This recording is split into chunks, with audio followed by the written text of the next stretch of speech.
root out waste, fraud, and abuse. It's during the, quote, down by a goal with only 2 minutes to play, close quote, times when you really rely on your teammates the most. And our House Republican team would not have been able to accomplish any of our wins without Dennis Null's help. The job of floor director is often a thankless one, but on behalf of this entire body, we say a big thank you to Dennis Knauls. Thank you for making the sacrifice to be here, nights away from your family and friends, missed trips and holidays, and weekends spent in the halls of the Capitol. And there was no better send-off for Dennis than a late-night vote series and the passage of FISA, DHS appropriations, the Senate budget resolution, and a farm bill in less than 24 hours during his last week. Dennis, I know you're here somewhere. Thank you again. We wish you, your wife Casey, and your son Dublin all the best in the next chapter. Thank you for your service to our team, the House, and most importantly, thank you for our service to the nation, for your service to our nation. Mr. Speaker, I yield back. The gentleman yields. The chair will receive a message. Mr. Speaker, a message from the President of the United States. Mr. Speaker, Mr. Secretary. I'm directed by the President of the United States to deliver to the House of Representatives a message in writing. The chair recognizes the gentleman from Utah, Mr. Owens, for 5 minutes.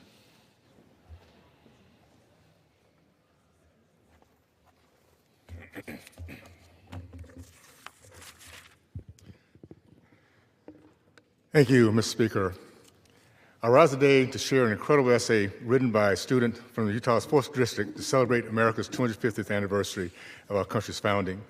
Last fall, I invited students across Utah's 4th Congressional District to participate in an essay contest as part of America 250. They were asked to answer a simple but profound question: what does America mean to me? My office received numerous submissions from young people across the district that were heartfelt and profound. The winning essay I picked was from a senior in my district whose name is Katie. Drawing inspiration from The Wizard of Oz, Katie reflected on the lessons that Dorothy took an entire journey to learn, that often what we're searching for is right in front of us. I'd like to read Katie's essay into the record. As a child, I was fascinated with Warner Brothers' film, The Wizard of Oz, where the main character, Dorothy, was able to travel a magical land over the rainbow in an attempt to find the truth she was looking for. In her travels, she was confused by many people and left unsatisfied. In the end, she realized that what she was looking for could only be found in one place: the close, simple, and inspired environment of home. Today, many people confuse the beautiful nature of truth found at home as dry and boring ideas that worked in the past but could never solve the progressive problems posed today in our modern world. They ignore the rich history of our country, discounting our nation's founders and great documents of the past as outdated or primitive. They dismiss the simple truths found at the heart of our nation as old-fashioned and instead seek novel and progressive movements and far-reaching attempts to find truth. As a member of the rising generation, I observed many of my peers looking, searching, and struggling to find freedom, opportunity, and purpose in lands across the sea and ideologies that seem new and exciting. I even at times wondered if truth could really be found in the novel and sensational until I realized that this wasn't satisfying my search for truth, that I was looking for a purpose where purpose did not lie. I was seeking for opportunity where I thought it was, freedom, true freedom, in every place except for where it really was. These values were not found for me in trips to Switzerland or Portugal or any other novel foreign country. I did not discover them in woke ideologies or progressive podcasts, but instead in the simple, inspired environment of home, America. That's what this country means to me. Home is a source of truth. Home is where you can find freedom. I can say without any doubt, there's no place like it. I'm proud beyond words to call the United States of America my home. And I ask you today, whatever you might be looking for, instead of going to podcasts, conspiracy theories, or fake news, look first to sweet and simple truths held in the heart of my home and yours, United States of America. Katie's words touched me, and I'm grateful to know that she's not an exception. She is an example of what makes Utah and this country so special. Hope, respect, appreciation, courage, hard work, big dreams, and love for this country. That is Utah. And I'm grateful for the parents who are raising our youth to carry on this torch of liberty and freedom that we've been so blessed with from on high. Thank you, and I yield back. Gentleman yields. Pursuant to Clause 12A of Rule 1, the chair declares the House in recess until 2 p.m. today.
The House will be in order. The prayer will be offered by Chaplain Kibben. Would you pray with me? Eternal God, into your hands we commend our longtime colleague, Congressman Bill Posey, in deepest gratitude that you allowed us to share and serve together in the journey of life, in service to this country, and in the work of finding common ground for the common good. Thank you for Bill's principled and pragmatic approach to the issues he devotedly pursued on behalf of his constituents. But even more, we thank you for his example of what it means to remain strongly and passionately committed to the people you called him to serve. And even while his death brings forth many tributes and remembrances of his public service, we pay special mind to those who loved him privately and personally. Grant that Katie, the love of his life, his daughters Kathy and Pamela and their families, may always know of your presence in his absence. Grant them an awareness of your abiding love through the outpouring of condolences and the indwelling grace of their many memories. Truly, O God, Representative Bill Posey has fought the good fight. He has finished the race, and he has kept the faith. Grant him now the crown of righteousness from his Lord, the righteous judge, who now praises him for his good and faithful service. In your redeeming name we pray. Amen. The chair has examined the journal of the last day's proceedings and announces to the House the approval thereof. Pursuant to Clause 1 of Rule 1, the journal stands approved. The Pledge of Allegiance will be led by the gentleman from Kentucky, Mr. McGarvey. Of the United States of America, and to the republic for which it stands, one nation, under God, indivisible, with liberty and justice for all. The chair will entertain requests for 1-minute speeches. For what purpose does the gentleman from South Carolina seek recognition?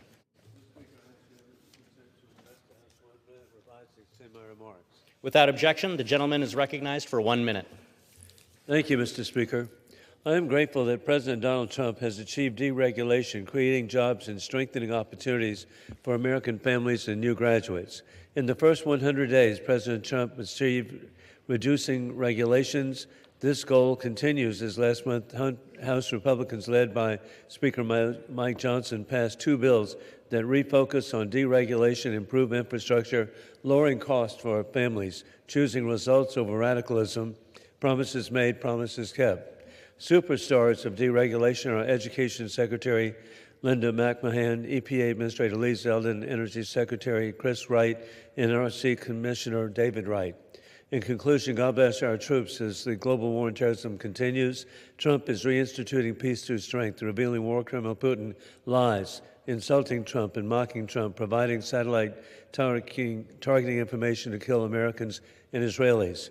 Courageous Ukrainians provide whistles to children at night to help in recovery efforts as war criminal Putin bombs their homes. I yield back. The gentleman yields. For what purpose does the gentleman from Kentucky seek recognition? To address the House for 1 minute. Without objection, the gentleman is recognized for 1 minute.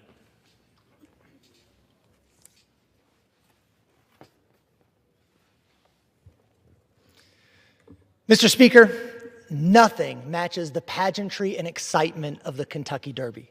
For 2 weeks, Louisvillians prepare for the most exciting 2 minutes in sports, and this year's Derby was one of the best yet.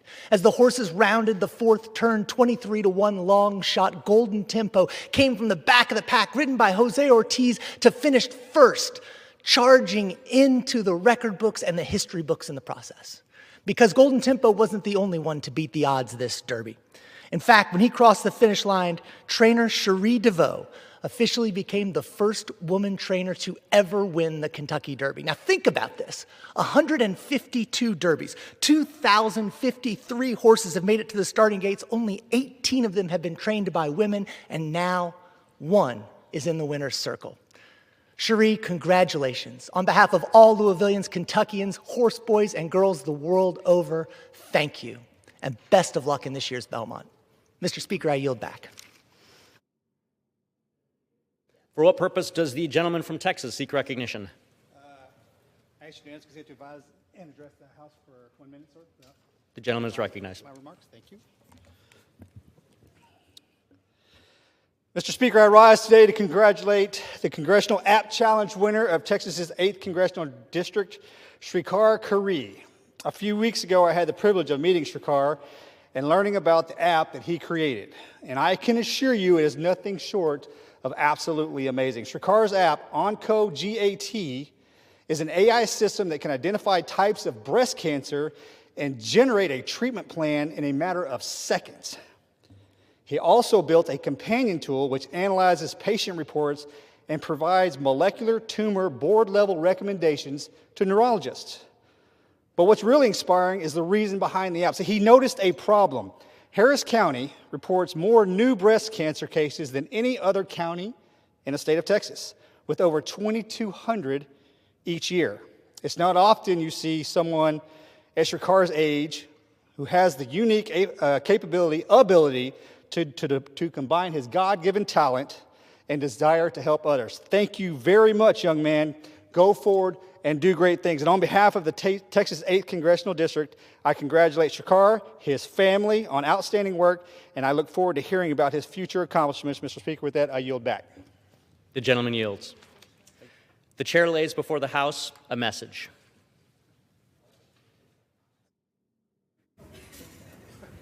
To the Congress of the United States, Section 202D of the National Emergency Act, 50 U.S.C. 1622D, provides for the automatic termination of a national emergency unless, within 90 days prior to the anniversary date of its declaration, the President publishes in the Federal Register and transmits to the Congress a notice stating that the emergency is to continue in effect beyond the anniversary date. In accordance with this provision, I have sent to the Federal Register for publication the enclosed notice stating that the national emergency with respect to securing the information and communications technology and services ICTS supply chain declared in Executive Order 13873 of May 15, 2019 is to continue in effect beyond May 15, 2026.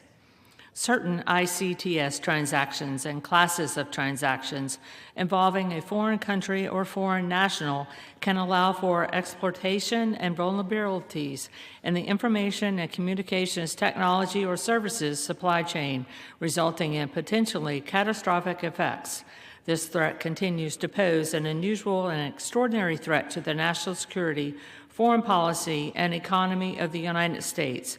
Therefore, I have determined that it is necessary to continue the national emergency declared in Executive Order 13873 with respect to securing the information and communications technology and services supply chain. Signed sincerely, Donald Trump, the White House, May 11th, 2026. Referred to the Committee on Foreign Affairs and ordered printed. Pursuant to Clause 12A of Rule 1, the Chair declares the House in recess, subject to the call of the Chair.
The House will be in order.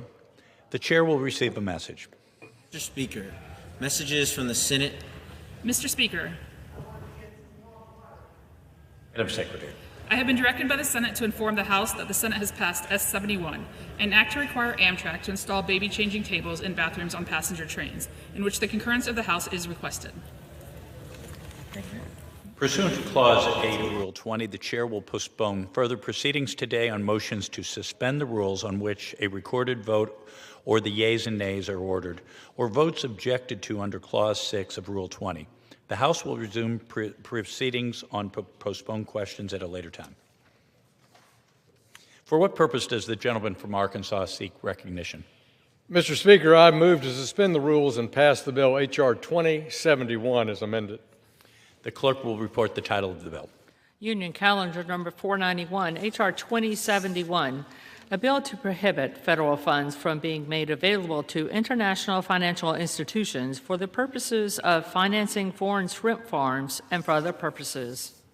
Pursuant to the rule, the gentleman from Arkansas, Mr. Hill, and the gentlewoman from California, Ms. Waters, will each control 20 minutes. The chair recognizes the gentleman from Arkansas.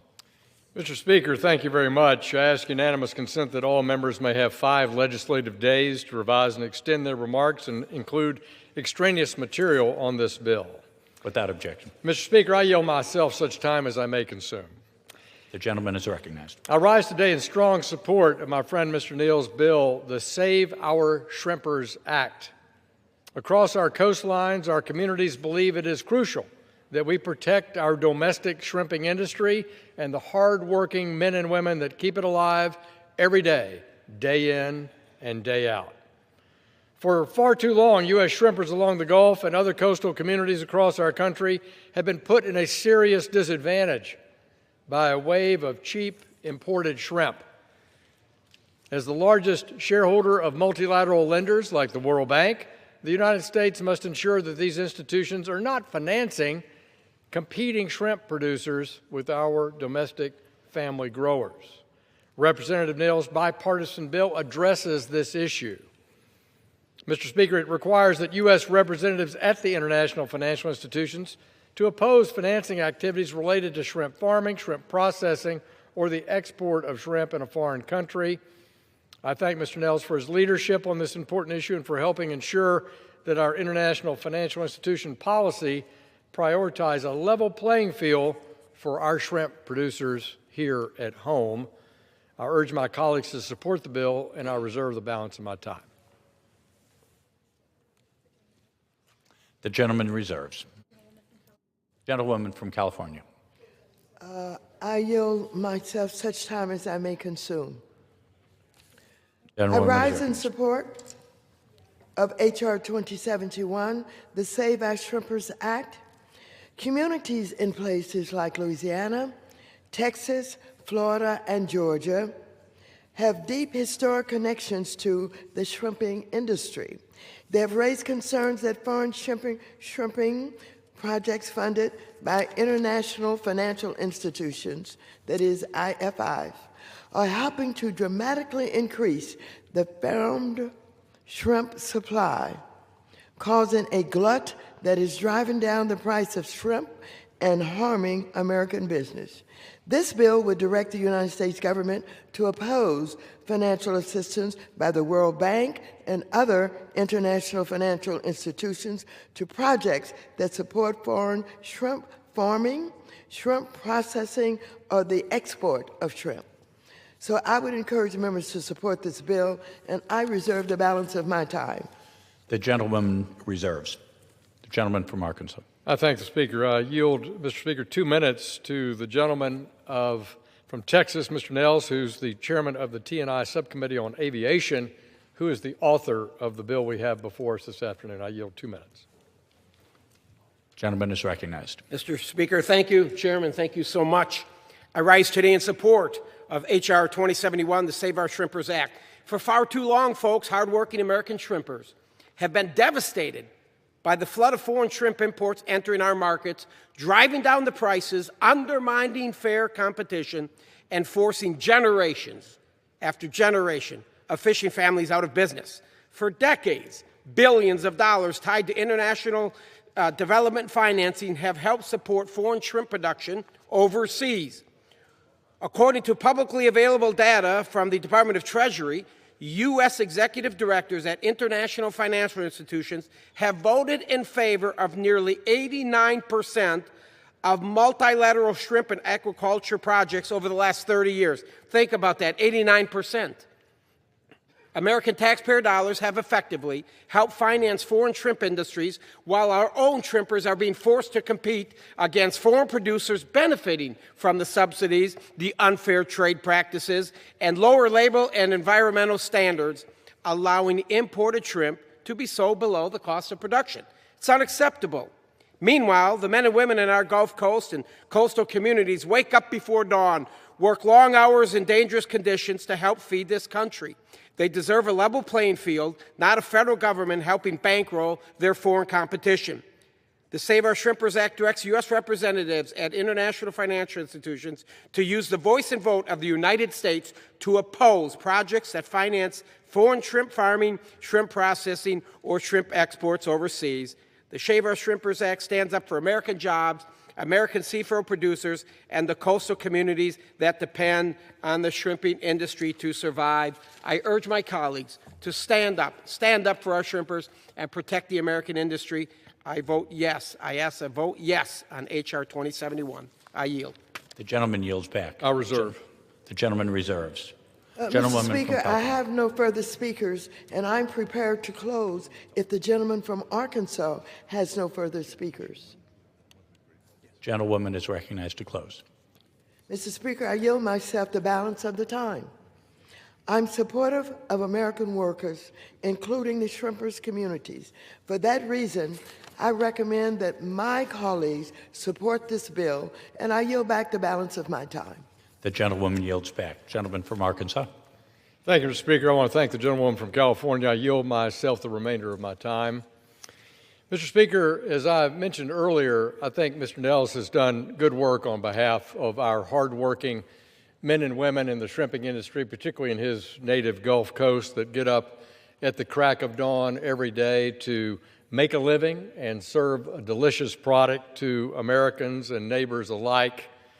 I witnessed something so similar 25 years ago in the Mississippi Delta, Mr. Speaker, when the federal government's policy was to subsidize importation of catfish from Vietnam. And it literally put hundreds of family farms in Mississippi and Arkansas out of business and bankrupted the industry because we facilitated through our trade policy, through our international financial institutions policy, through our import policy, a decision taken that was in contrast to the very policies of USDA, which was to increase family farms, increase farm diversifying their crop from row crop to domestically produced farm-raised catfish. And these policies collided, Mr. Speaker.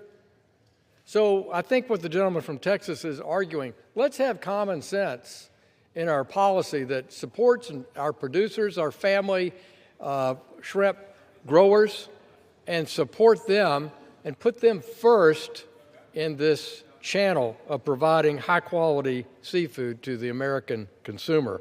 I thank the gentleman for his bill for the reason I've outlined, and I support this bill, and I urge a yes vote on both sides of the aisle, and I yield back the balance of my time. The gentleman yields back. The question is, will the House suspend the rules and pass the bill, H.R. 2071, as amended? Those in favor say aye. Those opposed, no. In the opinion of the chair, 2/3 being in the affirmative, the rules are suspended and the bill is passed. And without, for what purpose does the gentleman from Texas rise? I request the yeas and nays, please. The yeas and nays are requested. All those in favor of taking this vote by the yeas and nays will rise and remain standing until counted. A sufficient number having risen, the yeas and nays are ordered. Pursuant to Clause 8 of Rule 20, further proceedings on this question will be postponed. For what purpose does the gentleman from Arkansas seek recognition? Mr. Speaker, I move to suspend the rules and pass the bill H.R. 4437 as amended. The clerk will report the title of the bill.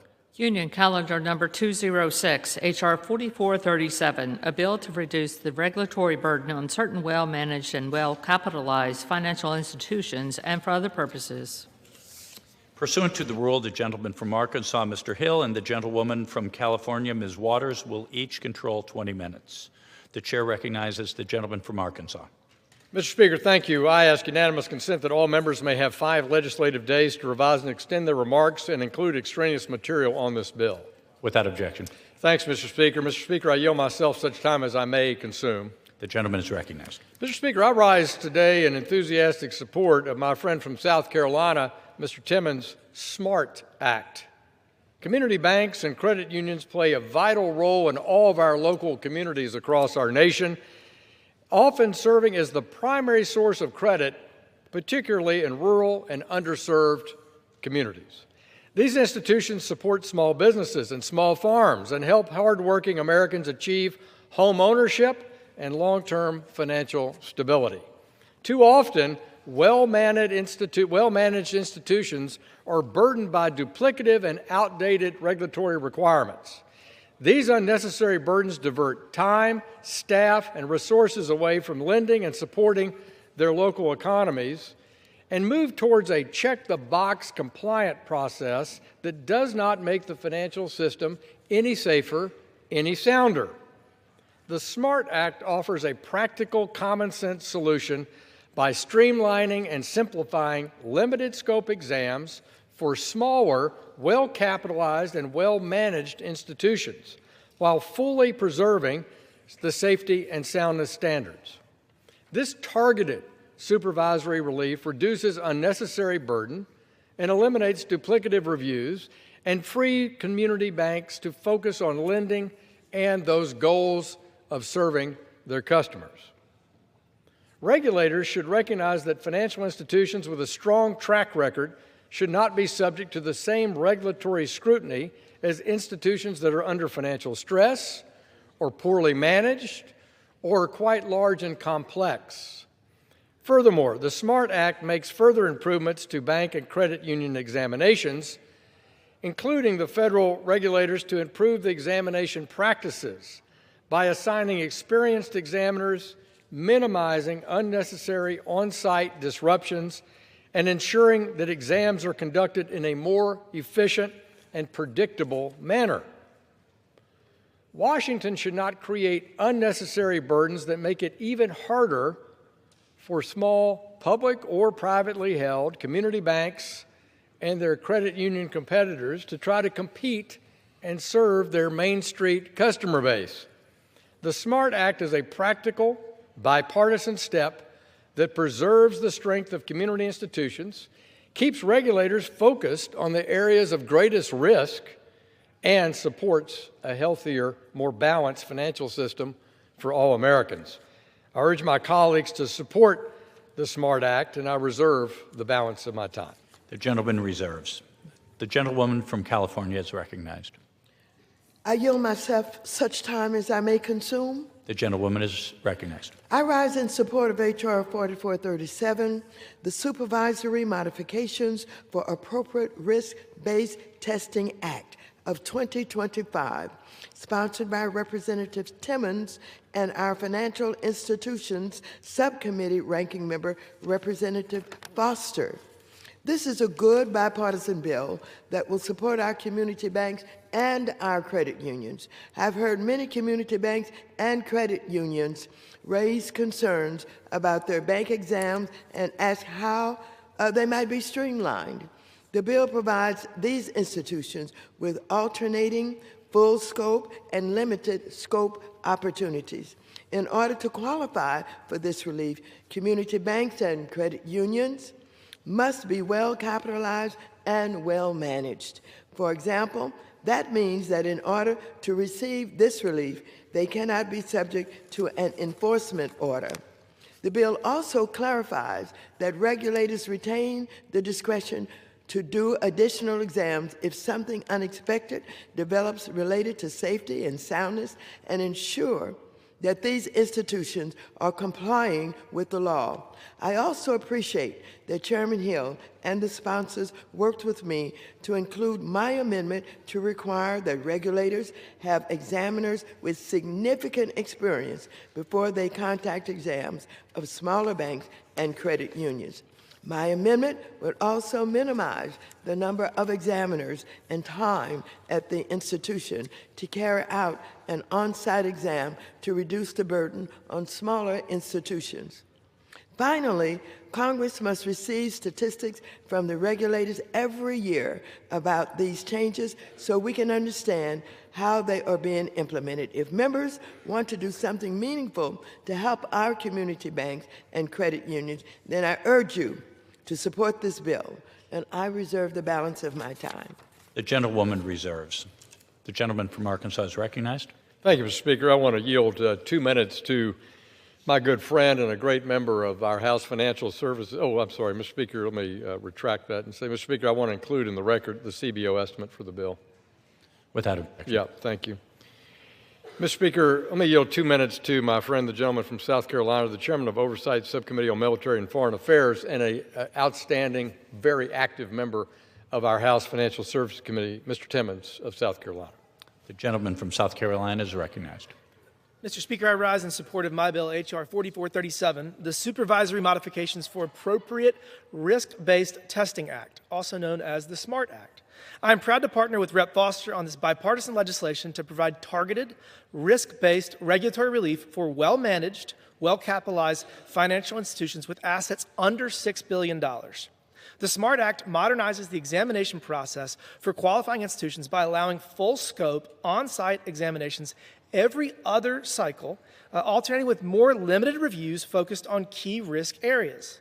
The bill also allows certain examinations, including safety and soundness, consumer compliance, and cybersecurity reviews, to be conducted concurrently, reducing the burden of multiple overlapping examinations. This is a practical, common-sense approach that improves regulatory efficiency while preserving strong oversight and consumer protections.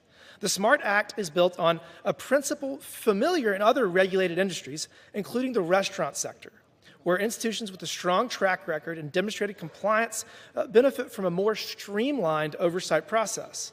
This legislation applies that same principle to financial supervision by recognizing that not all institutions present the same level of risk, and our regulatory framework should reflect that reality.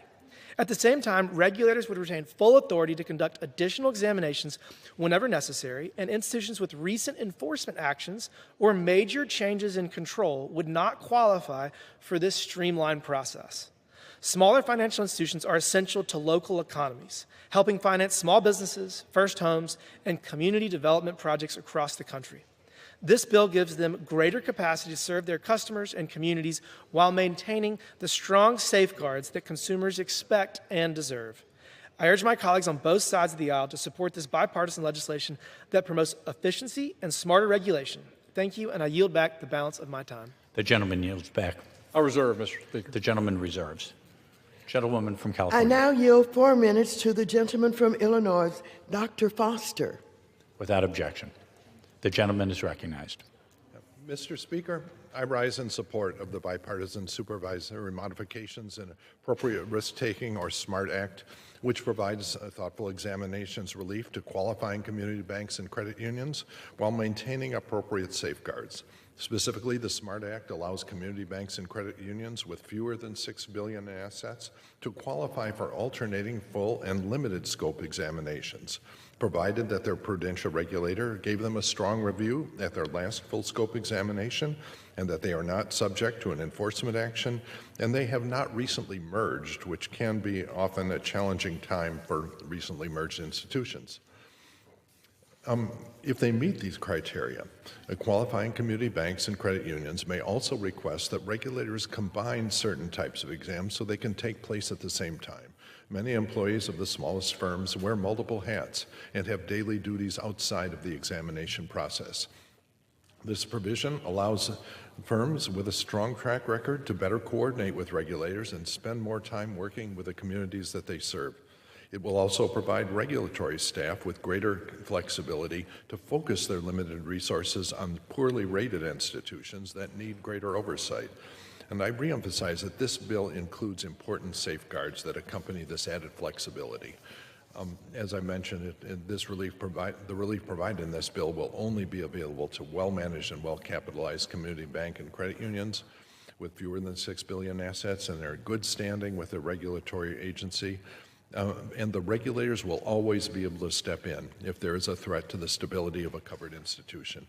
Finally, this legislation is a step toward the future of bank regulation, which will rely, we hope, less on high stakes in-person examinations and more on automated, electronically driven inspections that happen on a more continuous basis to deal with the challenges of the coming agentic world in finance. So I'm happy to co-lead this legislation, and I thank Mr. Timmons for his partnership on this bill. I encourage my colleagues to vote yes and yield back. The gentleman yields back. Gentlewoman from California. Mr. Speaker, I have no further speakers, and I'm prepared to close if the gentleman from Arkansas has no further speakers. I'm prepared to close, Mr. Speaker. Yield to the gentlewoman. The gentlewoman from California is recognized. Thank you. I yield myself the balance of the time. There's a lot that Congress can do to help our community financial institutions. This includes taking up deposit insurance reform bills like the ones that I and my committee Republicans have put forward, increasing deposit insurance that would help community banks and credit unions better compete for small businesses' deposits. I appreciate that unlike some of the other bills, Republicans have tried to advance this Congress, which were either handouts to our largest banks or rollbacks of vital consumer protections. H.R. 4437 focuses on helping our community banks and credit unions. I again urge my colleagues to support this bill, and I yield back the balance of my time. The gentlewoman yields back. The gentleman from Arkansas. Thank you, Mr. Speaker. I want to thank the gentleman from Illinois, Mr. Foster, who's the ranking member of our Financial Institutions Subcommittee, working hand in glove with my friend from South Carolina that addressed the House, William Timmons. Together, they show the best of the Congress. They're focused on where the rubber hits the road for most all the customers in America, and that is our community banks. I've said many times on this House floor that if you're concerned about housing, you ought to be concerned about our Main Street community banks, because they, Mr. Speaker, deliver 6 out of 10 home construction loans are made by those banks under $10 billion. And today we're here to talk about providing some examination coordination, very targeted relief to the very best, well-capitalized, well-managed, unblemished, not connected to a merger or acquisition activity, community banks, to let them better coordinate their routine exam process.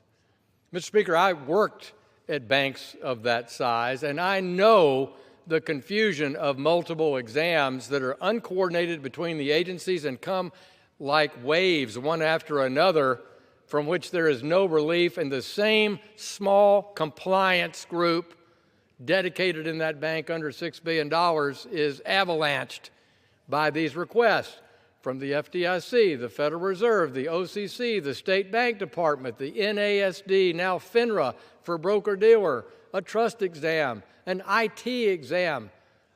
There's no end to it. And so this kind of coordination is so valuable to these often entrepreneurially owned Main Street banks under $6 billion, as described by Mr. Foster of Illinois, Mr. Timmons of South Carolina. It's a powerful change, Mr. Speaker, because really probably 8 out of 10 banks in the country would meet that test, under $6 billion. I'm sure there's between 3,000 and 4,000 banks that meet the definitions in this bill. That's real regulatory relief for real bankers who are serving real customers on Main Street in America. And that's what we want. That leads to better outcomes, faster economic growth, and more revenues for our states and for our society. So, Mr. Speaker, I encourage a strong yes vote on the work by Congressman Timmons, and Foster, and I yield back the balance of my time. The gentleman yields back. The question is, will the House suspend the rules and pass the bill, H.R. 4437, as amended? Those in favor say aye. Those opposed, no. In the opinion of the chair, 2/3 being in the affirmative, the rules are suspended and the bill is passed. And without objection, the motion to reconsider is laid on the table.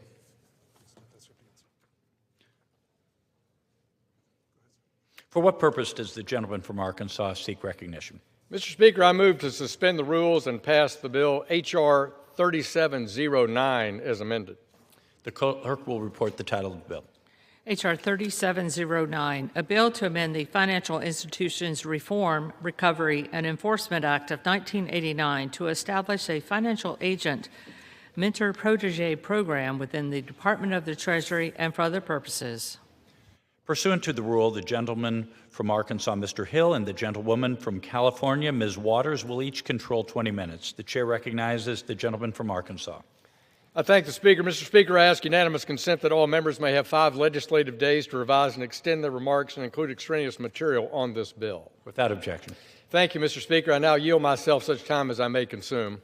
The gentleman is recognized. I rise today in support of Congresswoman Joyce Beatty's bill, the Advancing the Mentor-Protege Program for Small Financial Institutions.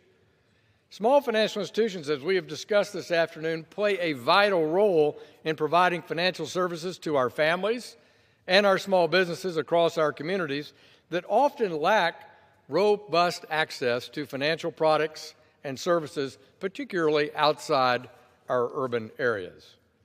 Yet over the last few decades, we've seen a steady decline in the number of these vital, smaller institutions, threatening access to mortgages for American families and important capital access for small business development or agricultural loans for our family farmers.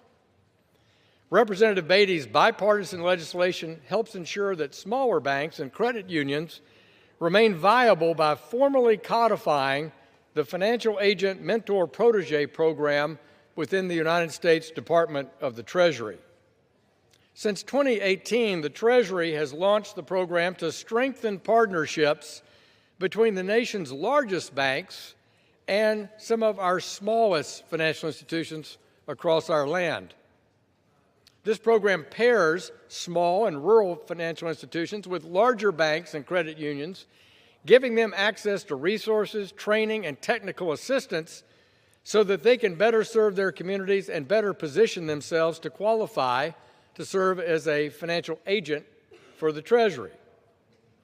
By codifying this initiative, we strengthen community banks, credit unions, and rural banks, expanding access to responsible financial services and ensuring that more small institutions have the capacity to partner with the federal government on crucial financial operations.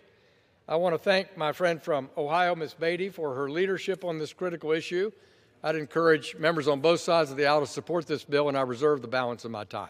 The gentleman reserves. The gentlewoman from California is recognized. I yield myself such time as I may consume.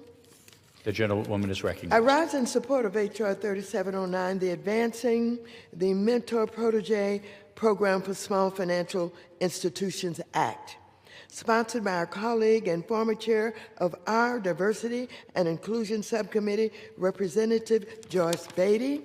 She's been such a strong leader in supporting our community banks and credit unions across the country, including our Community Development Financial Institutions, or CDFIs, and our Minority Depository Institutions, or MDIs. Now, H.R. 3709 will enhance Treasury Department's Mentor-Protege Program, which pairs larger banks with smaller ones so they have a mentor they can get advice and support from to grow and thrive. The House first passed a similar version of Representative Beatty's bill by voice vote in 2020 and several more times since. However, this time we're debating this bill as President Trump attacks community lending by trying to wipe out the CDFI fund. I'm so pleased Chairman Hill agreed to take up Representative Beatty's bill to continue our long-standing bipartisan tradition to support minority depository institutions, or MDIs, alongside other community financial institutions like rural banks. Let me remind members that during Trump's first term, Congress, led by Ranking Member Velasquez and myself, we had to set aside $60 billion for MDIs and CDFIs and other community financial institutions because the biggest banks were not providing paycheck protection programs. Remember the PPP loans to the smallest businesses. MDIs and other community lenders are critical to getting those funds to small businesses quickly so they could keep their lights on during the pandemic. Later, Democrats and Republicans worked together to pass a historic $12 billion package of capital investments and grants for CDFIs and MDIs, and those funds continue to support $130 billion in lending to underserved communities all across America. But that is more that we can do, like encouraging more partnerships to benefit rural banks and MDIs, as Ms. Beatty's bill does. So I urge my colleagues to support this bill, and I reserve the balance of my time. The gentlewoman reserves. Gentleman from Arkansas. Mr. Speaker, I reserve. Gentleman from Arkansas reserves. I now yield 5 minutes to the gentlewoman from Ohio, Ms. Beatty. Without objection, the gentlewoman is recognized. Mr. Speaker, I rise in support of my bill, H.R. 3709, the Advancing Mentor-Protege Program for Small Financial Institution Act, which supports small banks, credit unions by codifying the Financial Agent Mentor-Protege Program at the Department of Treasury. This program, as you've heard from our chairman and our ranking member, pairs up small rural financial institutions with large banks and credit unions, providing resources, training, technical assistance to help them better serve their communities and become financial agents to Treasury themselves. Small financial institutions include, as you've heard from both our chair and the ranking member, but they include MDIs, minority depository institutions, and I'm very proud to take this moment in personal privilege to say, like Adelphi Bank in my district in Columbus, Ohio. President and CEO Jordan Miller and the founder Kevin Boyce, every day in this bank, they are helping low-income, underserved constituents and the community at large. These institutions know the financial needs of their communities best, and they provide essential financial services like mortgage credit, small business and auto loans, investment banking, and more. Mr. Speaker, these are all the things that we talk about in this very chamber when we talk about working folks and jobs. The chairman mentioned housing. Great point. But if you aren't financially able to do it, and if we could only have our larger banks participate in this program, which this legislation would do, it would help accomplish all of the things that we've heard today. MDIs, small banks and credit unions and rural financial institutions generally have higher expenses and are often, Mr. Speaker, forced to merge with other institutions to survive. Codifying the Mentor-Protege program at Treasury will go a long way towards preserving and strengthening these institutions and ensuring that they can continue to survive and to provide the critical banking services that the community needs. Now, why should we do this? Who supports this? That's a great question if you were asking that. Well, I'm proud that this bill, which is passed on suspension twice before, has the support of the Independent Community Bankers of America, or ICBA, the American Bankers Association, ABA, the American Credit Unions, ACU, and the National Bankers Association, or MBA.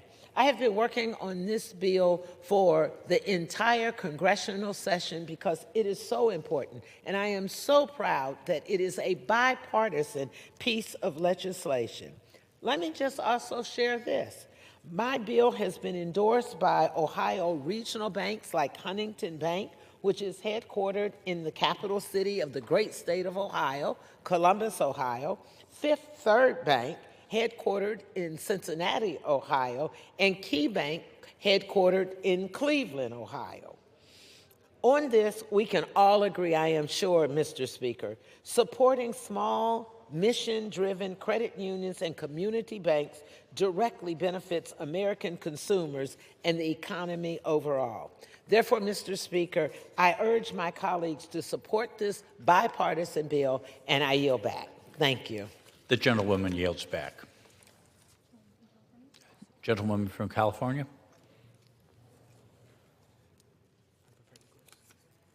I have no additional speakers. I'm prepared to close if you are. I yield to you, Madam. Thank you very much. The gentlewoman from California. I yield myself the balance of the time. I again thank Representative Beatty for her steadfast work on this important bill.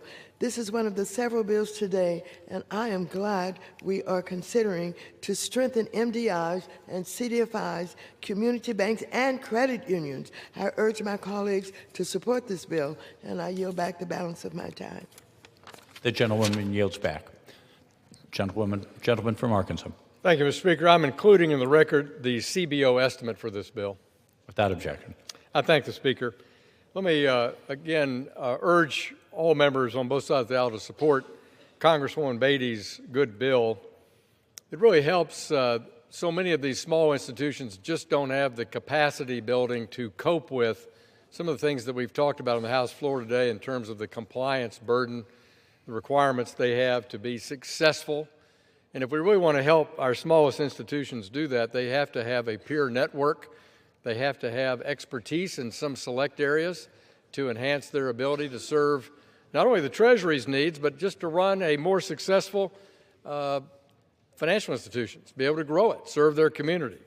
And so this peer mentorship program is one that since 2018 we've seen support for, we've seen success with, and I thank the gentlewoman from Ohio for urging that it be codified. I'd encourage members on both sides to pass Ms. Beatty's bill, and I would yield back the balance of my time. The gentleman yields back.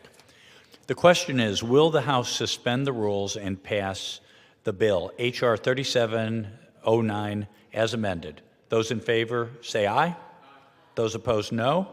In the opinion of the chair, two-thirds being in the affirmative, the rules are suspended, the bill is passed, and without objection, the motion to reconsider is laid on the table.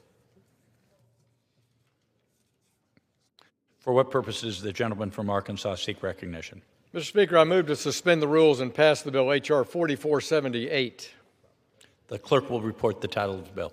Union Calendar Number 209, H.R. 4478, a bill to amend the Federal Deposit Insurance Act to permit federal banking agencies to examine qualifying insured depository institutions with under $6 billion in total assets, not less than once during each 18-month period, and for other purposes. Pursuant to the rule, the gentleman from Arkansas, Mr. Hill, and the gentlewoman from California, Ms. Waters, will each control 20 minutes. The chair recognizes the gentleman from Arkansas. Thank you, Mr. Speaker. I ask unanimous consent that all members may have 5 legislative days to revise and extend their remarks and include extraneous material on this bill. Without objection.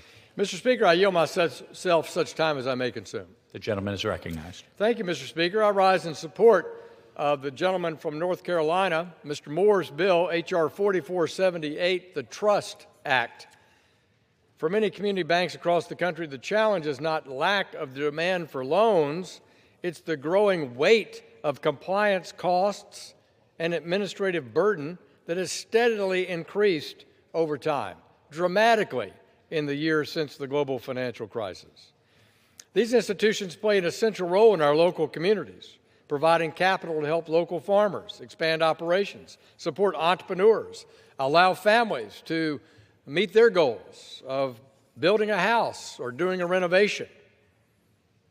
Overly frequent exam schedules for well-performing, low-risk banks take significant time and resources away from the customers and communities they're meant to serve. The Trust Act recognizes that regulatory oversight should reflect the level of risk that an institution actually presents, both to its shareholders, its depositors, and to the economy, obviously, at large. This bill raises the threshold for the 18-month exam cycle from $3 billion to $6 billion for those institutions that are well capitalized, well managed by the definitions by their federal regulator. It's critical that we modernize outdated thresholds to prevent inflation and economic growth from unnecessarily increasing burdens on our community institutions. By expanding access to an extended exam cycle, these well-managed community banks with a strong track record can focus more time, more resources on lending and serving their customers rather than just caught up in an endless cycle of repetitive paperwork. At the same time, the Trust Act maintains robust oversight, with federal regulators retaining their full authority to examine institutions and ensure safety and soundness of our banking system.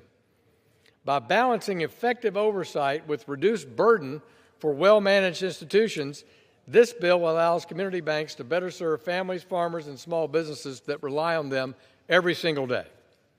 Mr. Moore's Trust Act is a targeted reform that promotes efficiency without sacrificing accountability and ensures that our regulatory framework keeps pace with the needs of our communities and the financial institutions that serve them. I urge all my colleagues on both sides of the aisle to support Mr. Moore's bill, H.R. 4478, and I reserve the balance of my time. Gentleman reserves. The gentlewoman from California is recognized. I yield myself such time as I may consume. The gentlewoman is recognized. I rise in support of H.R. 4478, the Tailored Regulatory Updates for Supervisory Testing Act of 2025, sponsored by Representative Moore and Representative Torres. This bill raises the asset threshold from $3 billion to $6 billion for well-capitalized and well-managed banks to qualify for an 18-month examination cycle instead of a 12-month exam. Like another bill we are considering on the floor today, the SMART Act, this bill incentivizes community banks to manage their businesses well, and if they do, they're able to get less frequent exams. Congress last raised the threshold to $3 billion in 2018, which covered roughly 94% of banks. By raising the threshold to $6 billion today, we will update this threshold while covering roughly the same portion of banks. So I urge my colleagues to support this bill, and I reserve the balance of my time. The gentlewoman reserves. The gentleman from Arkansas. Thank you, Mr. Speaker. I want to yield 5 minutes to one of our newest members of the House Financial Services Committee, the former Speaker of the State House of North Carolina, Mr. Tim Moore, who is the author of this bill and has given great thought to how do we advance the ability of our Main Street institutions to serve our customers. I want to recognize the gentleman and for 5 minutes. The gentleman is recognized. Thank you, Mr. Speaker. Thank you, Mr. Chairman. I rise support today in support of the bill, the Tailored Regulatory Updates for Supervisory Testing Act, or as it's known as the Trust Act. You know, back home in western North Carolina and in so much of rural America, community banks are very often the only financial institution in so many of our small towns. These are the banks that are helping a young couple get approved for their first mortgage, or sitting down with someone who wants to open a business to be able to extend that line of credit they need to do so. Our community bankers are involved in the community. They give back to charities. They truly are a part of the community and a key part of our economy. But right now what's happening is that these small town banks are suffocating under a regulatory system that just does not make sense. It's a one-size-fits-all. And it really makes no sense to treat a small rural community bank to the same exact regulatory and compliance standards as you do with those really super large banks that you have around the country. It's just not fair. They can't keep up with it, and it just puts in ridiculous costs that don't make sense. So the central issue that this bill goes to is to address the examination cycle that these banks are required to undergo. So the way it works, federal regulators routinely examine banks to make sure they're operating safely and responsibly, something that is extremely important. We cannot cut down on oversight. Under current law, the healthiest community banks can qualify for examinations every 18 months instead of 12 months. But the eligibility for that relief is tied to an outdated asset threshold that was set back in 2018 and has not been updated since then. At that time, about 94% of community banks fell under the $3 billion threshold that allowed them to qualify for the longer examination cycle.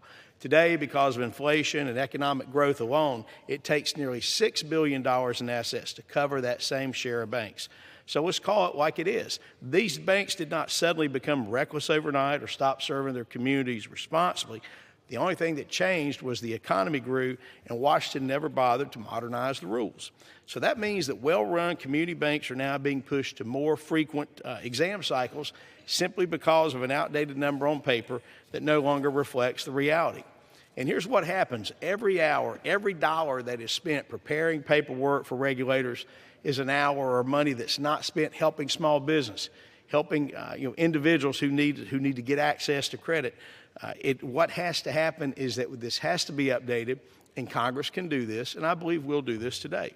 Passing the Trust Act would update the threshold from $3 billion to $6 billion. And what that would do is allow this law to reflect today's economy, and community banks will continue to qualify for the same regulatory relief that Congress originally intended. And absolutely just as important, the bill does not weaken the safety and safety and soundness standards one bit. These institutions must still maintain strong ratings, be well capitalized, and operate without enforcement actions. So to someone who's watching at home today or hears about this, why is this important? Well, it's important because if you cut down on the amount of regulations, the amount of red tape, the amount of money that just goes in to just feed the bureaucracy, to feed this, if you stop spending that money there, you have that money to put into small businesses, to provide money to working families, folks who need access to capital. And for that reason and so many more, I know this is a great bill, and I appreciate the support, and I urge the body's passage. With that, Mr. Speaker, I yield back. The gentleman yields back. I reserve, Mr. Speaker. The gentleman reserves. The gentlewoman from California. Mr. Speaker, I have no further speakers, and I'm prepared to close if the gentleman from Arkansas has no further speakers. I don't have other speakers, Madam Ranking Member, and I'd be happy to yield to you for a close. The gentlewoman is recognized. I yield myself the balance of the time. Community banks, including those that are community development financial institutions or CDFIs, and minority depository institutions or MDIs, provide access to loans for families to buy a home and for entrepreneurs to start a small business. This bill will help ensure more of these institutions can focus on helping their customers. I again urge my colleagues to support this bill, and I yield back the balance of my time. And I'm glad to get out. The gentlewoman yields back. The gentleman from Arkansas. Thank you, Mr. Speaker. I want to echo the compliments of the ranking member on this bill, as well as the bill that we discussed a few minutes ago by Mr. Timmons and Dr. Foster of Illinois, because these bills speak to the heart of how to let a Main Street community bank under $6 billion that is well managed, that is well capitalized, and let them do what they do best, which is grow their business, serve their customers, innovate new products, serve those customers in the best way they know how, maybe even grow their loan pipeline. Because I can assure you, Mr. Speaker, having worked in an institution of that size, the number of personnel deviated from the tasks I just outlined about better customer service, growing your business, serving your community, attending the hospital board meeting, sponsoring the local Little League, that is all put to the side when you're in one after another bank exam, frequently uncoordinated, as in the case of Mr. Timmons and Foster's bill, or again, the benefit of having a predictable cycle, a tailored cycle based on the size of the institution, as the gentleman from North Carolina proposes. These have practical impact every day for the American economy. A bank under $1 billion in size of assets, Mr. Speaker, probably has 100 to 150 employees.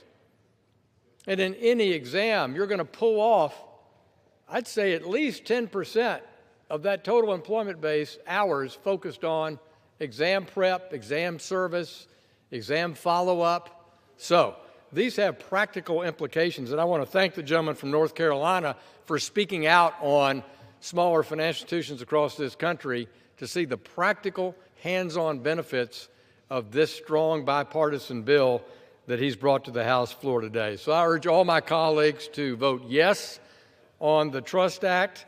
I'd like to also ask Mr. Speaker to include in the record the CBO estimate on this bill. Thank you, Mr. Speaker. Now I yield back the balance of my time. The gentleman yields back. The question is, will the House suspend the rules and pass the bill H.R. 4478? Those in favor say aye. Those opposed, no. In the opinion of the chair, 2/3 being in the affirmative, the rules are suspended, the bill is passed, and without objection, the motion to reconsider is laid on the table.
From North Carolina seek recognition. Good afternoon, Mr. Speaker. I move to suspend the rules and pass House Resolution 1251. The clerk will report the title of the resolution. House Resolution 1251, resolution calling on elected officials and civil society leaders to counter anti-Semitism and educate the public on the contributions of the Jewish American community. Pursuant to the rule, the gentleman from North Carolina, Mr. Nott, and the gentleman from Maryland, Mr. Raskin, will each control 20 minutes. The chair recognizes the gentleman from North Carolina. Thank you, Mr. Speaker. I ask for unanimous consent that all members have 5 legislative days to revise and extend their remarks and to submit extraneous material on the bill under consideration. Without objection. Thank you, Mr. Speaker. I yield myself as much time as I may consume. The gentleman is recognized. Mr. Speaker, this month we celebrate Jewish American Heritage Month. First proclaimed by President George W. Bush and by each president since, this month recognizes the contributions of the Jewish community to our country. We celebrate this month amidst a persistent increase in anti-Semitism in our country and around the world. Anti-Semitic incidents and attacks against Jews, and those who are perceived as Jewish in the United States have reached record highs. According to the American Jewish Committee, 91% of American Jews say that they feel less safe in the United States due to violent attacks against American Jews in the past year. According to the Hillel International, 85% of Jewish college students have experienced or witnessed some form of anti-Semitism on their campus. Mr. Speaker, these are not just numbers on a page, but these are lived experience of all Jewish Americans. As you may recall, on May 21st, 2025, tragically, 2 Israeli embassy staff members were fatally shot outside the Capitol Jewish Museum right here in Washington, D.C. On June 1st, 2025, a man in Boulder, Colorado, approached a crowd of demonstrators calling for the release of hostages held by Hamas and threw Molotov cocktails, killing one and injuring more than a dozen in addition. These and countless other incidents targeting the Jewish people are unacceptable. I reserve my time. The gentleman reserves. The gentleman from Maryland is recognized. Thank you, Mr. Speaker. I yield myself such time as it may consume. Mr. Knott, thank you for those thoughtful remarks. I'm going to yield 3 minutes right now to the very distinguished gentlelady from Florida, Ms. Wasserman Schultz, the author of the resolution. The gentlewoman is recognized. Thank you, Mr. Speaker. Thank you, Mr. Speaker. I'd like to start by thanking the gentleman from Maryland for yielding and for his support of this resolution, along with his decades of leadership in support of the Jewish American community and as a member of it. I'd also like to thank Chairman Jordan for facilitating consideration of this measure on the floor. I appreciate our work together on issues where we agree. I rise in strong support of my resolution, HRES 1251, to recognize Jewish American Heritage Month and honor the role of Jewish Americans throughout our country's 250-year history. Thank you to Representatives Troy Cotter, Miller Meeks, and Fitzpatrick for joining me to co-lead this resolution. Jewish American Heritage Month, or JAM, is an annual opportunity each May to come together and honor the generations of Jewish Americans who help make up an integral part of the rich mosaic of the United States. While JAM is a celebratory and educational month, this commemoration takes place amid rising anti-Semitism.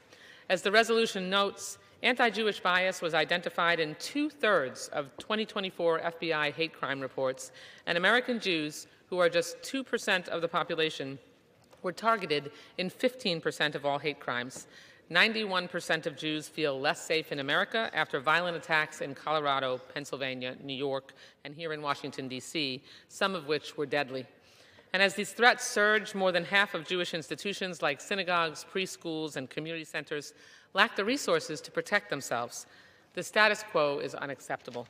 That's why this resolution expresses moral clarity. The House must unite to denounce anti-Semitism and protect Jewish Americans from attacks on their religious freedom, dignity, and safety. The best tool in the toolbox to counter baseless conspiracy theories, ignorance, and bigotry is education. When 38% of Americans don't know someone Jewish, and 30% aren't familiar with the term anti-Semitism, it's essential to take this opportunity in the month of May to build awareness of the role Jewish Americans have played in our country's success. And this year, as we mark 250 years since the Declaration of Independence, I'm proud that our resolution highlights the more than 1 million Jewish American men and women who have defended our freedom in the U.S. military. Jewish Americans have served in every branch of the United States Armed Forces in every major war and conflict. At least 18 Jewish service members have earned the Medal of Honor, our nation's highest military decoration, for risking their lives above and beyond the call of duty. Their stories embedded in this resolution are the best illustration of how Jewish Americans have contributed to protecting our liberty and our way of life. And they are the clearest refutation of false, bigoted accusations that Jewish Americans lack loyalty for this country. Honoring the sacrifice of these heroes means ensuring their identity isn't erased when they are gone. I'm proud to have worked across the aisle to protect their legacy. My bipartisan Fallen Service Members Religious Heritage Restoration Act, which passed the House last year, would ensure that hundreds of Jewish service members who were wrongfully buried under Latin crosses have their graves marked with the Star of David. This is just one of countless areas of American life where Jewish Americans made bountiful contributions, and we in Congress have a critical role to play in educating Americans about the Jewish community and preserving our history. This resolution makes clear that the United States government stands firmly against anti-Semitism in any form and commits to protecting every American's right to express their religion without interference or persecution. As we mark Jewish American Heritage Month, I urge, can I have another 15 seconds? I will yield an additional 30 seconds to the Thank you. As we mark Jewish American Heritage Month, I urge my colleagues not only to support this measure, but to take this opportunity to engage with their Jewish and non-Jewish constituents during the month of May to educate them about Jewish contributions to the success of the United States of America. Thank you, Mr. Speaker. I urge support of this resolution, and I yield back. We reserve. The gentleman reserves. The gentleman from North Carolina is recognized. Mr. Speaker, I have no further speakers, and I am prepared to close. The gentleman reserves. The gentleman from Maryland is recognized. Thank you, Mr. Speaker. And I want to thank the gentlelady from Florida as well. President Washington, in the summer of 1790, penned a letter to the Toro Synagogue in Newport, Rhode Island. And in it, he explained the key advantage that would set our new republic apart from all prior nations. Here in the United States, he assured the Jewish community, all will possess alike liberty of conscience and immunities of citizenship, not liberty for some, but liberty for all. To secure equal liberty, the President explained, we would establish and maintain a government that gives to bigotry no sanction, to persecution no assistance. We would require only that they who live under its protection should demean themselves as good citizens in giving it on all occasions their effectual support. That commitment to reciprocal basic decency and responsibility for everyone who lives here is sewn into the fabric of the American political culture. The United States doesn't always live up to that promise, Mr. Speaker. All too often, there have been efforts to privilege some Americans over others, to create a hierarchy, or to bully particular American communities because of their religion, their ethnicity, their skin color, or their national origin for cynical political gain. Certainly in the Jewish community, we know what it means to be treated sometimes as a scapegoat. We see that incidents of anti-Semitism across America remain at record highs today. We see an alarming rise in physical assaults motivated by anti-Semitism, 203 last year alone. We know that 3 people were killed in anti-Semitic attacks last year, including 2 right here at the Capitol Jewish Museum in Washington, D.C. So we know from the struggles of our history that we all must work together to counter racism and anti-Semitism, which form the gateway to destruction of liberal democracy. We cannot pretend that systematic hatred and discrimination leave anybody unaffected in the country. In Congress, we have an obligation to confront bias and discrimination head-on, to foster what President Washington called an enlarged and liberal policy, one that moves our country from the intolerance of white supremacy to the tolerance and universal liberties that he described in that letter to the congregation in Newport. That is why, Mr. Speaker, I rise in strong support of this resolution, which observes that, quote, one of the most effective ways to combat anti-Semitism and hate is through education and awareness of the contributions that Jewish Americans have made to the United States through the arts, entertainment, science and technology, military, government, business, culinary traditions, and other fields. I thank the gentlewoman from Florida again for her leadership on this project. I urge my colleagues to support this resolution, and I have no more speakers, and I am ready to close when the good gentleman from North Carolina is ready himself. The gentleman from North Carolina is recognized. Mr. Speaker, I yield myself the remainder of my time, and I want to thank the gentleman from Maryland for his remarks. And continuing on in the same spirit that was referenced by my colleague, to bigotry, no sanction, to persecution, no assistance. Mr. Speaker, all of us as elected leaders and to the leaders around this country, we do have a solemn responsibility to confront anti-Semitism wherever it is. Jewish Americans, as has been discussed on the floor today, have contributed immeasurably to the United States throughout our history, some by serving in armed forces and laying down their lives as recounted in this resolution. I hope that we may honor their service and sacrifice for their fellow Americans. I urge support of this resolution. And before I yield back, Mr. Speaker, I ask for unanimous consent to insert into the record an exchange of letters between Judiciary Committee and the Armed Services Committee concerning this resolution. Without objection. Mr. Speaker, I yield back the balance of my time. Gentleman yields. Gentleman from Maryland is recognized. Thank you, Mr. Speaker. President Washington closed that letter to the congregation in Newport, Rhode Island, this way. He said, "May the children of the stock of Abraham who dwell in this land continue to merit and enjoy the goodwill of all the other inhabitants, while everyone shall sit in safety under his own vine and fig. And there shall be none to make anyone else afraid." I thank the gentlewoman from Florida for resolution. Thank the gentleman from North Carolina for his thoughtful remarks, and I encourage all colleagues to vote for this resolution. I yield back. The gentleman yields. The question is, will the House suspend the rules and agree to House Resolution 1251? Those in favor say aye. Those opposed, no. In the opinion of the chair, the two-thirds being in the affirmative, the yeas and nays are requested. All those in favor of taking this vote by the yeas and nays will rise and remain standing until counted. A sufficient number having risen, the yeas and nays are ordered. Pursuant to Clause 8 of Rule 20, further proceedings on this question will be postponed. For what purposes, the gentleman from North Carolina seek recognition? Mr. Speaker, I move to suspend the rules and pass House Resolution 1252. The clerk will report the resolution. House Resolution 1252, resolution memorializing law enforcement officers killed in the line of duty. Pursuant to the rule, the gentleman from North Carolina, Mr. Knott, and the gentleman from Maryland, Mr. Raskin, each will control 20 minutes. The chair recognizes the gentleman from North Carolina. Thank you, Mr. Speaker. I ask for unanimous consent that all members have 5 legislative days to revise and extend their remarks and to submit extraneous material on the bill under consideration. Without objection. Thank you, Mr. Speaker. I yield myself as much time as I may consume. The gentleman is recognized.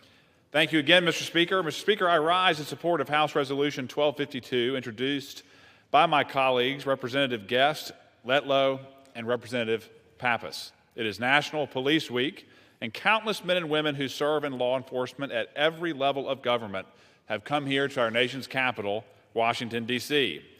While we gather to recognize their courage, we must also confront a very troubling reality. Every day, law enforcement officers across this country are facing increased threats to their safety and well-being. We know that law enforcement officers answer every call for help, regardless of who the person is, what they believe, and regardless of the threat to their own lives. Tragically, many of those brave men and women who answer the call of duty do not return home. As of April 26, there are nearly 25,000 names of law enforcement officers killed in the line of duty inscribed on the National Law Enforcement Officers Memorial here in Washington. Each name represents a life lost in the line of duty, a family forever changed, and a sacrifice that can never be fully repaid. According to the Fraternal Order of Police, 347 officers were shot in the line of duty in 2025 alone. This marks the 6th consecutive year in which over 300 law enforcement officers have been shot. Mr. Speaker, words alone cannot capture the depth of our gratitude for the service and the sacrifice offered by these brave men and women. I reserve my time. The gentleman reserves. The gentleman from Maryland is recognized.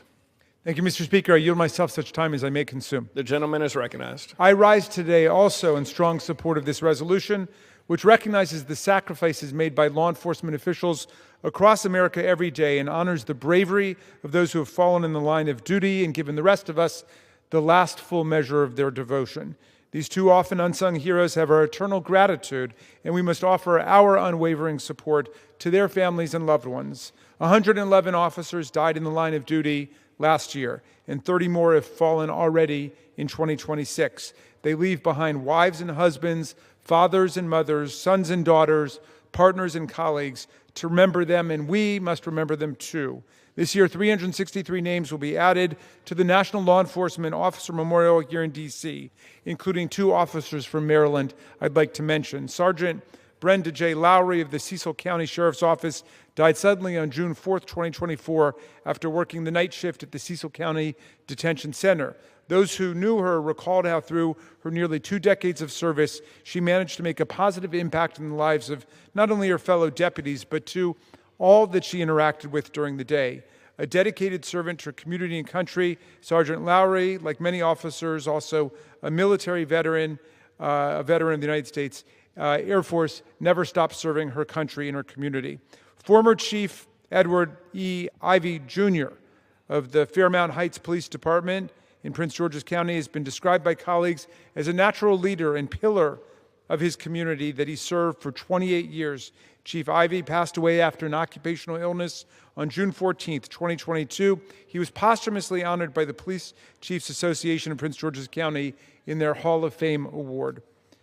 America's law enforcement officers set out every single day to protect our people. They protect our neighborhoods, our loved ones, our businesses, our schools, our property, and even this building and the people who work within it when called upon to do so. We recognize that our sworn officers do not make these sacrifices alone. Every day, their families live with the knowledge that their loved one may not return home after the shift. These families, too, bear the heavy burdens of their profession, and we honor them today as well. Today, I ask all of our colleagues to join us in honoring all the men and women who took the oath, dedicating their lives to our communities with honor, duty, and courage, and who have fallen in the line of duty. We remain committed to remembering them and honoring them. They will not be forgotten. I reserve the balance of my time. The gentleman reserves. The gentleman from North Carolina is recognized. Mr. Speaker, I have no further speakers, and I am prepared to close. The gentleman reserves. The gentleman from Maryland is recognized. We have no further speakers, and I will close with this. The observance of National Police Week and Peace Officers Memorial Day mark a time of solemn remembrance when our nation comes together to honor the courage, the sacrifice, and dedication of the noble law enforcement officers and personnel all across the country and right here in Washington, D.C., and on the Capitol itself, who promote our safety and our security. Let us rededicate ourselves to awareness of their service to our communities and our country. I thank the sponsors of this resolution for upholding and honoring the spirit of this moment. I thank my friend from North Carolina, and I ask all colleagues to support HRES 1252, and I yield back. The gentleman from Maryland yields. The gentleman from North Carolina is recognized. Mr. Speaker, I yield myself the remainder of my time. The gentleman is recognized. Mr. Speaker, I want to thank my colleague from Maryland, Mr. Raskin, for his thoughtful remarks. And in the same spirit that he just articulated, we as elected officials, we must take a stand against these attacks and honor our fallen law enforcement officers. This resolution takes an important first step, and we collectively will never forget those who made such high levels of sacrifice in the line of duty. It is up to us in Congress to honor their memory and to stand up to protect those who do so much each and every day to protect each of us here. Thank you, Mr. Speaker. I urge my colleagues to support this resolution, and I yield back the balance of my time. The gentleman yields. The question is, will the House suspend the rules and agree to House Resolution 1252? Those in favor say aye. Those opposed, no. In the opinion of the chair, 2/3 being in the affirmative. From Maryland, seat recognition. Mr. Speaker, thank you. I ask for the yeas and the nays. The yeas and nays are requested. All those in favor of taking this vote by the yeas and nays will rise and remain standing until counted. A sufficient number having risen, the yeas and nays are ordered. Pursuant to Clause 8 of Rule 20, further proceedings on this question will be postponed. For what purpose is the gentleman from North Carolina seat recognition? Mr. Speaker, I move to suspend the rules and pass H.R. 2853 as amended. The clerk will report the title of the bill. Union Calendar Number 402, H.R. 2853, a bill to combat organized crime involving the illegal acquisition of retail goods and cargo for the purpose of selling those illegally obtained goods through physical and online retail marketplaces.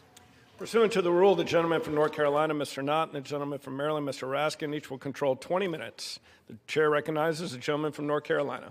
Thank you, Mr. Speaker. I ask for unanimous consent that all members have 5 legislative days to revise and extend their remarks and submit extraneous material on the bill under consideration. Without objection. Thank you, Mr. Speaker. I yield myself as much time as I may consume. The gentleman from North Carolina is recognized. Mr. Speaker, I would first like to begin by commending my good friend and colleague, Mr. Joyce, for the hard work that he has put into not only drafting but ushering this legislation to where we are today. The Combating Organized Retail Crime Act, colloquially known as CORCA, was the byproduct of collaboration between members on both sides of the aisle, law enforcement, industry leaders, shipping and transportation companies, and small business owners throughout this country. I was proud to be an original co-sponsor of this effort. H.R. 2853 is an answer to the significant and persistent increase in organized retail crime that we have seen ballooning in recent years across the United States. Often misunderstood, organized retail crime is a broad category including everything from theft offenses such as stealing items from convenience stores to cargo theft, gift card theft, and stolen or cloned credit cards. And while this may seem isolated or even minuscule when looked at alone, this problem has been escalating across the country at a vast scale. While precise data on the losses to businesses from organized retail crime is hard to specify and difficult to quantify, it is estimated conservatively that up to $100 billion annually is the direct cost to businesses across the country. Organized retail crime is forcing businesses to close, it's endangering the public, and it contributes to the rise in prices for consumers wherever it is. Many organized retail crime rings operate across state and, of course, international lines. While preventing local retail crime is properly left to the state and local governments, this cross-border nature of organized retail crime makes it difficult for state and local law enforcement agencies to fight these crimes, even if just on a resource level alone. To be clear, this bill is not about going after the occasional shoplifter who steal an item of food or some small item that is of little consequence. Rather, this bill is going after the professional thieves, those who are repeat offenders, who steal for profit and do so at a large scale. H.R. 2853 provides federal prosecutors with additional tools to prosecute these and other instances of organized retail crime. For example, the bill amends Title 18 to allow federal prosecutors to charge receipt of stolen goods or transportation of stolen goods when the stolen property reaches an aggregate value of $5,000 or more over a 12-month period. It also expands the definition of monetary instrument in the federal money laundering statute to include general use, prepaid cards, gift certificates, and store gift cards. Over the past several years, organized retail crime groups have been increasingly utilizing gift card schemes to defraud stores and consumers. These groups record the gift card data in the store, receive notifications when the funds are loaded onto the same card, and then drain the balance before the consumer has the opportunity to use those funds. This bill further expands the ability for federal judges to order criminal forfeiture of assets from convictions related to the interstate shipment, transportation, or sale of stolen goods. Finally, Mr. Speaker, it establishes a Center to Combat Organized Retail and Supply Chain Crime within the Department of Homeland Security Investigations. The center will be tasked with coordinating federal law enforcement activities related to organized retail and supply chain crime, including investigations of transnational criminal organizations. Thank you, Mr. Speaker.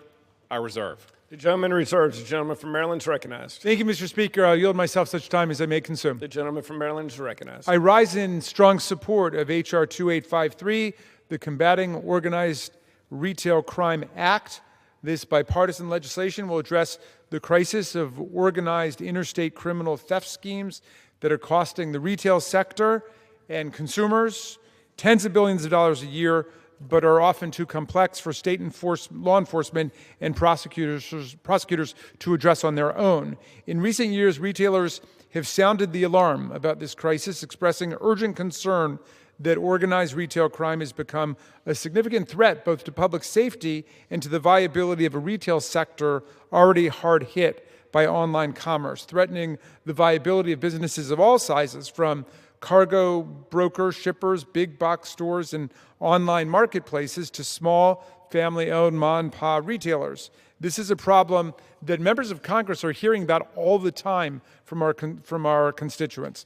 When we talk about the problem, we are talking about serious criminal enterprises that operate in a coordinated manner to commit large-scale theft of merchandise for resale or to defraud retailers and convert the proceeds directly into cash or into cryptocurrency. This legislation is not aimed at petty shoplifters or small one-off episodes of theft. We're talking about a multi-billion-dollar criminal industry that grows, evolves, and adapts rapidly to the latest technology, security improvements, and modified business practices. These kinds of operations are centrally coordinated, enabled by technology, and very difficult to stop by local police forces. And while organized retail theft endangers the physical safety of retail workers in every sector, this kind of crime hits small businesses especially hard.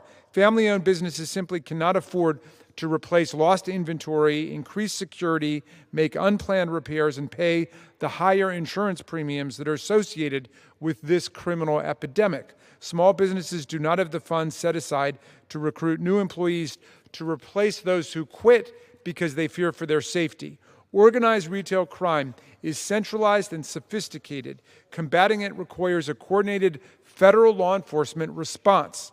This legislation is a targeted bipartisan effort to address organized multi-state criminal networks. It's designed to improve coordination among existing partners, not to expand federal authority beyond its current legislative scope.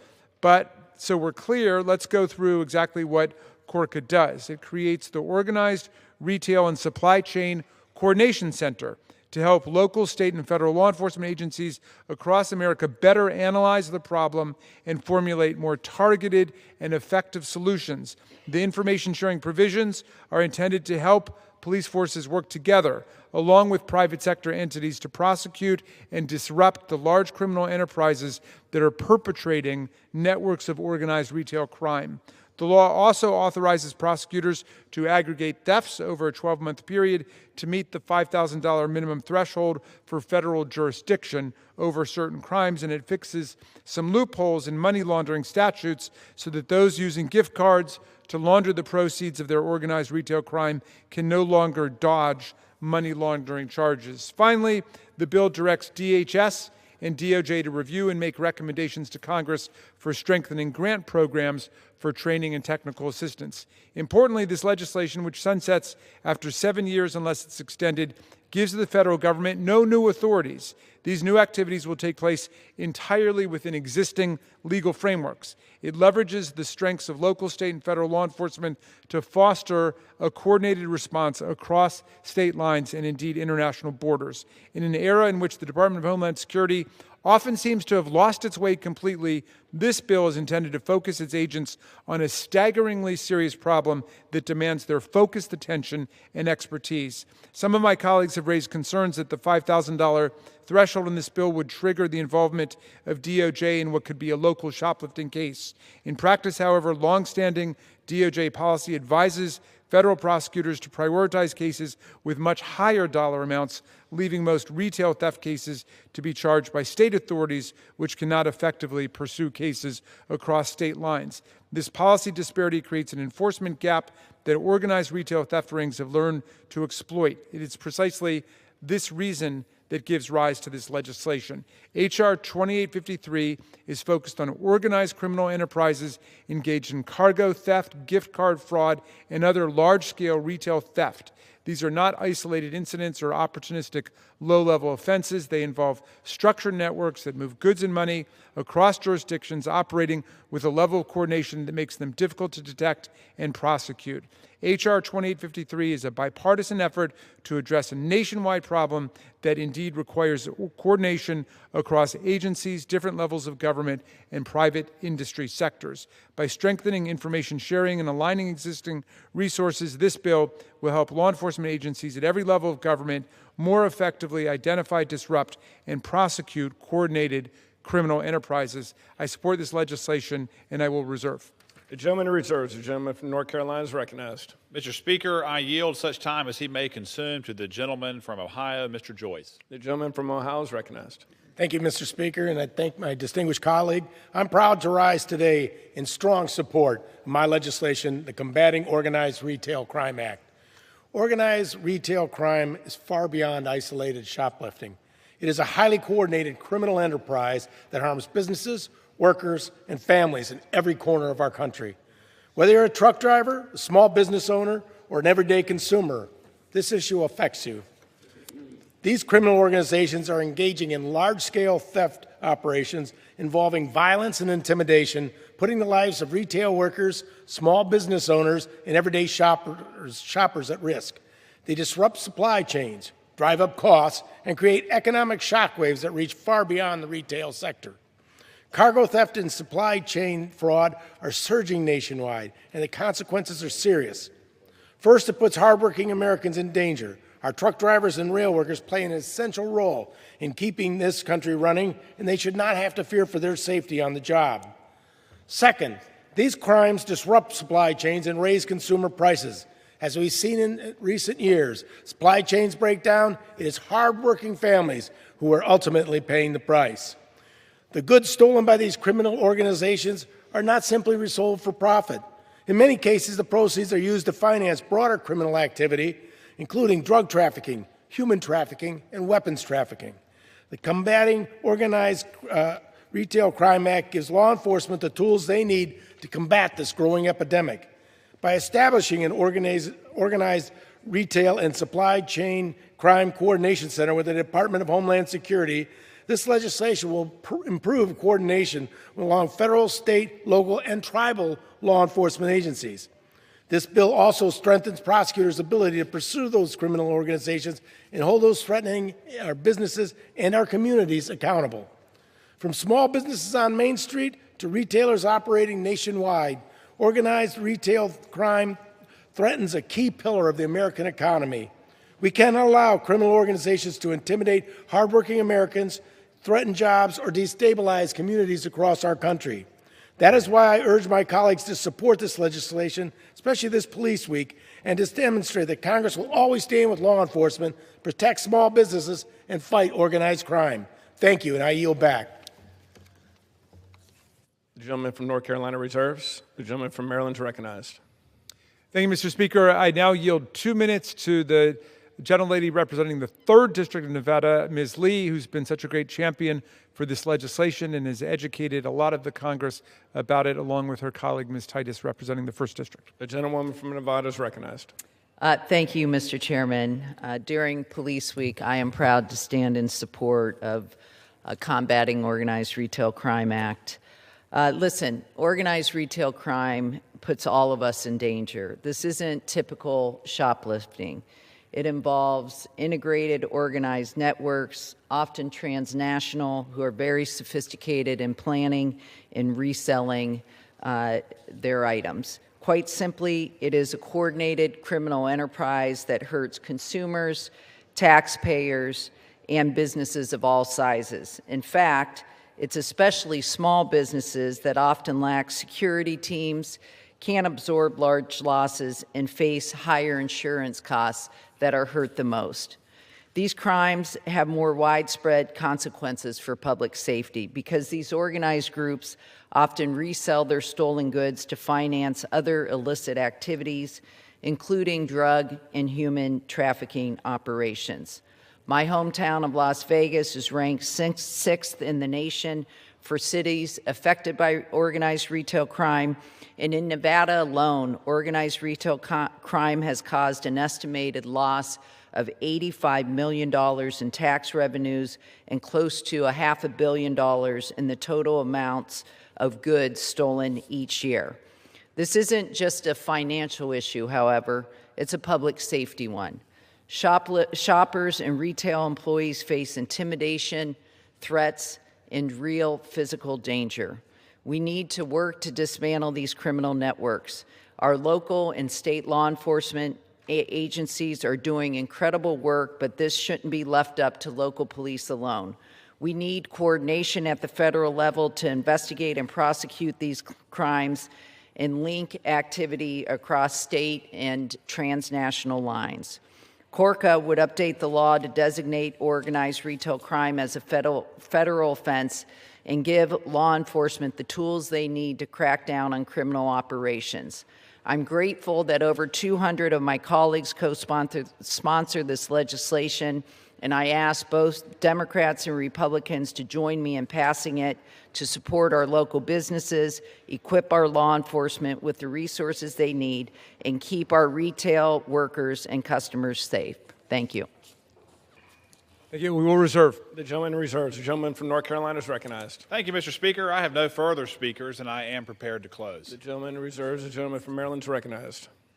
Thank you, Mr. Speaker. I want to recognize Ms. Titus from the 1st District of Nevada for 2 minutes. The gentlewoman from Nevada is recognized. Oh, thank you very much. I rise in support of H.R. 2853, Combating Organized Retail Crime legislation, which I'm proud to co-lead and have been working on since 2021 within Representative Buck from Florida. Organized retail crime is one of the most pressing concerns I hear about from businesses, workers, law enforcement, and community leaders, not just in Nevada, but across the country. As you have heard, these sophisticated operations go far beyond just a kid stealing a candy bar, and they require a strong federal response to protect consumers, local businesses, and transportation networks. As you have heard from our ranking member in detail how this bill will work, so I ask you to just think about it in personal terms. When you get ready to go to a store, whether it's to buy razor blades from Target or an electric saw from Home Depot, what do you find? You find all of these things locked behind glass doors. You then have to call an assistant. You have to wait. You can't play with whatever it is or read the description or the specs because this is all locked away, protecting it from organized retail crime. Now, what have you done? You have made it more expensive, more inconvenient. You've led to people staying at home because they're reluctant to go shopping. They'll just do it online. This hurts local businesses and also it cuts down tax revenue for local governments. At the same time, you are putting people in danger from these people who engage in this type of crime, and they use this money to fund trafficking of all types, human, drugs, and guns. So I would ask you to join with me in supporting this legislation that will protect workers and customers, support our businesses, and strengthen public safety. Thank you, and I yield back. Thank you, and we reserve. The gentleman reserves. The gentleman from North Carolina is recognized. Mr. Speaker, I yield myself the remainder of my time. The gentleman is recognized. Again, Mr. Speaker, I commend my friend and colleague, Mr. Raskin from Maryland, for his considerable scholarship and efforts in getting this bill to the floor. We certainly wouldn't be here without his assistance, and I'm grateful for it. And Mr. Speaker, as a federal prosecutor in my previous career, I worked many years in the organized crime space. I investigated crimes like these, I spoke with the criminals, and there is, as we've already discussed, a very deep need for this bill that the general public does not often see. I'm not talking about shoplifters. I'm not talking about the individual acts of random crime. I'm talking about the more proficient domestic and international actors that have a real effect on every business and every customer in this country. This bill is highly targeted in its scope, and it addresses an important issue that is ongoing within our country, and it does not usurp local authority. I urge my colleagues to support this bill. It's an important measure that will protect consumers, it will protect businesses, and it will protect employees all over the United States. I yield back the balance of my time. The gentleman yields. The gentleman from Maryland is recognized. Thank you, Mr. Speaker. We have no more speakers, and I'm prepared to close. The gentleman from Maryland is recognized. Well, thank you kindly. Let the word go out to all of the organized retail criminal conspiracies and outfits and operations and racketeering enterprises across America and the world that we are going to have an organized retail and supply chain crime coordination center. We're going to be working between the federal government and the state and local governments in order to crack down on this very serious threat to our small businesses, some bigger businesses, and to all the consumers and the people of the country. And I want to thank the distinguished former prosecutor and congressman from North Carolina for his leadership on this. We are not powerless. There's definitely something that we can do to stop this, and this is a clear, effective bipartisan solution before us. So I urge all of our colleagues to support H.R. 2853, and I'm happy to yield back. The question, the gentleman yields. The question is, will the House suspend the rules and pass H.R. 2853 as amended? Those in favor say aye. Those opposed, no. In the opinion of the chair, 2/3 being in the affirmative. The gentleman from North Carolina requested the yeas and nays. The yeas and nays are requested. All those in favor of taking this vote by the yeas and nays will rise and remain standing until counted.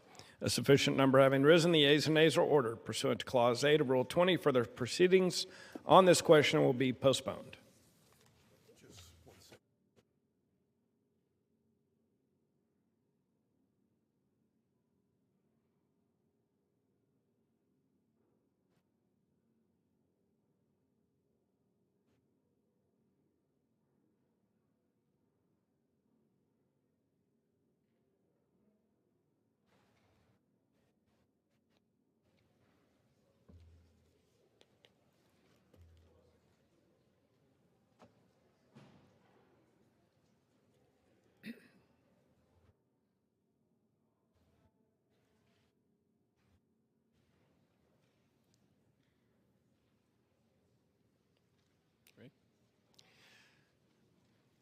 For what purpose is the gentleman from Kentucky seek recognition? Mr. Speaker, I move to suspend the rules and pass H.R. 2267 as amended. The clerk will report the title of the bill. H.R. 2267, a bill to require the Attorney General to submit to the Congress a report that includes the demographic data of persons determined to be ineligible to purchase a firearm based on a background check performed by the National Instant Criminal Background Check System. Pursuant to the rule, the gentleman from Kentucky, Mr. Massey, and the gentlewoman from North Carolina, Ms. Ross, each will control 20 minutes. The chair recognizes the gentleman from Kentucky. Mr. Speaker, I ask unanimous consent that all members have 5 legislative days in which to revise and extend their remarks and to insert extraneous material on H.R. 2267. Without objection. I yield myself as much time as I may The consider. gentleman from Kentucky is recognized. Mr. Speaker, today we are bringing to the floor the NICS Data Reporting Act. It was inspired in the Judiciary Committee with a conversation that I had with the late Sheila Jackson Lee. I became aware of a problem with the NICS background check system because John Lott, who's an author, an economist, and statistician, author of many books, worked at the Department of Justice and has been privy to some of this data and has discovered that the NICS background check system doesn't work like we think it does, or may actually, in fact, have a racial prejudice built into it. That's a problem because the right to keep and bear arms, like all fundamental rights protected in the Constitution and given to us by God, should not be based on race, sex, or religion. The NICS system, that stands for National Instant Criminal Background Check System, is a program that it was instituted many years ago that you have to go through when you want to purchase a firearm. You fill out a form 4473 at the gun store, and you record some affirmations on there that you're not a felon, that you don't use drugs, and you also put on there your some demographic data. Well, the DOJ collects this data, but they've never let us see it. And I think we could learn some things and improve their system if we could see this data.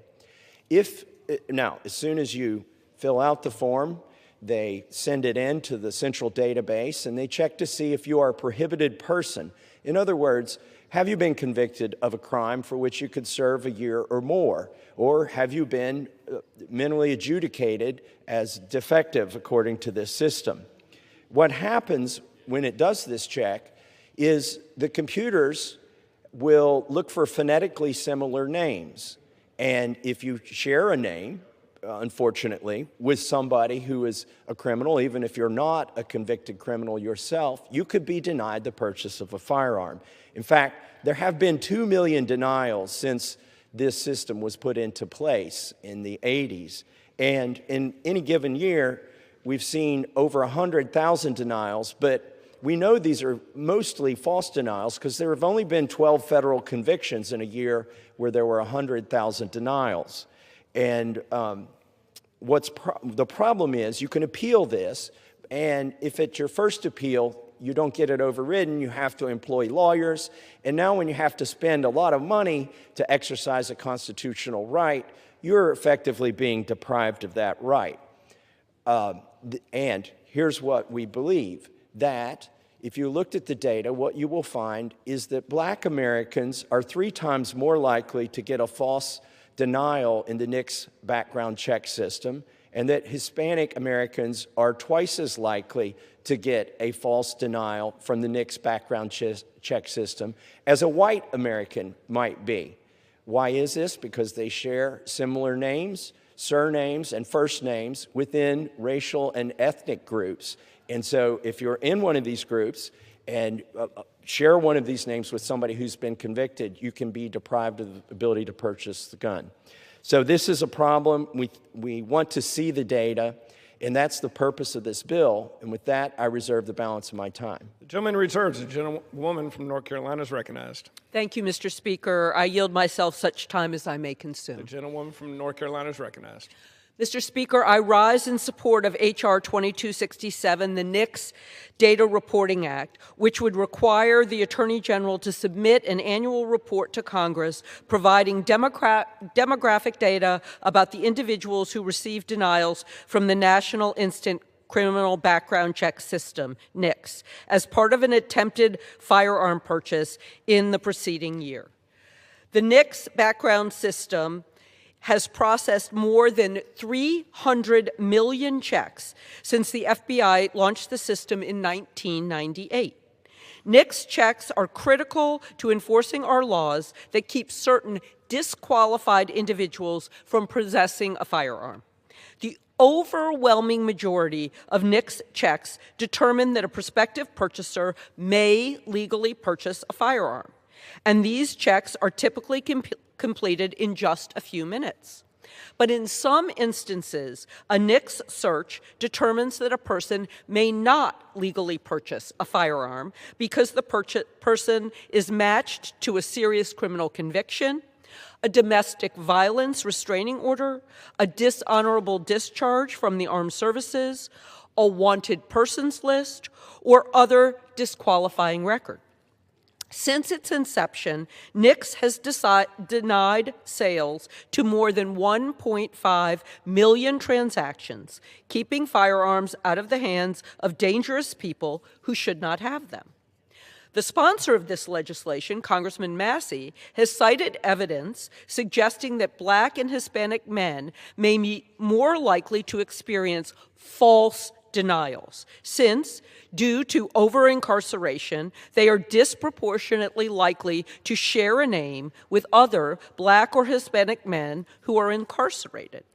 Mr. Massey has also expressed concern that erroneous NICS denials may disproportionately affect people based not just on race, ethnicity, and national origin, but also on sex, gender, age, disability, income, and English language proficiency. This is why his legislation asks for the demographic data of individuals denied firearms through NICS for each of the categories I just listed. There is absolutely no harm in seeking this information. We need data and facts to understand our complex world, to craft responsive legislation, and to determine how to allocate government funding. In fact, when I was in North Carolina representing people who had been wrongly stopped by law enforcement officials, we instituted a data collection system that looks into whether or not people have been detained based on their race or their gender. And it's been very effective. NICS is an essential tool that keeps guns out of dangerous people's hands. We should seek to learn more about how NICS is working and make improvements, if any are necessary. We need a universal, violent criminal background check to close loopholes in current laws, like the internet loophole and the gun show loophole. I support this legislation, and I urge my Republican colleagues to stand with us in supporting public access to all information, including demographic data, so that we can be certain that our laws and our government are working for every American. I urge my colleagues to support this legislation, and I reserve the balance of my time. Gentlewoman reserves. The gentleman from Kentucky is recognized. Mr. Speaker, I want to be clear about the purpose of the bill. It's not to collect more information on prospective gun buyers. It's to know what the information we have, what's been collected.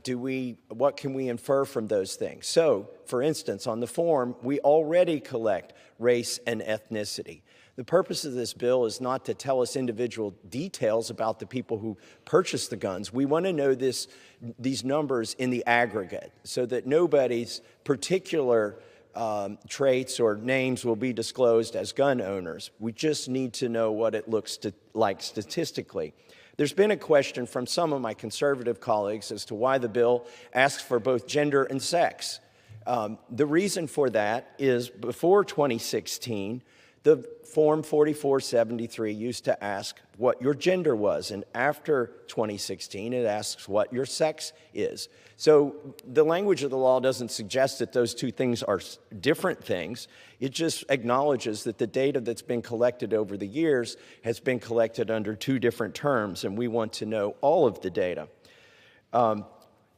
Imagine if a bank, which also does background checks on its prospective tellers and employees of the banks, imagine if a bank had an error in their system which caused black tellers or Hispanic tellers to fail the background check more than white tellers or other bank employees. The bank would be sued out of existence.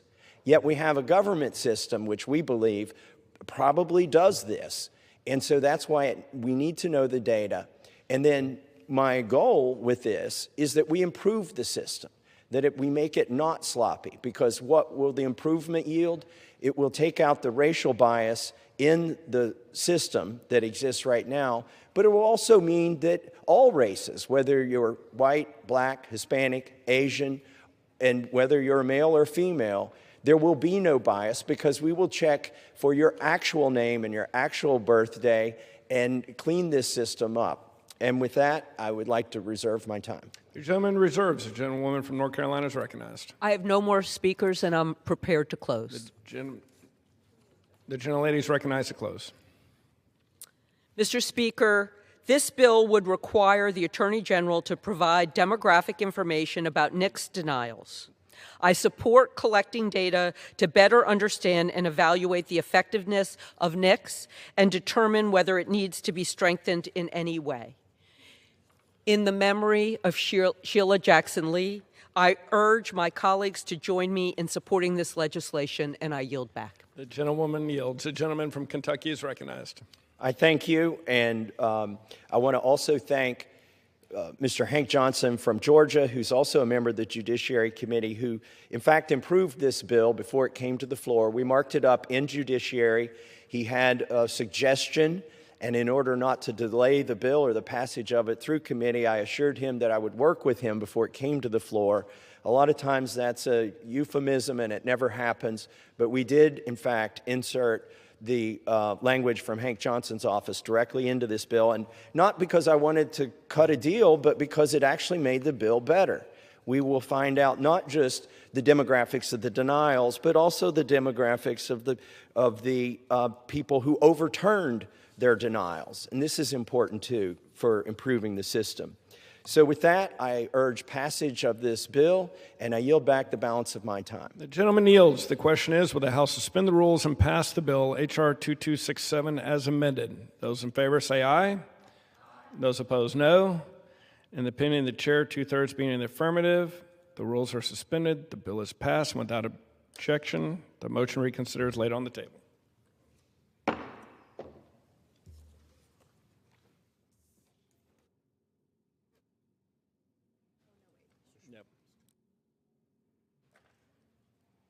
Mr. Schmidt, yeah, sorry.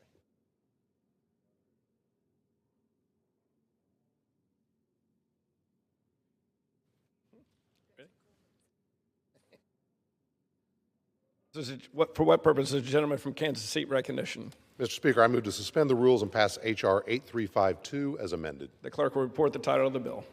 Union Calendar Number 553, H.R. 8352, a bill to authorize peace officer standards and training agencies to access criminal history records and for other purposes. Pursuant to the rule, the gentleman from Kansas, Mr. Schmidt, and the gentlewoman from North Carolina, Ms. Ross, will each control 20 minutes. The chair recognizes the gentleman from Kansas. Mr. Speaker, I ask unanimous consent that all members may have 5 legislative days in which to revise and extend their remarks and to insert extraneous material on H.R. 8352. Without objection. I yield myself such time as I may consume. The gentleman is recognized. Mr. Speaker, H.R. 8352 is a common sense and bipartisan bill that fixes a critical flaw in federal statute. State peace officer standards and training agencies, or POSTs, are responsible for certifying, licensing, and overseeing law enforcement officers in their respective jurisdictions. All 50 states have some form of a post agency, although they go by different names. More than 50,000 individuals apply each year for law enforcement positions across the United States, and local, county, state, and tribal agencies submit these applicants to their respective state post agencies for certification. It is our expectation that each of those men and women would be a person of integrity, capable of upholding the position of public trust. But we shouldn't just take the applicant's word for it. As President Reagan might have said, trust but verify. Applicants voluntarily consent in writing to these background checks when applying for employment to perform the duties of a law enforcement officer. But current federal law does not give post agencies full access to criminal history records contained within the FBI's CJIS system. This can result in post agencies having incomplete records when deciding whether to certify a candidate for employment as law enforcement. This unnecessary barrier has resulted in candidates with disqualifying convictions slipping through the cracks. In my own state of Kansas, it's currently dealing with an issue of an officer with a disqualifying conviction who was hired by an agency without performing the mandatory background criminal history check. Since Kansas CPOST does not have the authority to run its own criminal histories, it has to rely on the hiring agency's verification that the applicant has met all of the minimum requirements. That officer has been working for more than 18 months with a disqualifying conviction. Giving post agencies this access is a common sense step that strengthens accountability and helps keep communities safe by preventing individuals with disqualifying criminal history records from entering or remaining in the profession. I want to thank Chairman Jordan and my colleagues on the Judiciary Committee for unanimously supporting this bill during our committee markup last month. I want to thank my colleague, Representative Ross from North Carolina, for her leadership in making this a bipartisan partnership and effort. And I urge my colleagues to join me in supporting this bill. And Mr. Speaker, I reserve the balance of my time. The gentleman reserves. The gentlewoman from North Carolina is recognized. Thank you, Mr. Speaker. I yield myself such time as I may consume. The gentlewoman is recognized. Mr. Speaker, I rise in strong support of H.R. 8352, the Bipartisan Criminal History Access Act of 2026. I applaud my colleague, Mr. Schmidt, for introducing this important bill and for working together to get it through the Judiciary Committee. Every state has its own standards for determining who may serve as a state or local law enforcement officer. Those standards are set and administered by a state board or agency. These police officer and standard training post agencies are often also empowered to certify individuals who may be hired as law enforcement officers, train the potential officers, or assist with vetting other local law enforcement personnel. This bill would authorize state post agencies to directly access federal criminal history records when vetting and certifying law enforcement trainees and officers. Post agencies are essentially the gatekeepers to law enforcement profession. Their job is to keep bad actors out. Over 50,000 people apply for law enforcement positions across the country every year, and applicants are already sign off on disclosure of their criminal history records as part of that process. The problem is that current federal law blocks most post agencies from accessing those records. So they end up relying on whatever the hiring department shares with them. When disqualifying information gets left out, post agencies never see it, and someone who shouldn't be certified may get certified. This bill fixes this by amending 28 U.S.C. 534 to add post agencies to the list of entities authorized to receive federal criminal history records, the same access law enforcement agencies already have. This is a simple, low-cost, actually no-cost fix to close this gap. Again, I thank Congressman Schmidt for working with me in a bipartisan manner to bring this issue to the committee's attention and to propose a common-sense solution. I thank the International Association of Directors of Law Enforcement Standards and Training for their technical expertise and assistance with this legislation, which is also supported by the major county sheriffs of America, the International Association of Chiefs of Police, and the Association of State Criminal Investigative Agencies. I urge my colleagues to support this legislation, and I reserve the balance of my time. The gentlewoman reserves. The gentleman from Kansas is recognized. Madam Speaker, we have no other speakers, and I reserve. The gentleman reserves. I have no more speakers, and I'm ready to close. The gentlelady is recognized to close. Madam Speaker, this bill would provide a limited and logical extension of the authority to share criminal history records so that those who help screen law enforcement officers have the information they need to maintain hiring standards.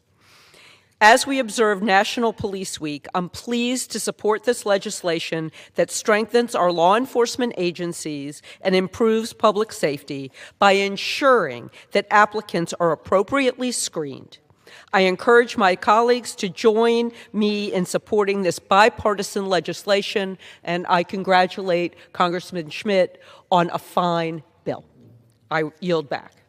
The gentlewoman yields. The gentleman from Kansas is recognized to close. Madam Speaker, I yield myself the balance of my time. Madam Speaker, this week across America, we honor the brave men and women in law enforcement who work every day to protect and serve the American public. And in particular, we honor those who made the ultimate sacrifice, whom we recognized in a resolution on this floor just a few minutes ago. A few weeks ago, I was honored to speak to the 355th basic class at the Kansas Law Enforcement Training Center, which provides basic training and continuing education for most of the law enforcement officers in our state. The auditorium at the training center where the graduation ceremony is held is appropriately named Integrity Auditorium. And each graduate is presented with a challenge coin that bears the phrase, "Integrity is the basis for community trust."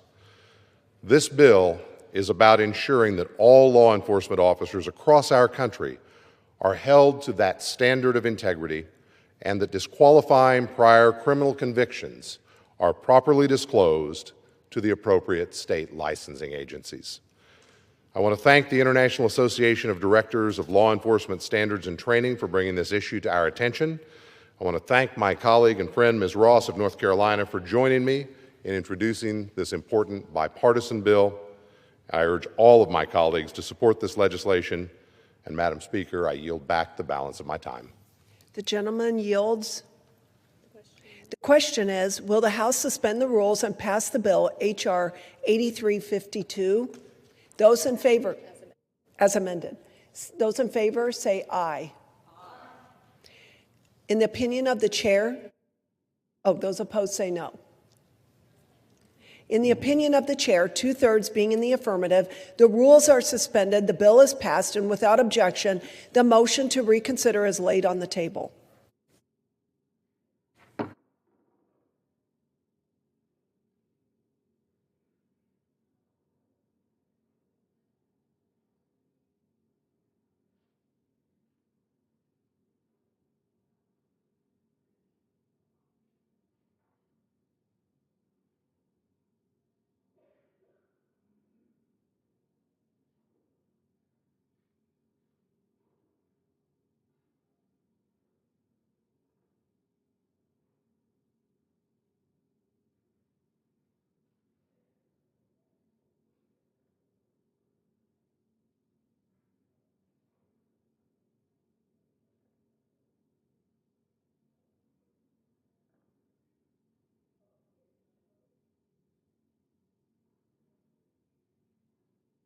For what purpose does the gentleman from New Jersey seek recognition? Madam Speaker, I move that the House suspend the rules and pass H.Res. 1259.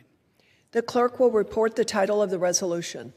House Resolution 1259, resolution expressing the sense of the House of Representatives that the President should prioritize securing the release of Pastor Jin Mingri, Pastor Gao Quanfu and his wife Peng Yu, Dr. Gulshan Abbas, and Jimmy Lai detained by the People's Republic of China during future engagements with Chinese President Xi Jinping.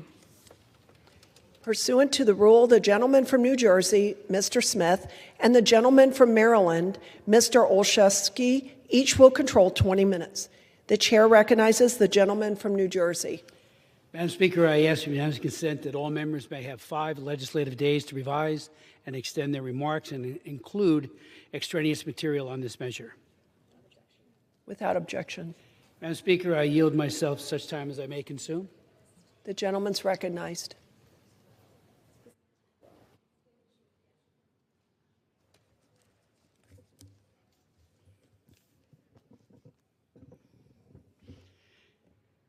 Madam Speaker, I, like many in the House and the Senate, want to thank President Trump for requesting on numerous occasions that Xi Jinping release Jimmy Lai and other women and men who are gravely sick and unjustly incarcerated.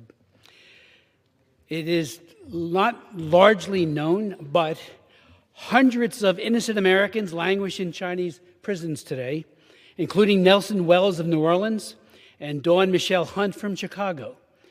At a hearing that I chaired in September of 2024, Bringing Home America's Detained in China, we heard heartbreaking stories from their families and their loved ones. According to the Foley Foundation, more United States nationals are wrongfully detained in China than in any other country. I've introduced legislation to create a comprehensive strategy to try to obtain their release. HRES 1259 speaks to this issue of unjustly detained individuals, and it's about Pastor Ezra Jin, founder of the Zion Church, detained and deemed that she needs medical care. It's about Pastor Gao Guanfo and his wife Peng Yu, detained for peaceful religious leadership.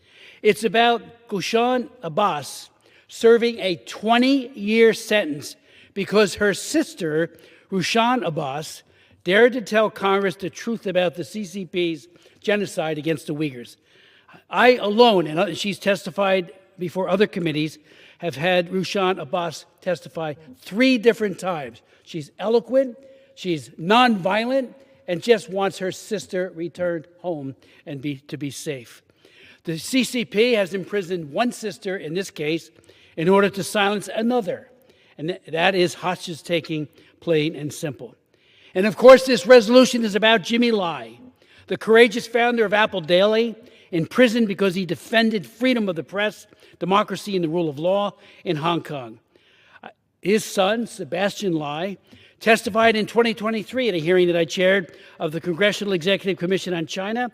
And when he was done, I said, you're a chip off the old block. You are so persuasive and so full of goodness, just like his father. He did tell us that his father was refusing not to speak truth to power, that he was not going to be silenced, and that he may die in prison. That testimony, Mr. Speaker, should haunt us and move us to action. I would remind my colleagues that some years ago, working with Speaker Pelosi, we were able to pass the Hong Kong Human Rights and Democracy Act. And unfortunately, it's only gotten worse since then. Yes, sanctions have been meted out, but unfortunately, Xi Jinping has incarcerated the best and the bravest and the brightest in all of China. Jimmy Lai should not spend one more night in a Hong Kong prison. He is a man of total nonviolence. He used the power of the pen to try to persuade and to admonish. Like Sebastian, Jimmy Lai's daughter, Claire, has bravely and tenaciously and prayerfully advocated for her dad's release. Claire told the Associated Press last December that her dad just wants to reunite with his family. He wants to dedicate his life, what's left of it, to serving our Lord, and he wants to dedicate the rest of his days to his family. She has met with many, many House and Senate members. She sat right up there during the State of the Union, met with members. I was with her for much of that time. She was with the Speaker, and she was just so gracious. She exudes compassion, and she radiates kindness. All that she and Sebastian are asking for is that their father be released, and we know President Trump is going to raise that face-to-face with Xi Jinping. I'd remind my colleagues that I've been in this body for 46 years and worked on political prisoners all over the world, starting in the Soviet Union. We've always found out that when the United States names prisoners, it works. Reagan did it all the time. Schultz, Secretary of State, specific names. And many of those people were released when they were advocated for. It can also help secure access to lawyers, family and medical care, and it can save lives. And again, it can lead to releases. I note parenthetically, because I work on Belarus all the time, about 500 prisoners have been released due to the advocacy and intervention of the president. I mean, that's amazing. It does work, and he's trying to do it now as he heads over to China. It matters to their families, it matters to every prisoner languishing in a cell, because he or she dared to pray, publish, speak, worship, or advocate for fundamental human rights and freedoms. And it matters to the Chinese Communist Party, because autocrats listen when the President of the United States names names. Silence is not an option. Silence tells the jailer no one is watching. Silence tells the prisoner the world has moved on, turned the page. It tells Beijing that hostage diplomacy, coercive exit bans, and transnational repression can be normalized. It can't be normalized. We will not be silent, and we pray and hope that the president is successful. I reserve the balance of our time. The gentleman from New Jersey reserves. The gentleman from Reserve the balance of our time. The gentleman from Maryland is recognized. Thank you very much, Madam Speaker. I rise in strong support of HRES 1259, expressing the sense of the House of Representatives that the President should prioritize securing the release of Pastor Ezra Jin, Pastor Gao Chuanfu, and his wife, Peng Yu, as well as Dr. Gulshan Abbas and Jimmy Lai, all of whom, Madam Speaker, all of whom have been detained by the People's Republic of China, and we encourage him to take this approach during his upcoming talks with President Xi Jinping. I also want to thank my colleague from New Jersey, Mr. Smith, for his long-standing leadership on this important issue. President Trump's trip, Madam Speaker, is an opportunity for him to confront Beijing's not only on economic issues, but also on its deeply troubling human rights record, including its suppression of free speech and its ongoing persecution of religious and ethnic minorities. Whether it's pro-democracy advocates in Hong Kong, Uyghurs, or members of the Christian Zion Church, Beijing has imprisoned far too many individuals simply for practicing their faith or exercising their fundamental right of free speech.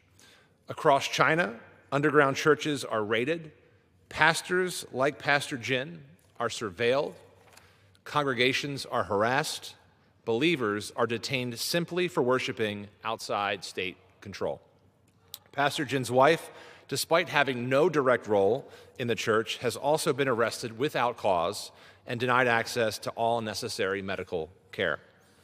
Uyghurs, like Dr. Abbas, face mass internment, forced labor, and egregious human rights abuses that our own government has declared a genocide. And journalists like Jimmy Lai, who have shown fearless activism and extraordinary courage in defense of a free press, are imprisoned for speaking the truth, including reporting on Beijing's democracy crackdown in Hong Kong. Mr. Lai was sentenced to 20 years in prison. This is the most excessive sentence that China has ever given for this so-called offense. Yet unlike prior U.S. administrations that recognize the clear link between human rights and our own security and prosperity, the Trump administration has not meaningfully engaged on China's troubling human rights abuses, and too often has failed to forcefully raise these issues in high-level bilateral engagements with Beijing. That must change. I call on President Trump to reverse this trend and to make securing the release of all the individuals named a central objective in his upcoming meeting with President Xi. This resolution reflects a strong bipartisan consensus in Congress on the importance of securing the release of these brave individuals. President Xi is hoping the war in Iran and our trade objectives with Beijing will distract our focus away from China's human rights abuses. But we need to be clear. The U.S. cannot take the pressure off of Beijing on these critical issues. China cannot be allowed to continue its repression of religious communities, ethnic minorities, Hong Kongers, or the press with impunity. I urge all members to support this measure, and I reserve the balance of my time. The gentleman reserves. The gentleman from New Jersey is recognized. Madam Speaker, I'm pleased to yield such time as she may consume to the gentlelady from California, Chairwoman of the Subcommittee on East Asia and Pacific, Young Kim. The gentlewoman is recognized. Thank you, Chairman Smith, for yielding, and I rise in strong support of House Resolution 1259. This resolution sends a very clear message. The United States will not be silent while the Chinese Communist Party continues to detain, torture, and disappear innocent people, including family members of American citizens. These individuals are not criminals. They are pastors, doctors, publishers, and brave voices who have been targeted simply because they threaten the CCP's fabricated narrative and grip on power. Under the CCP's rule, there has been ample evidence of modern-day concentration camps in Xinjiang, where Uyghurs and other ethnic and religious minorities face genocide because of their language, culture, and beliefs. In Hong Kong, the national security law and Article 23 have crushed basic freedoms. Jimmy Lai, the courageous founder of Apple Daily, has now spent over 5 years imprisoned. In February of this year, he was sentenced to an additional 20 years in prison, which is essentially a life sentence. At 78 years old, his health is deteriorating, and his case is a symbol of Beijing's assault on the rule of law and basic human rights. The CCP's unrelenting persecution campaign and coercion do not stop at Xinjiang and Hong Kong. Around the world, Tibetans, Falun Gong practitioners, Christians, and pro-democracy voices are under threat. As President Trump prepares to engage directly with Xi Jinping this week, we urge for the prioritization of the immediate and unconditional release of Pastor Jinming Ri, Pastor Gao Chen Fu, and his wife Peng Yu, and Dr. Gulshan Abbas, Jimmy Lai, and all others unjustly detained. Several of these individuals have family members who are U.S. citizens. Their loved ones here at home deserve answers and action.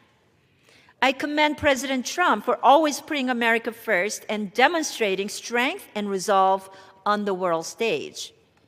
We reject the CCP's reign of terror. We stand with every freedom-loving people in Hong Kong, Xinjiang, Tibet, and across China who dreams of a day when faith is not a crime and truth is not censored. I urge my colleagues to support this resolution, and I urge the administration to make the release of these individuals a priority in engaging with Beijing. Thank you, and I yield back. The gentlewoman yields back. The gentleman from Maryland is recognized. Thank you, Madam Speaker. I yield as much time as she may consume to the distinguished gentlewoman from California, the Speaker Emerita, Nancy Pelosi. The gentlewoman is recognized. Thank you, Madam Speaker. I thank the gentleman, Congressman Olszewski, you pronounced it correctly, from Maryland, Johnny O, as we call him, for his leadership and his beautiful statement on what we are challenged with right now and how this legislation addresses that. I always want to praise Mr. Smith for his leadership on human rights throughout the world. What is it, Chris? We've been working on these things for 30 years, probably. He's not paying attention, but 30 years with Frank Wolf, going and visiting people in prison and trying to make sure people knew. Because, you know, they say that these autocrats, the president of China, for one, the most horrible form of torture that they can put on a prisoner is to tell them nobody even remembers them or cares about them or even knows why they are in prison. That's why I thank you both for bringing this legislation to the floor so that we, on the floor of the House of Representatives, can make sure that they know they are not forgotten. I rise today in strong support of this resolution, calling on the President to prioritize the release of these courageous individuals who have been unjustly detained by the government of the People's Republic of China simply for exercising their fundamental human rights. Jimmy Lai sits in prison because he dared to defend democracy and free press in Hong Kong. Mr. Smith talked about Jimmy and his son Sebastian, his daughter Claire. Now they have a grandbaby in the family, and Jimmy is, of course, not able to see the baby while they torture him in prison there. And then Dr. Gulsham Abbas has disappeared because of Beijing's repression of Uyghurs. She's there because of what her sister has testified to, as Mr. Smith mentioned, and that is engaging in transnational human rights suppression. In addition to that, Christian pastors and their families are persecuted simply for worshiping freely. Jin Mingri, we've heard about him, Pastor Gao Chenfu and Pang Yu, and Abbas, I talked about Dr. Gulsham Abbas. Now, let's just say that I want to just say that this has always been bipartisan and bicameral. House and Senate, Democrats and Republicans always coming together on these pieces of legislation. I want to call special attention to what our Speaker Johnson did a few months ago. He was invited to address the House of Commons in this, our bicentennial year of our country, and I asked him if he would mention Jimmy Lai in this speech, and he did, and he told me it got a good response. So we thank the Speaker for making that appeal to the House of Commons. Here, this resolution makes clear that human rights cannot be separated from America's engagement with China. The release of these individuals must remain a priority at the highest level of diplomacy. While the President is on his visit there, he is bringing with him a long list of business leaders. I have to say, if we do not speak out for human rights in China because of commercial interest, we lose all moral authority to speak out for human rights anywhere in the world. With this resolution, the House reaffirms that America will continue to stand for freedom, human rights, and the principle that no person should be imprisoned simply for what they believed. So let's make this a strong, as always, bipartisan vote. I thank the chairman, Mr. Smith. I thank Johnny O. I urge a strong bipartisan vote in support of this resolution. And yield back my time to the distinguished gentleman from Maryland. The gentlewoman yields. The gentleman from New Jersey is recognized. Speaker, I have no more speakers, and I'm prepared to close. The gentleman reserves. The gentleman from Maryland is recognized. We have one more speaker, and I yield 3 minutes, Madam Speaker, to the gentleman from New York, the co-chair of the Uyghur Caucus, Representative Swazi. The gentleman is recognized. Thank you, Congressman Johnny O. Madam Speaker, I rise in support of my friend Chris Smith's resolution to encourage our president while in China to push for the release of political prisoners of the Chinese Communist Party. First, Dr. Gulshan Abbas. Gulshan is a minority Muslim in the Xinjiang region of China, a Uyghur who's been imprisoned for 8 years for the crime of being a practicing Muslim and as a retribution for her sister's human rights advocacy. Even before I started the Congressional Uyghur Caucus in 2021, I've been fighting alongside Gulshan's U.S. citizen sister, Rushan Abbas, and U.S. citizen sister, daughter, Ziba, and other family members to free this innocent woman. Second, Pastor Jin Mingri, a man of tremendous faith who was imprisoned for the crime of leading a powerful Christian movement in Beijing. He and other Christian leaders in China are the victims of the Chinese Communist Party's war on faith. In anticipation of the summit, we co-sponsored a bipartisan and bicameral letter with over 30 members of the House and Senate calling for the release of Pastor Jin and other leaders of his church. Pastor Jin's U.S. citizen daughter, Grace, has been an inspiration, and as have been the messages coming from Pastor Jin. Jimmy Lai is a remarkable man, imprisoned for the crime of journalism. I met Jimmy Lin here in our nation's capital in 2019 as he fought against the corruption and human rights abuses by the Chinese Communist Party, and as he fought with peaceful protest in favor of democracy in the face of brutal repression in Hong Kong. He wanted me to encourage student protesters in Hong Kong to remain peaceful and practice nonviolence. Instead of me advocating for the students to remain peaceful in their protest, I enlisted the help of one of America's great civil rights icons, John Lewis. Congressman Lewis joined me in a video message that was viewed by millions of people throughout the world. John Lewis reminded us all to practice, quote, peace, love, and nonviolence to change things. He told us to respect the dignity and worth of every human being. Now, Jimmy Lai, 78 years old and in failing health, has been wrongfully imprisoned since 2020 and is sentenced to 20 years more. His daughter Claire and son Sebastian have done heroic work to have their ailing father released. Now, we need the Chinese Communist Party to heed the message of John Lewis and so many others to respect the dignity and worth of every human being and release Dr. Gulshan Abbas, Pastor Jin Mingri, Jimmy Lai, and every other person who's been wrongfully imprisoned, and to change the dynamic between our two countries. This resolution encourages our president to make this release a priority on this trip. And we urge the Chinese Communist Party to stop defending the indefensible and enhance China's standing in the world by working with President Trump to finally get this done. And I yield back. The gentleman yields.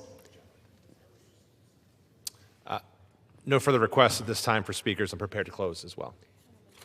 The gentleman from Maryland is recognized to close. Thank you, Madam Speaker. I yield myself as much time as I may consume for the purpose of closing. Madam Speaker, there is broad bipartisan consensus, as we heard today in this body, that the U.S. must once again apply pressure and use leverage to hold China accountable for human rights abuses, persecution of minorities, journalists, and Hong Kongers, and force it to release those who have been wrongfully imprisoned. This week is an opportunity for President Trump to press President Xi on these issues during their summit. This resolution calls on President Trump to make central in his negotiations the release of Pastor Jin, Pastor Gao Chuanfu, and his wife Peng Yu, Dr. Gulshan Abbas, and Jimmy Lai. I encourage all of my colleagues to join me in supporting HRES 1259, and I yield back the balance of my time. The gentleman yields. The gentleman from New Jersey is recognized. Madam Speaker, I yield myself the balance of our time. And just let me say, I want to thank my friends on the other side of the aisle. Mr. O, thank you for your kind words on behalf of this important resolution, and the Speaker, Pelosi, and Tom Suozzi. We worked together very, very closely on the Uyghurs, and thank you for your strong statement. And of course, Young Kim was eloquent, as she always is. So there's a great deal of support for Jimmy Lai, as we all know. He's 78. He got a 20-year prison sentence on top of the 5 he's already served, and it is a death sentence. He's not well. He has a number of maladies that are affecting his health. And we know, and the Speaker will remember, when Liu Xiaobo, the Nobel Peace Prize winner, when he was gravely sick, the Chinese Communist Party wouldn't even let him get the medical attention that he required. We don't want a deja vu on that ever. He needs to be released to his family so he can get the very necessary health care and to, in these final years, enjoy his amazing family and to be celebrated, frankly, for the great man that he is. You know, Rick Scott and I, Senator Scott, did a letter last week which kind of summed it all up. 100 of our colleagues signed onto it. And in part, it said the humanitarian case for Mr. Lai's freedom is urgent and it's undeniable. He's a devout Catholic, a successful entrepreneur, again, who's already spent 5 years in detention, much of it in solitary confinement. His health has declined in custody, prolonged isolation, and inadequate prison conditions, and increases the risk of permanent harm. Mr. President, we greatly appreciate that you have discussed the case of Jimmy Lai with Xi Jinping before. We know you have pledged to do it again, and we're hoping that the appeal will be heard by Xi Jinping himself. Search deep in your heart. Why continue to repress this absolutely amazing man who should be getting the Nobel Peace Prize, not a prison sentence? I urge my colleagues to support it and yield back the balance of our time. And yields. Yes. The question is, will the House suspend the rules and agree to Resolution 1259? Those in favor say aye. Those opposed, no. In the opinion of the chair, 2/3 being in the affirmative, the rules are suspended, the resolution is agreed to, and without objection, the motion to reconsider is laid on the... Madam Speaker, I ask for the yeas and nays. The gentleman from New Jersey. I ask for the yeas and nays. The yeas and nays are requested. All those in favor of taking this vote by the yeas and nays will rise and remain standing until counted.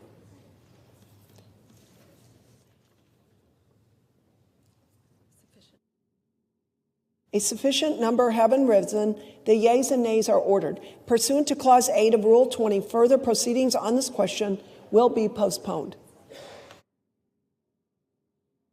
Clause 12A of Rule 1, the chair declares the House in recess until approximately 6:30 p.m. today.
The House will be in order.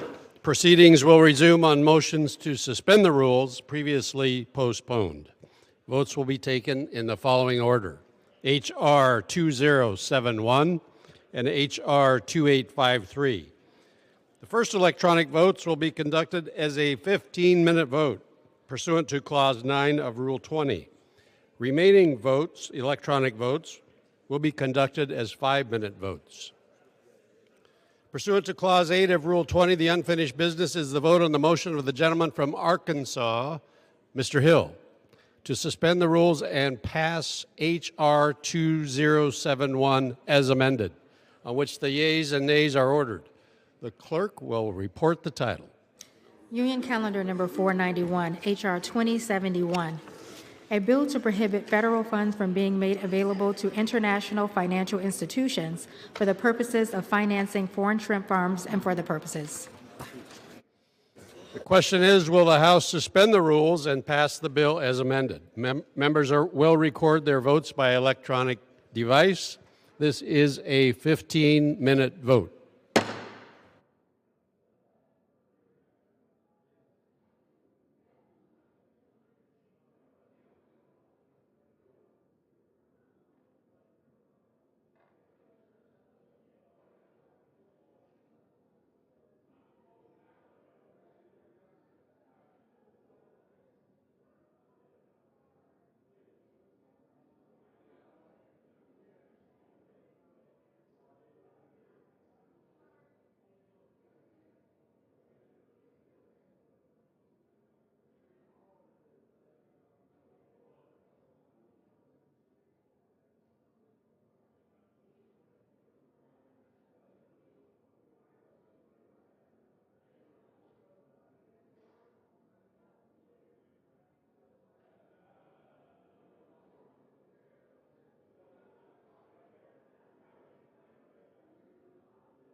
On this vote, the yeas are 391, the nays are 18.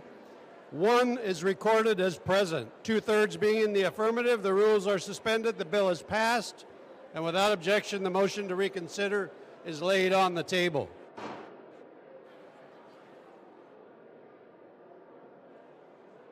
It's crossed out. Without objection, the title is amended.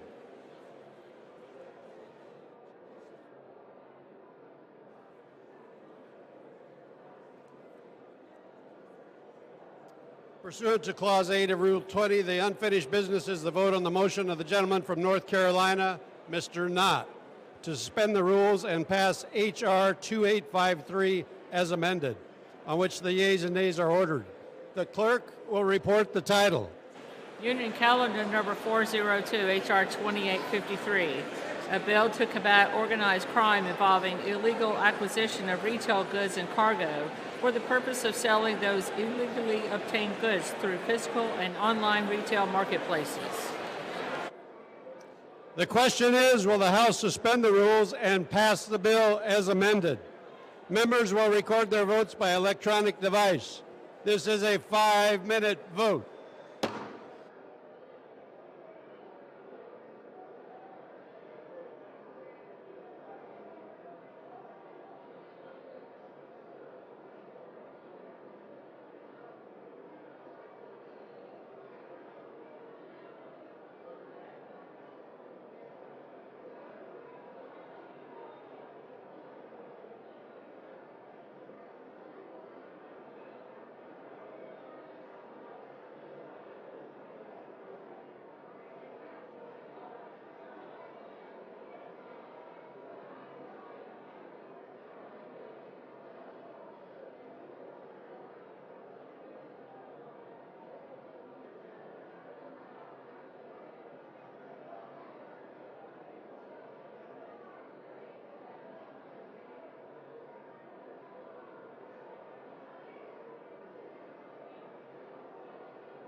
On this vote, the yeas are 348, the nays are 60. Two-thirds being in the affirmative, the rules are suspended. The bill is passed, and without objection, the motion to reconsider is laid on the table. The House will be in order. Please take your conversations outside the chamber. For what purpose does the gentleman from Florida seek recognition? Mr. Speaker, I ask unanimous consent to address the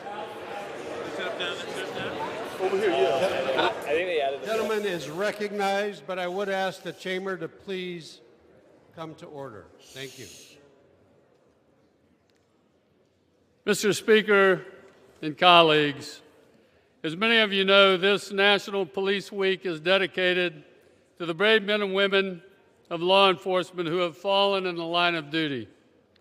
As a lifelong law enforcement officer and a former sheriff, this day is both reflective and somber for me, my colleagues, and our law enforcement communities nationwide. Every day, our officers put on a gun and a badge and say goodbye to their loved ones, not knowing if they will return home again. They stand as a shield between the vulnerable that they vowed to protect and those intent on doing harm. Last year alone, 111 officers sacrificed their lives in service to their communities. For this, we owe them a debt of gratitude. And I call on all of us to live our lives worthy of their sacrifice. And now I have here with me and proud to introduce my good friend and co-chair of the House Bipartisan Law Enforcement Caucus, Congressman Josh Gottheimer. Josh? Thank you so much. Appreciate it. Thank you, Congressman and Sheriff Rutherford. This week, law enforcement officers from across our country are gathering here in Washington for National Police Week. It's a time we honor the brave men and women who made the ultimate sacrifice in service to our communities and our great country, the greatest country the world's ever known, and to commit ourselves to supporting those who serve us day in and day out. Every day, these men and women put on a vest and a badge, kiss their loved ones goodbye, and head out the door not knowing whether they'll be coming home. Their courage, selflessness, and commitment to safety will never be forgotten. To the families who carry the weight of this loss every day, we stand with you, we pray for you, and remain forever grateful for your loved ones' service. And we must redouble our commitment to investing in law enforcement to make sure we protect our great country. And I'm very honored to be here with the co-chair of the Law Enforcement Caucus, Sheriff Rutherford, but with all these members who stand united in making sure we protect our great country. Please join me in a moment of silence to honor the fallen heroes of law enforcement.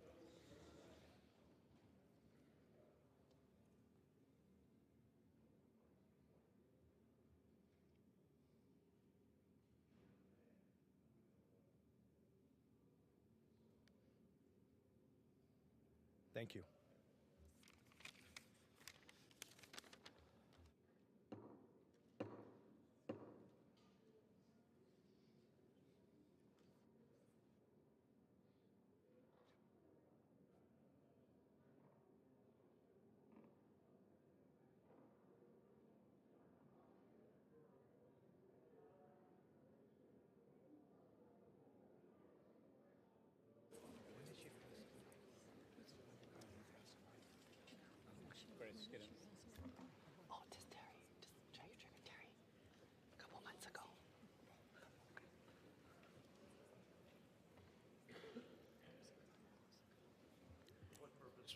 For what purpose does a gentlewoman from Hawaii seek recognition?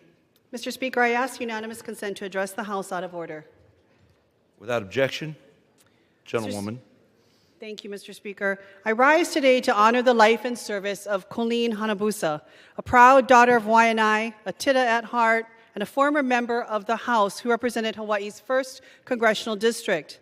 When I was first elected to the Hawaii State Senate, Colleen made history as the first ANHPI woman in the nation to lead a legislative body. But she understood something important about being the first. Your job is to hold the door open so you are not the last. That's who Colleen was. At her memorial last week, I looked around the Senate floor and saw her legacy everywhere, in the leaders that she mentored, the people she believed in, and the confidence she gave so many of us before we saw it in ourselves. It was hard to feel like she was gone because so much of her remains in all of us. When I think of strength, I think of Colleen. She always had the answers, but she never needed the spotlight. She pushed others forward while making it clear she had our backs. And as a young mother in public office, she never once made me feel like I had to choose between leading and loving my family.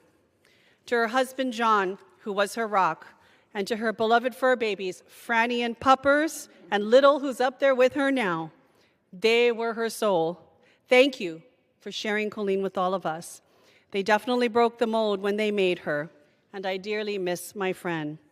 I ask my colleagues to join me now in a moment of silence in her memory and her honor.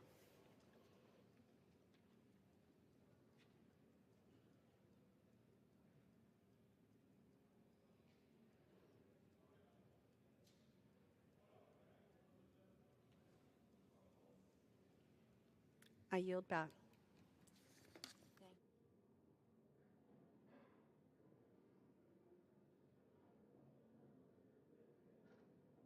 For what purpose does the gentlewoman from Virginia seek recognition? Mr. Speaker, I ask unanimous consent that the gentlewoman from Ohio, Mrs. Beatty, be removed as a co-sponsor from H.R. 8659. Without objection,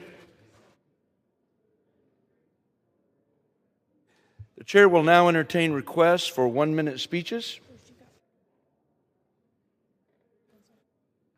For what purpose does the gentleman from Pennsylvania seek recognition? Without objection, gentleman is recognized for 1 minute. Mr. Speaker, I do rise today in honor of the officers of the law, the brave men and women who put their lives on the line to protect our communities. During National Police Week, police officers, detectives, state troopers, police chiefs, and sheriffs are traveling to Washington to acknowledge the contributions of their fellow men and women in uniform. As the son of a police officer, I do know firsthand the experiences that law enforcement and their families face every day, and the dangers. Just this year in Pennsylvania, 4 officers were killed and 14 were wounded. In 2022, Lieutenant William Lebo of Lebanon City Police Department, right in the middle of my district, was shot and killed in the line of duty. These tragedies underscore the need to always back the blue, and why I advocated renaming a Lebanon County Post Office with this House's support in Lieutenant Lebo's honor.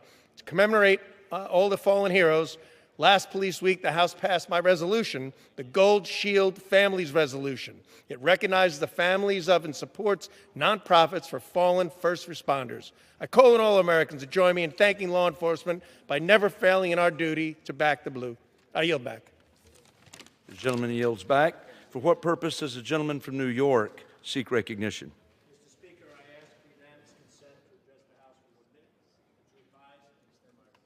Without objection, the gentleman is recognized for 1 minute.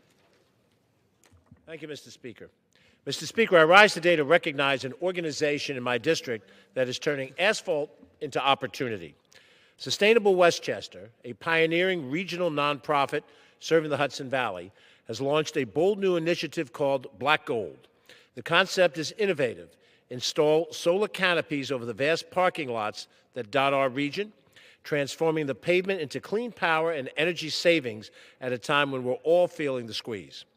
Parking lots are some of the most underutilized spaces in America. Black Gold changes that.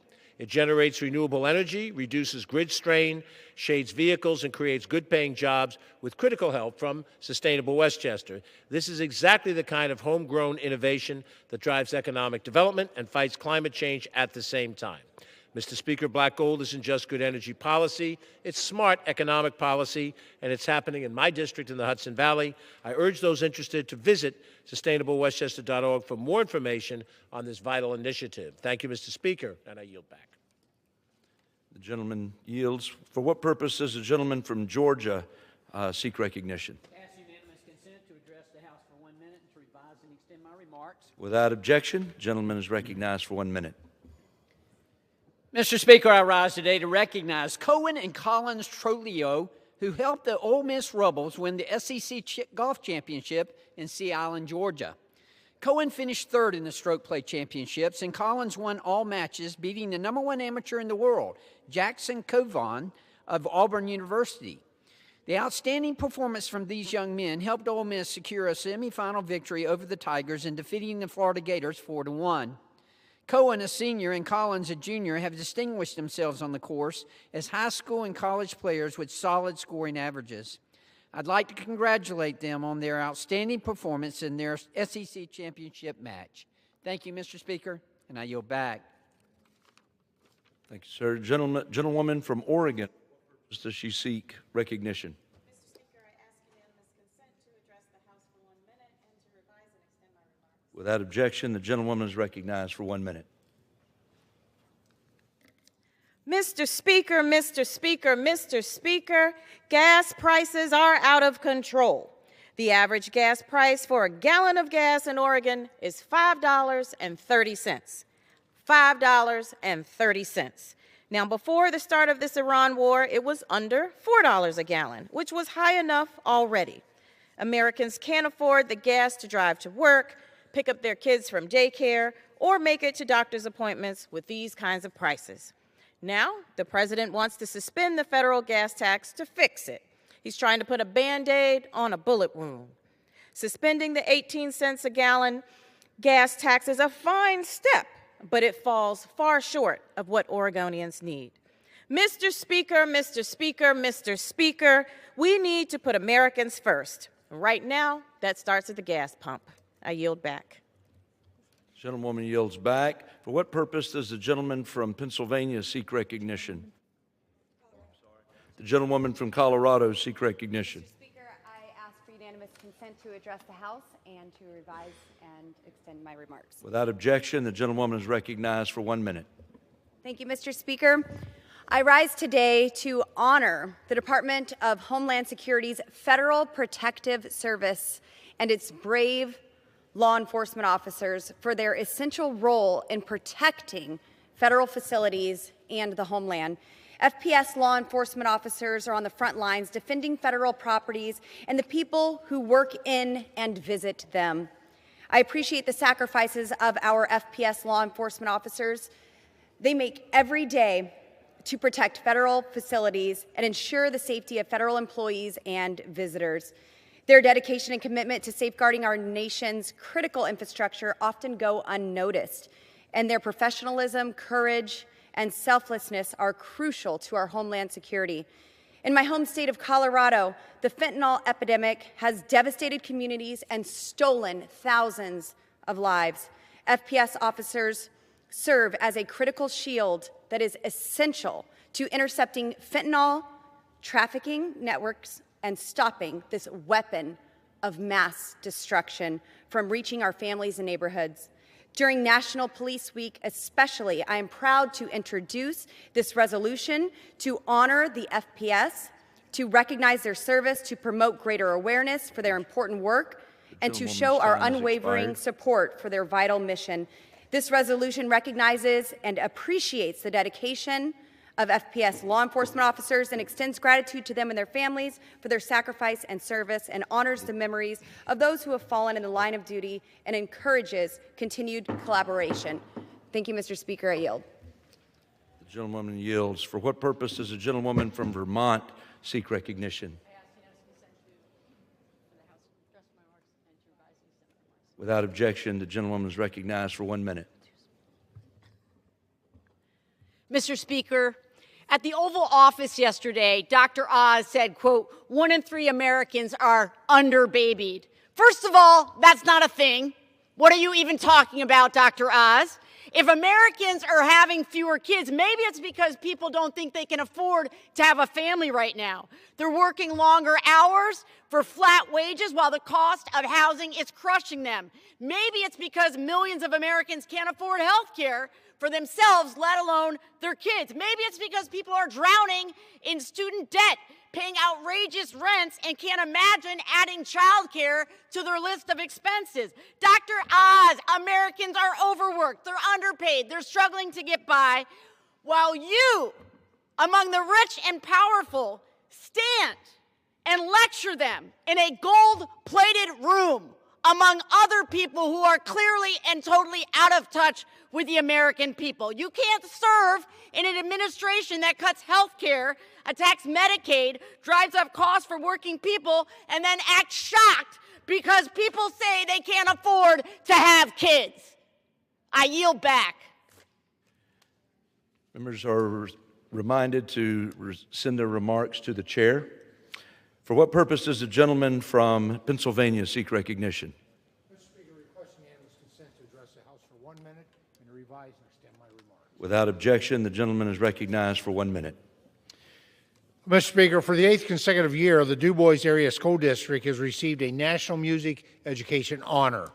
The district was once again recognized as one of the best communities for music education by the National Association of Music Merchants. The NAMM Foundation, the world's largest not-for-profit music trade organization, honored more than 1,000 school districts this year for their outstanding efforts to provide music access to all students. The Du Bois Area School District provides music classes for all elementary school students, and by 4th grade, students are offered the opportunity to start a band instrument. In middle school, students begin performing in music ensembles. Over the years, many of these students have qualified for the Pennsylvania Music Educators Association's all-state ensembles, while others have furthered their education at universities while performing arts programs.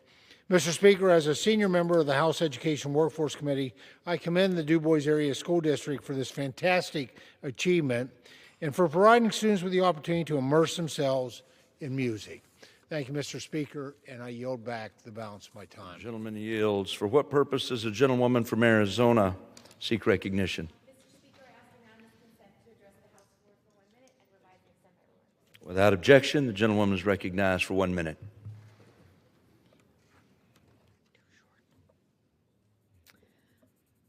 Today, I rise to celebrate Mariachi Aztlán de Pueblo High School for making history once again with their 12th consecutive first-place win at the 44th Annual Tucson International Mariachi Conference Student Showcase, the longest-running continually held mariachi festival in the world.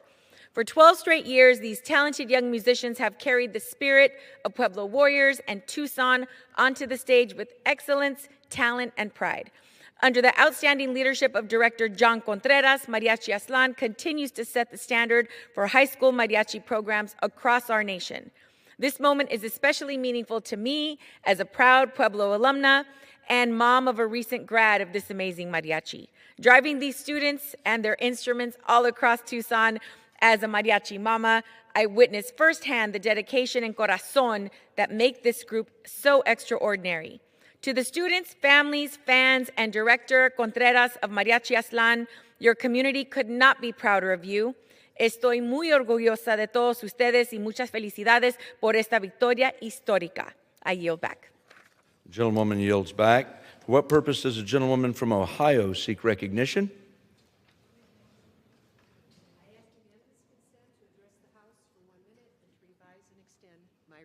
Without objection, the gentlewoman is recognized for 1 minute. Thank you, Mr. Speaker. I rise today to celebrate the thousands of runners who took to the streets of Toledo this spring for the Glass City Marathon. Seasoned competitors and first-time participants alike demonstrated grit, discipline, and indeed courage to complete all 26.2 miles. Today, we especially celebrate 25-year-old Ohio native Vincent Vinnie Mori. His extraordinary performance quite literally redefines what is possible. In his very first marathon, he shattered the course record with his breathtaking time of 2:05:54. This earned him the title of 4th fastest American marathoner ever. We also honor Andy Cozzarelli, who posted the top female time of 2:36:57. Wow.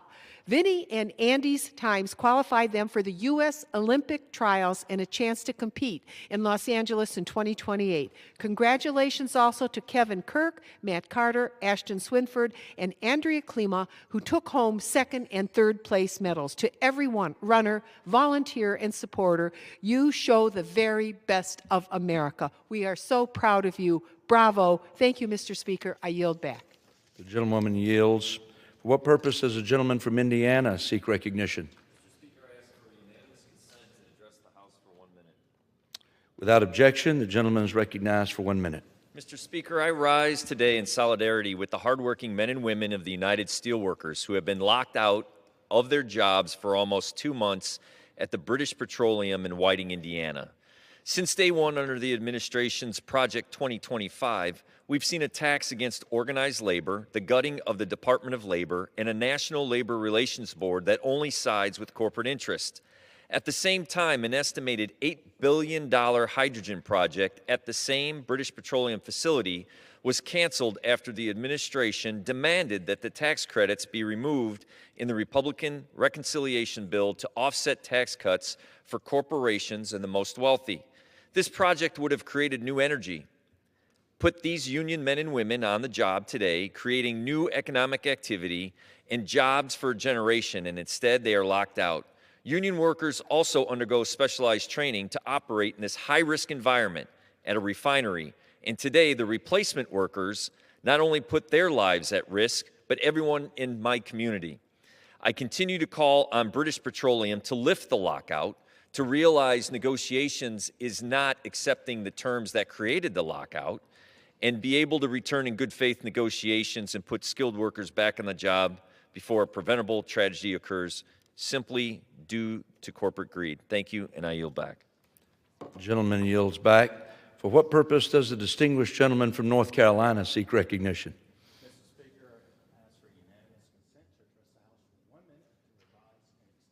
Without objection, the gentleman is recognized for 1 minute. Thank you, Mr. Speaker. I rise to honor the brave law enforcement officers who've made the ultimate sacrifice while serving and protecting our communities. Dedicated officers put their lives on the line every single day. Their selflessness and determination to keep us safe serve as a powerful reminder of the risks they face in the line of duty. We remember their names and the legacy they leave behind, as we will forever be etched in our hearts and minds, their memories. Let us stand united in gratitude, ensuring that their sacrifices are never forgotten. I yield back. The gentleman yields back. The chair lays before the House the following personal request. Leave of absence requested for Mr. Danny Davis of Illinois for today. Without objection, the request is granted. Under the Speaker's announced policy of January 3rd, 2025, the gentlewoman from Virginia, Mrs. McClellan, is recognized for 60 minutes as the designee of the Minority Leader.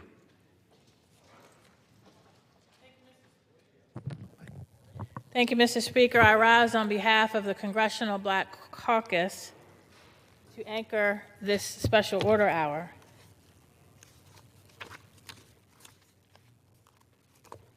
And I ask unanimous consent.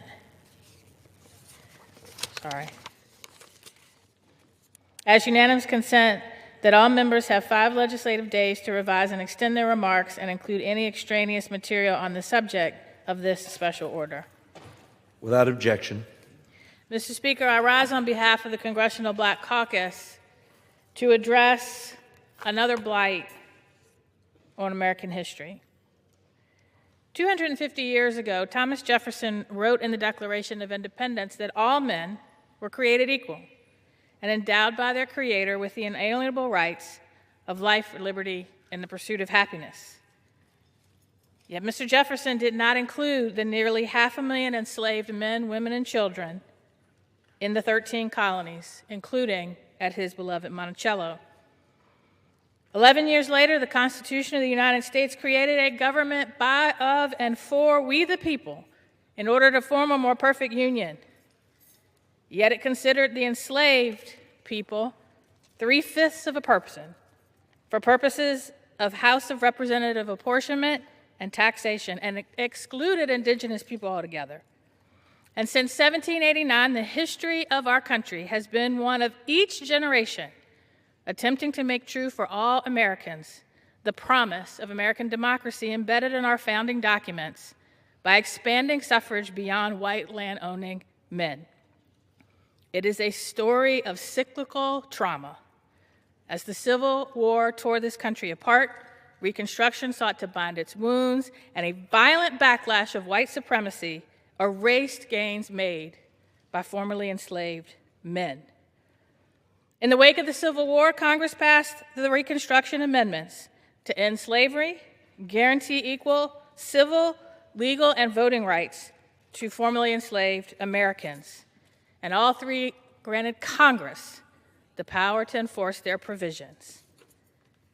Even with these amendments, Southern states resisted, resorting to organizations like the Ku Klux Klan to terrorize black citizens for seeking to vote, run for office, and serve on juries. And Congress passed the Enforcement Acts to allow the federal government to intervene. And as a result, black men gained political power across the South for the first time. In 1870, Senator Hiram Revels of Mississippi and Representative Joseph Rainey of South Carolina became the first black members of Congress. A total of 22 black men served in Congress between 1870 and 1901, including John Mercer Langston, who served in Virginia's 4th Congressional District, a seat that I now proudly serve as the first black woman elected from the Commonwealth of Virginia. The political, social, and economic power gained by blacks across the South during Reconstruction faced a violent backlash as the KKK and other similar organizations began a reign of terror across the South. The Compromise of 1870 ended a deadlock in the presidential election of 1876 and brought Reconstruction to an end. And as a result, widespread violence, fraud, corruption, gerrymandering, malapportionment, and legislation intended to disenfranchise black voters went unchecked for 50 years. And then the Supreme Court issued 2 decisions gutting the Enforcement Acts. One, which arose from the tense aftermath of a Louisiana gubernatorial election and the Colfax Massacre, one of the bloodiest racial confrontations of the Reconstruction era. States wasted no time adopting measures that technically applied to all voters, but were designed and enforced to disenfranchise black voters. Literacy tests, like the one my great-grandfather took in 1902 in Alabama to be able to vote. Poll taxes, like the ones my father and my grandfather paid in Tennessee. More restrictive residency requirements. And yet, we marched on. And in August of 1965, nearly 100 years after passage of the 15th Amendment, Congress passed the most effective piece of legislation to enforce its provisions, the Voting Rights Act. As Justice Kagan wrote in her dissent in the Calais decision that put the final death knell in the coffin of the Voting Rights Act by gutting what's left of it, she wrote that the Voting Rights Act was one of the most consequential and amply justified exercises of federal legislative power in our nation's history. Born of the literal blood of Union soldiers and civil rights marchers, it ushered in awe-inspiring change, bringing this nation closer to fulfilling its ideals of democracy and racial equality. It has been repeatedly and overwhelmingly reauthorized by the people's representatives in Congress, and only we have the right to say when it is no longer needed. And yet, just as the backlash came in response to Reconstruction, beginning with Shelby versus Holder in 2013, the Roberts Court has systematically, from its ivory tower in Washington, gutted the Voting Rights Act. Essentially, the court has said that the medicine for racism in our political system has worked, so let's end the treatment. But the cancer of racism has not gone away. It's been biding its time in remission, waiting for a chance to spread. And now we see these same states that raced to pass race-neutral poll taxes, literacy tests, character tests, gerrymandered maps to pack or crack black voters to dilute their power are now moving with all deliberate speed to do the same thing again in Louisiana, Tennessee, Alabama, South Carolina. The Congressional Black Caucus will not stand idly by. As our colleague John Lewis said, democracy is not a state, it is an act that requires each generation to do its part to build the beloved community. Well, our parents, our grandparents, our great-grandparents, some of our members themselves did their part to fight the obstacles put in our way of participation in this government by, of, and for the people. And we will fight tooth and nail to do the same so that our children and our grandchildren don't have to fight these fights. And I'm now honored to yield to our fearless leader, our chairwoman, Yvette Clarke. Good evening. I'm Representative Yvette D. Clarke, chair of the Congressional Black Caucus, proudly representing New York's 9th Congressional District in Central and Southwest Brooklyn. I want to thank my colleague, Congresswoman Jennifer McClellan, for anchoring this Congressional Black Caucus Special Order Hour. It has been 13 days since the Supreme Court gutted the Voting Rights Act of 1965, opening the door to a coordinated attack on Black political power and fair representation across the South. Since the Calais decision came down, Republicans across the country have wasted no time in their zealous pursuit of power. They have moved with lightning speed to enact new congressional maps in Florida, Tennessee, and Missouri, and are taking aggressive action in Louisiana, Alabama, and South Carolina. Let's be clear. This is an outright power grab, downright theft, snatching fair representation from Black voters across the South of the United States. It's about silencing Black voices, dismantling majority Black districts, and rigging the map in their favor as elections are already underway. For years, we have sounded the alarm as the Voting Rights Act was chipped away piece by piece. Today, the consequences are here, and they are dangerous. Not since Jim Crow have we witnessed such a sweeping and deliberate effort to disenfranchise Black voters, but we are not powerless, and we are not backing down. Every inch of progress in this country has been fought for, won through struggle, through resistance, and through the courage of the people this nation tried to leave behind. The Voting Rights Act was not handed over freely. It was fought for, organized for, litigated for, and ultimately won through the blood and sacrifices of Black Americans and allies who demanded better from their country. As a nation, we are being called to that same courageous fight today. We owe that to the generations who came before us, the freedom fighters who faced dogs, batons, fire hoses, and jail cells so that we could have a voice here in the halls of Congress. And we owe it to the generations coming after us who deserve a country where their vote is protected, their voice is heard, and their future is not predetermined by those who fear their power. The fight is for nothing short of the future of American democracy itself. And the CBC will meet this challenge head on as we have time again on behalf of the communities we serve. So to anyone who thinks we'll be discouraged, to anyone who believes that we will be silenced, to anyone who hopes we'll sit this moment out, you're mistaken.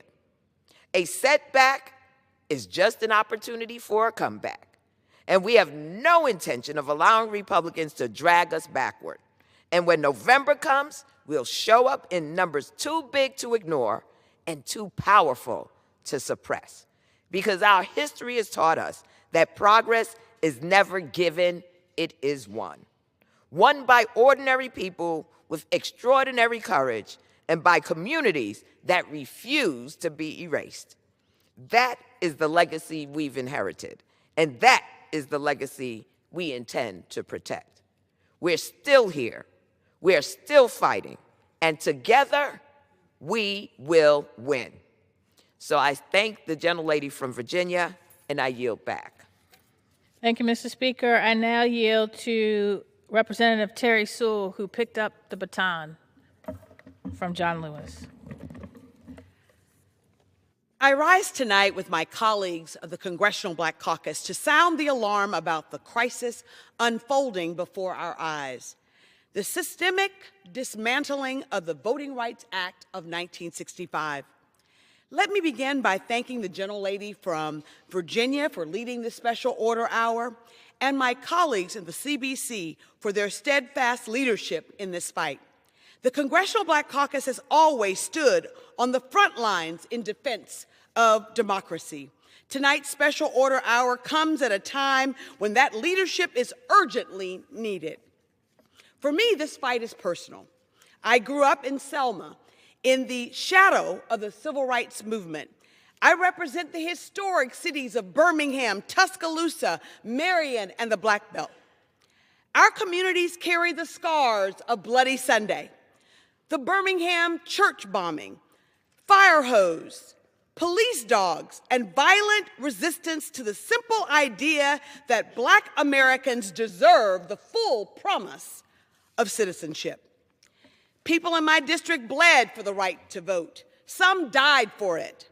And now, 6 decades later, extremists are trying to drag this country backwards. They are trying to erase our hard-fought progress and silence the voices of the very communities that marched, that sacrificed, that organized to make America democracy real for everyone. The Voting Rights Act was one of the greatest achievements of American history. It transformed this nation. It broke the back of Jim Crow voting suppression, and it opened the doors of political participation for millions of Americans who had been locked out of democracy because of the color of their skin. But over the last decade, we have watched that landmark law be chipped away, piece by piece by piece. In 2013, the Supreme Court's disastrous decision in Shelby versus Holder gutted the heart of the Voting Rights Act by striking down the preclearance formula that protected communities with a long history of racial discrimination in voting. And what happened next? Exactly what voting rights advocates warned would happen. States across the South rushed to impose restrictive voting laws. They closed polling stations, purged voter rolls, and redrew maps designed to dilute Black political power. Now, with the court's recent decision in Calais, we are witnessing yet another dangerous step backwards, another attack on the principle of fair representation and equal justice under the law. Within hours of that decision, Republican state lawmakers rushed to eliminate majority Black districts across the South, including in my hometown of Alabama and my home state, where voters will now be forced to live under a map that was previously struck down for intentional discrimination against Black voters. You guessed it, the Supreme Court just ruled that the state of Alabama can go back to a map that intentionally discriminated against Black voters. These decisions send a dangerous message that protections won during the civil rights movement are somehow negotiable, that the rights secured on the Edmund Pettus Bridge can be weakened, narrowed, or ignored. Well, I reject that. The people I represent reject that, and history rejects that. We cannot allow a handful of extremists, whether on the bench or in state legislatures, to rewrite history and reverse generations of progress. The right to vote is precious, John Lewis told us, almost sacred. Without the vote, communities lose their voice.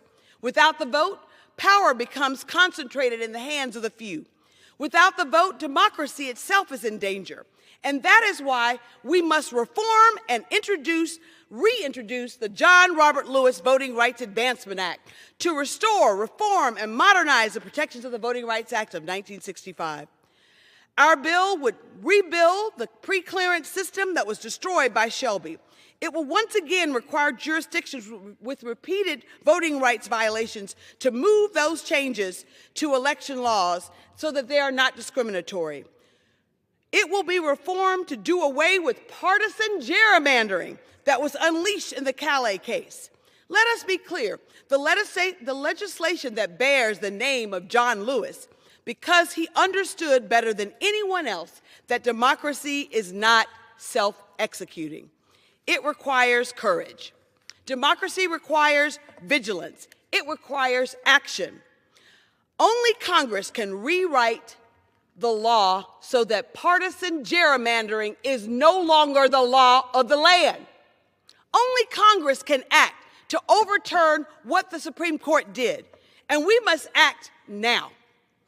Because if we fail to meet this moment, future generations will ask how we allowed the gains of the civil rights movement to be dismantled on our watch. But I still believe, after all of this, I still believe in the promise of America. I believe in the legacy of those foot soldiers in Selma.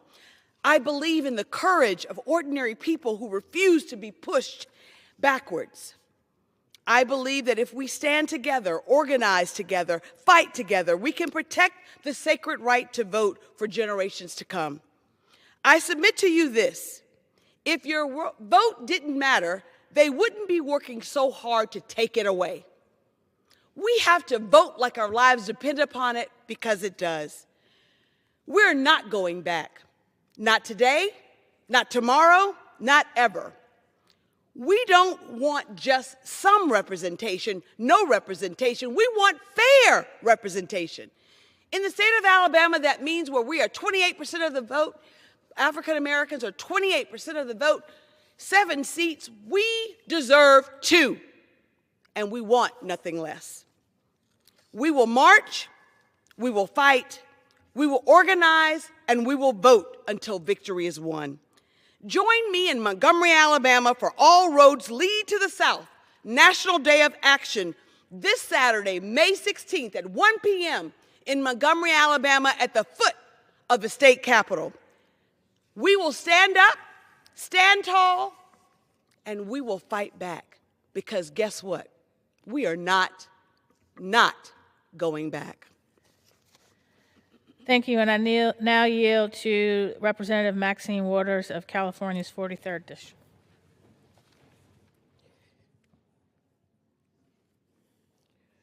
Ladies and gentlemen of America, tonight you see members of the Congressional Black Caucus on the floor of the House of Representatives. If you think what you see tonight is a strong voice against an attempt to disrupt, undermine, and destroy the Voting Rights Act, you ain't seen nothing yet. This is just the beginning of what we must do, of what we have to do. Donald Trump's war on democracy did not start with redistricting, and it certainly will not end there. From day one, he's worked to dismantle diversity, equity, and inclusion, and programs all across corporate America and throughout the federal government, fueling layoffs, shrinking opportunity, and pushing Black and brown Americans further out of the positions of power and economic mobility. Now, after targeting diversity in jobs, opportunities, and voices in the workplace, with the help of Republicans, this administration is now trying to eliminate representation in Congress itself.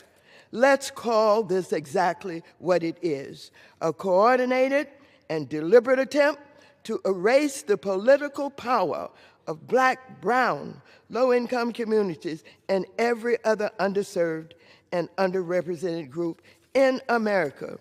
Throughout racist redistricting schemes backed by Republican legislatures and enabled by a Supreme Court, who recently voted to gut the Voting Rights Act, they are attempting to eliminate or weaken districts represented by Black lawmakers and potentially wipe out nearly a third of the Congressional Black Caucus. They know they cannot defend Donald Trump's failed economic agenda, rising costs, or assaults on working families, so instead they're trying to rig the system and silence the very communities most harmed by their reckless policies. This is the same playbook we have seen over and over again from Donald Trump and his destructive administration.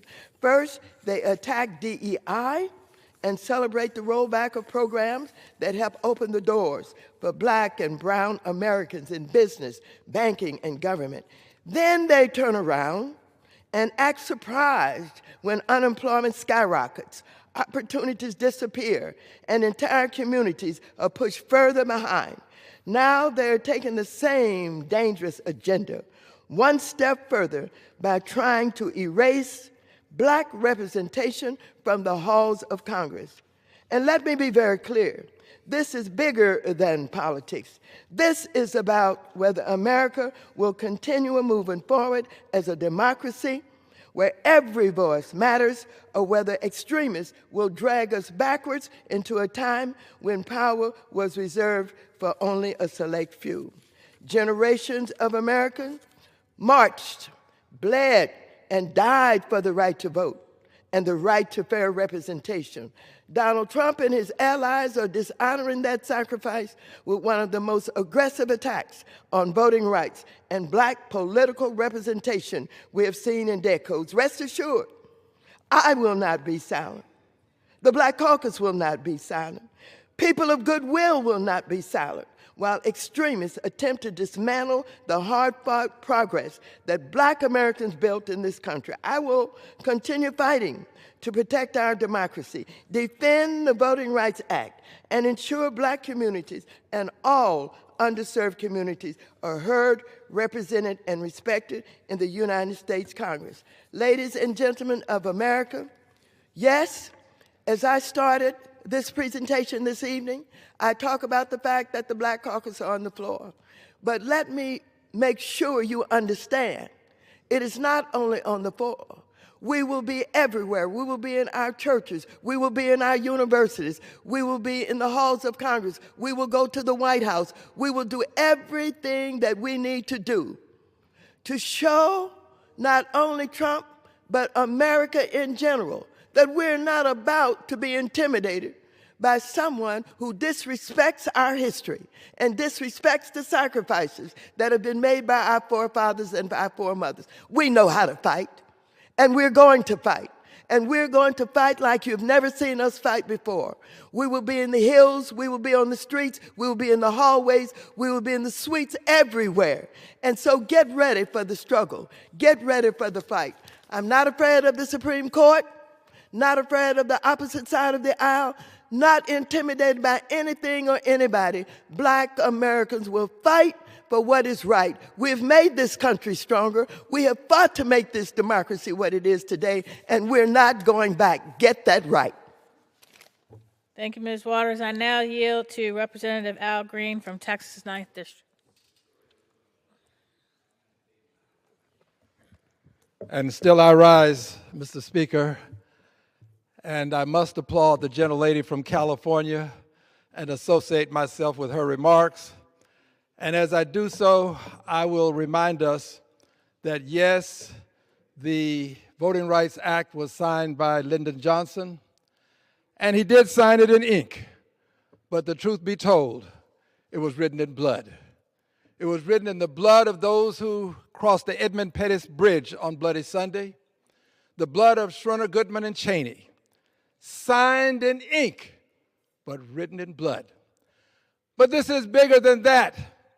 Yes, this is of paramount importance, but it's also about something else that's taking place at the very same time that we're losing our voting rights and many of our members of Congress. That other thing is seniority. Seniority is under assault in the Congress of the United States of America, and it was the Congressional Black Caucus that fought to maintain seniority. And if we lose seniority on our watch, after the suffering that they went through and all that they did to protect it, what can we say about ourselves? Seniority, the means by which many of the people who hold committee chairmanships right now, who are members of the Congressional Black Caucus, they have those chairpersonships because of seniority. Seniority has made a difference because seniority has the power. And this is a power grab in the sense that it's a power grab to take seats away, but it's also a power grab to take seniority away. And when seniority is no longer the means by which we have upward mobility, some things bear repeating. When seniority is no longer the means by which we will have upward mobility, money will rule and we will lose. We will lose. Maxine Waters became chair only woman ever of any hue to chair financial services because of seniority. Benny Thompson, chair Homeland Security because of seniority. And the list goes on and on. My closing words are these. I want my record to show that when seniority was at risk, I did everything that I could to protect it. And I'm going to fight to protect the seniority system because that's the system that allows us to deliver more goods and services to our communities. Yes, there are exceptions, Barbara Jordan being one. But exceptions don't make the rule, they prove the rule. Seniority must stand, and I stand with seniority. I thank you, Madam Chair, and I yield back. Thank you. I now yield to Rep. Gwen Moore from Wisconsin's 4th District. Thank you so much, gentlelady from Virginia, for yielding. I do have to note that you do come from the heart of the Confederacy originally, and I was really proud when Virginia voters voted to redistrict, to align their votes with the current detriment of votes that the Republican Party seeks. Ms. McClellan, I was just recently reading the book by Jim Clyburn, our colleague. And so what that book tells us is this is just not new. You know, people have talked about it's been 13 days since the Supreme Court acted in the Calais decision, but it's a long history since the 19th century of trying to disenfranchise formerly enslaved people. This is just another day. This is part of American history to try to deny African Americans not only the vote, but their humanity. Now, Ms. McClellan, you're from the heart of the Confederacy, but I want you to know that this is just not a Southern thing. That is why I am from Milwaukee, Wisconsin, and Milwaukee, Wisconsin was called the Selma of the North because of the discriminatory practices that our voters face. And as a matter of fact, when I was in the state legislature, I fought our governor then over seemingly innocent requirements for voter ID because I knew that that was a camel's nose under the tent to disenfranchise people. And in fact, when that law went into place in 2016, that is when Donald Trump won the presidency in Wisconsin. You've heard from many speakers today, and I won't consume all the time by talking, going on and on. I'm just going to say this. I'm encouraged. And while I'm heartbroken by what the Supreme Court did 13 days ago, this ain't new. We've been here before. And we have the script of how to fix it. Because we've went through this. When we saw the rise of the Ku Klux Klan, we saw Supreme Court decisions, we saw presidencies, and guess what? Black people and Americans have always risen to the occasion. We stand on the shoulders of giants, like Ezekiel Gillespie from Milwaukee, Wisconsin, who sued the state of Wisconsin in 1865 for the right to vote. We stand on the shoulders of giants like John Robert Lewis.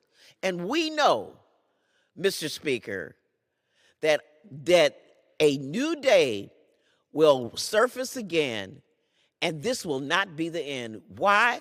Because we are undeterred.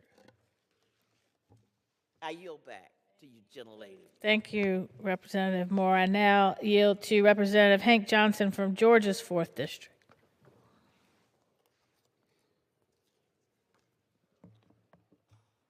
I thank the gentlelady from Virginia for yielding, and I thank her for anchoring this CBC Special Order Hour. And I also want to shout out the leadership of CBC Chair Yvette Clarke, for the work that she's doing.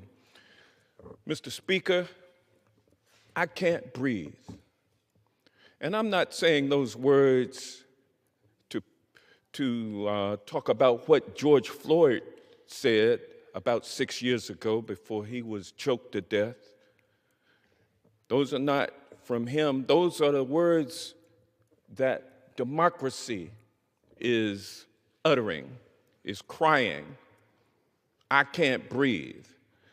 I can't breathe because MAGA controls the presidency, MAGA controls the House, the Senate, and MAGA controls the United States Supreme Court. MAGA has a trifecta.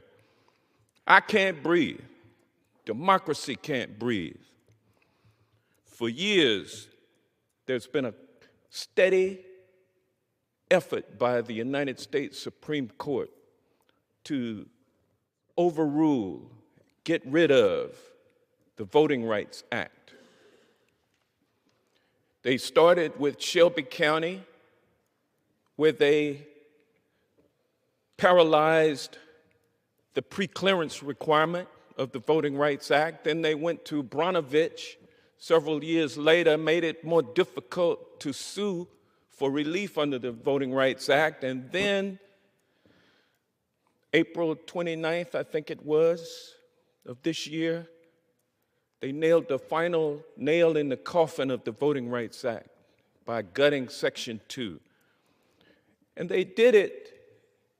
They said that it was a denial of equal protection to white folks for racist legislators and legislatures to have to draw districts that offered or enabled black people, communities of interest, to have an opportunity to elect the representative of their choice. They said that that was a denial of equal protection to white folks.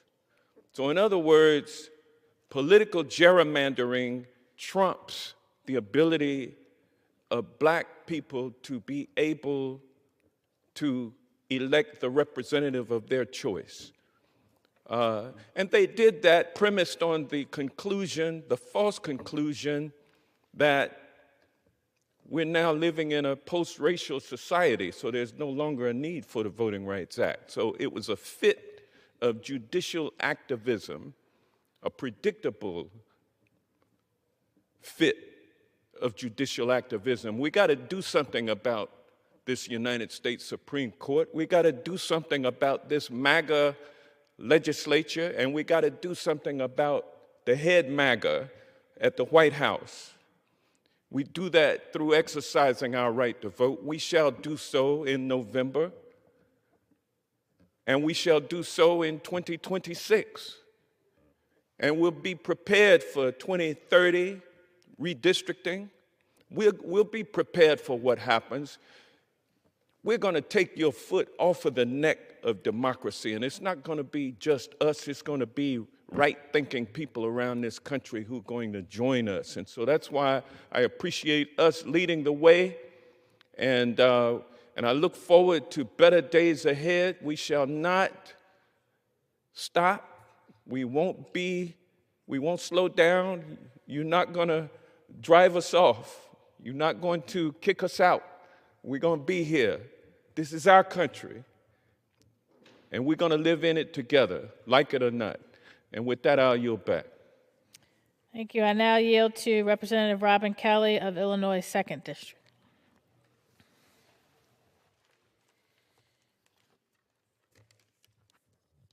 Thank you, Congresswoman McClellan, for running this special order hour. Mr. Speaker, I rise because the Supreme Court gutted the Voting Rights Act, dealing a devastating blow to our democracy. Their decision will allow states, particularly in the South, to dilute and try to silence black voters.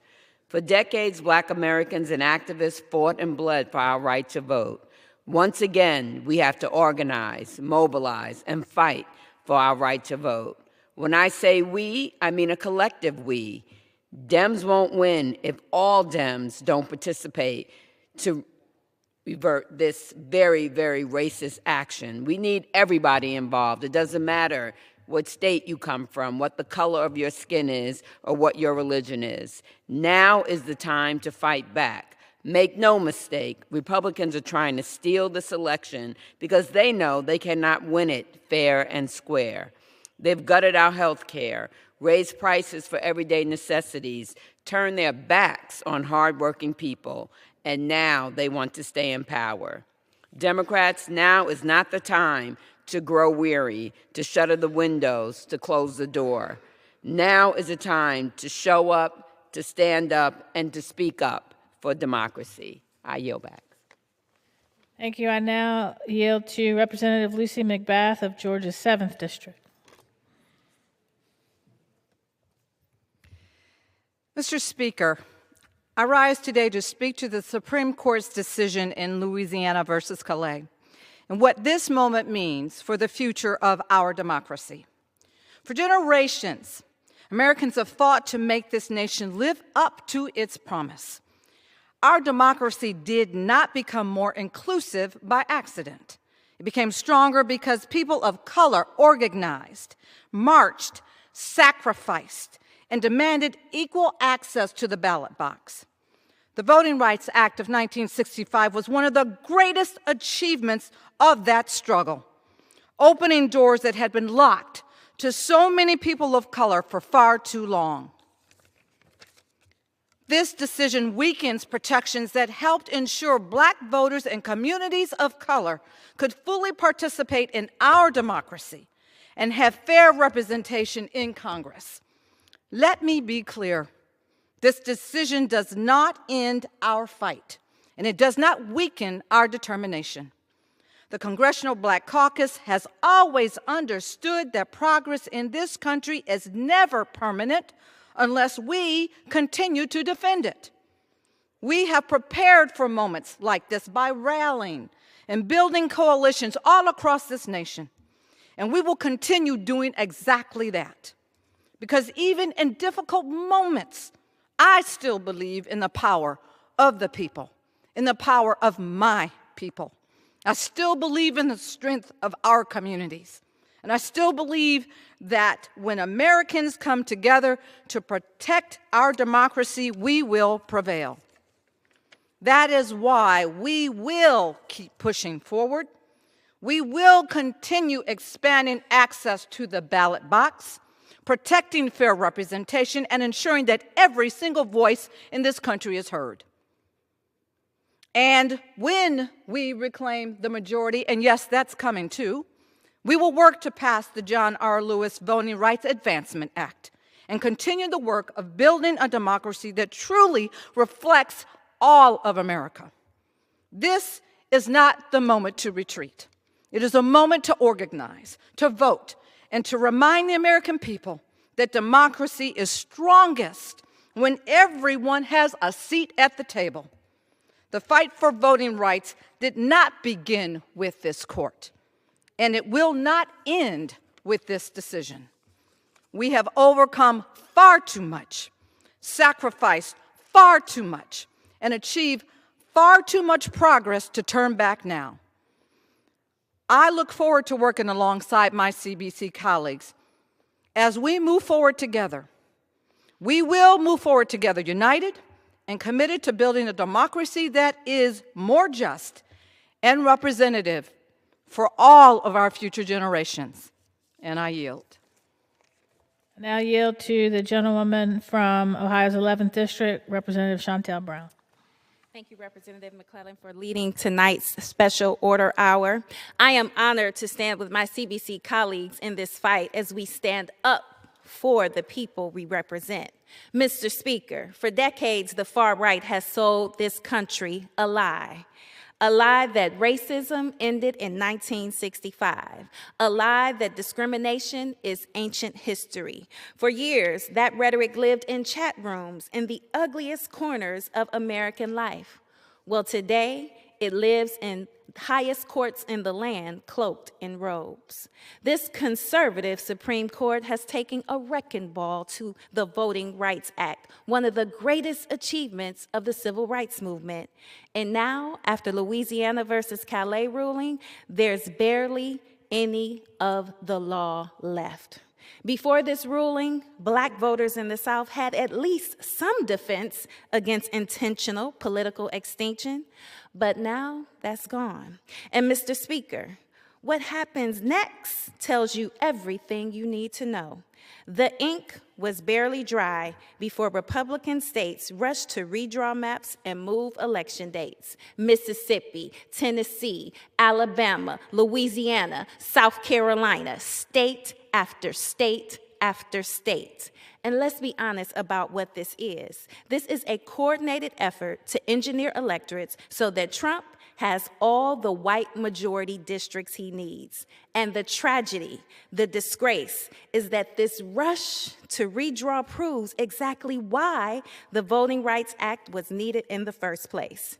If they are successful, some of the states with the largest Black populations in the country will be represented by all white delegations in majority white districts.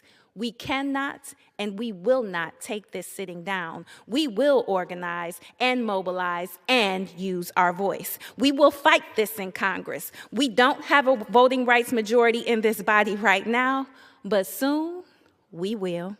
And we will restore the Voting Rights Act. And finally, Mr. Speaker, we must confront the center of this crisis, an unacceptable Supreme Court. The Voting Rights Act was not some historical footnote. It was the law of the land for decades. It was one of the crowning achievements of American democracy, and this court has systematically hollowed it out. No institution in this country is above scrutiny, and no court should have the power to erase protections won through blood, sacrifice, and struggle without the American people demanding reform. Our constitutional system was never designed to crown 9 people as permanent and untouchable rulers of our democracy. Mr. Speaker, our brothers and sisters are being silenced across the South.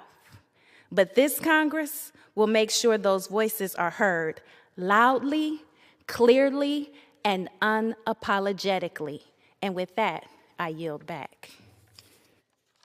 I yield to Representative Valerie Foushee of North Carolina's 4th District.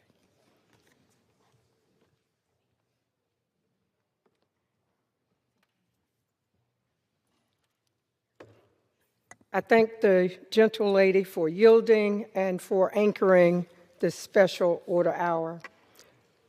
Mr. Speaker, I rise today alongside my colleagues in opposition to the all-out assault on Black Americans' right to vote in the wake of Trump's Supreme Court choice to gut the Voting Rights Act.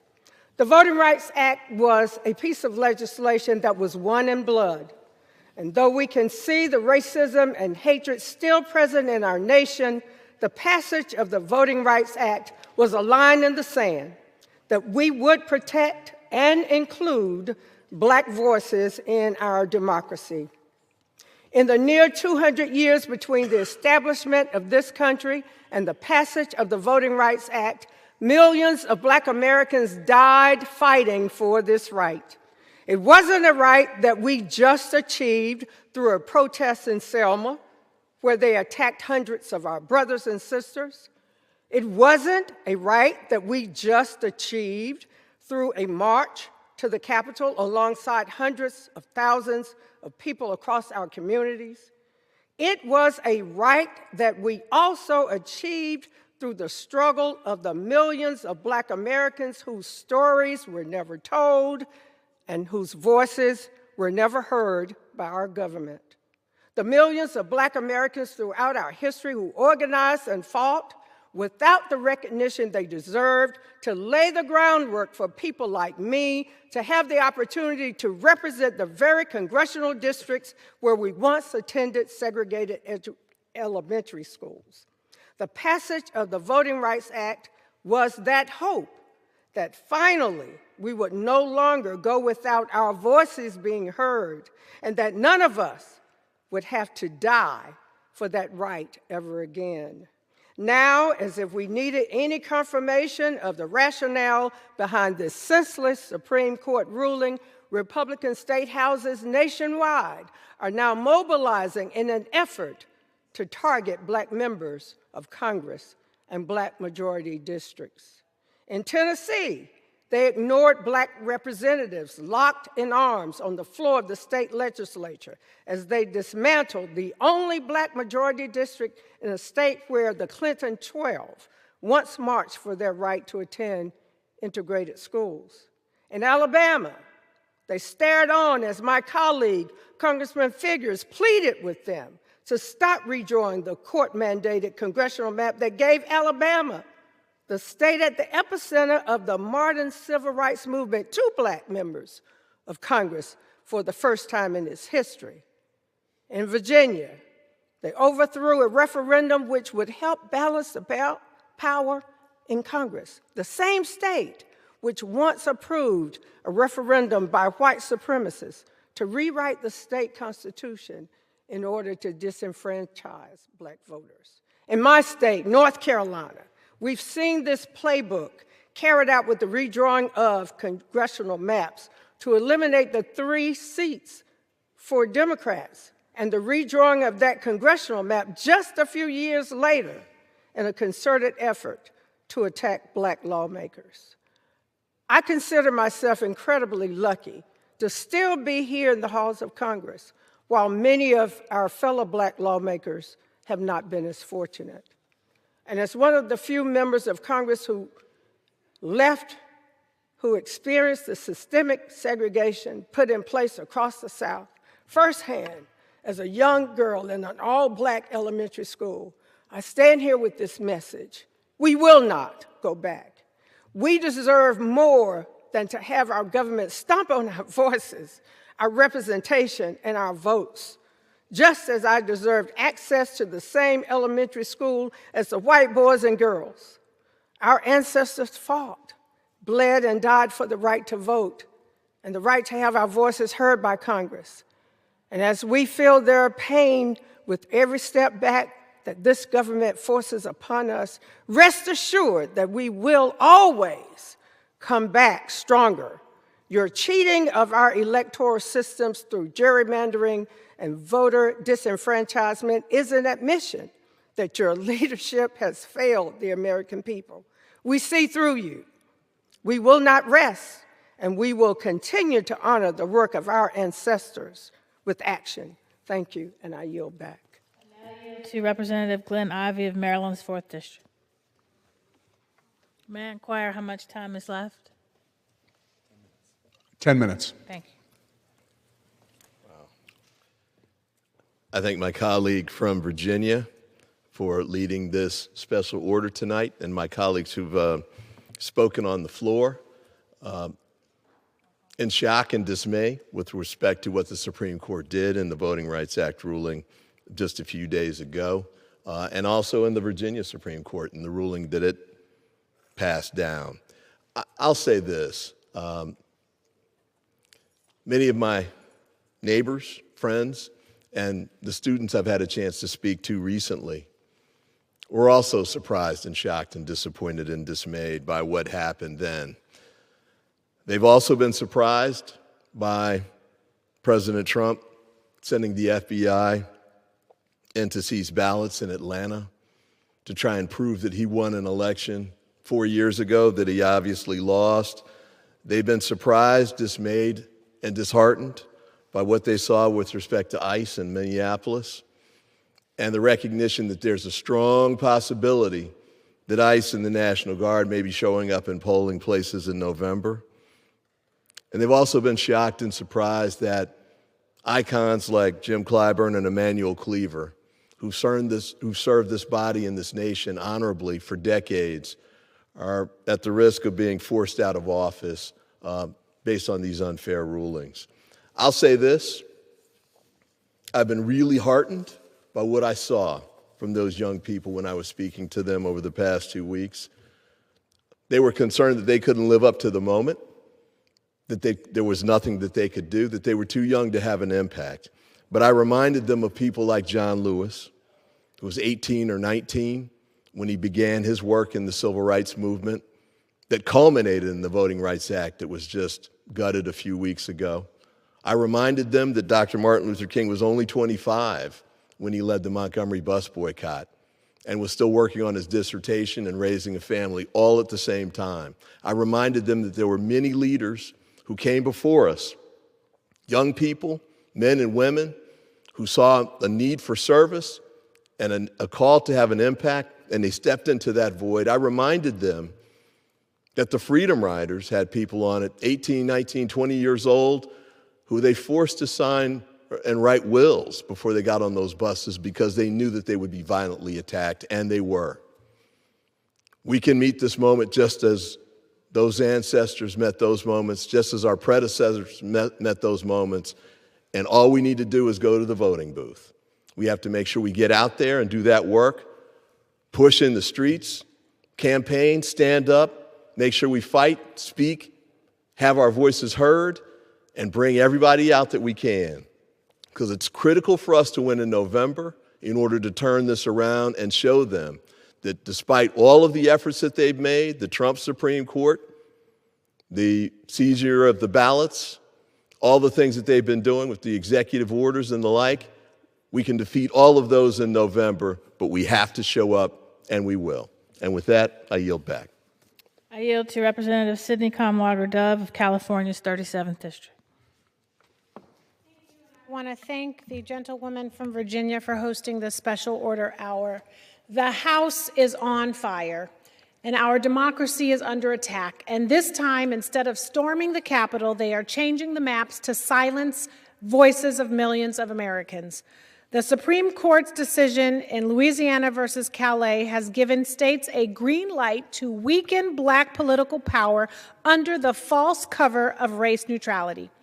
In Memphis, Tennessee, a historic organic majority black district has been carved up to dilute its voice. In Louisiana, Alabama, South Carolina, and Mississippi, similar efforts are underway. It is ironic that the states where the power stealing is happening right now are Confederate states, where the tension of race remains unresolved. But let's be clear, this virus is contagious. Wake up, people. This is not coincidence. This is coordination. The attacks are dangerous, but so is the silence. And silence in this moment is complicity. And history will document who spoke up and who stayed quiet. Let's not forget, the black vote has never just elected black leaders. It has been the backbone of coalitions that lifted others into power. In 2020, black voters in Georgia not only elected Reverend Warnock to the Senate, they also elected Jon Ossoff, flipping 2 red seats blue and giving Democrats the tie-breaking vote in the Senate. They have consistently shown up for and elected presidents like Joe Biden, proving once again that not only black leaders benefit from black political engagement and trust.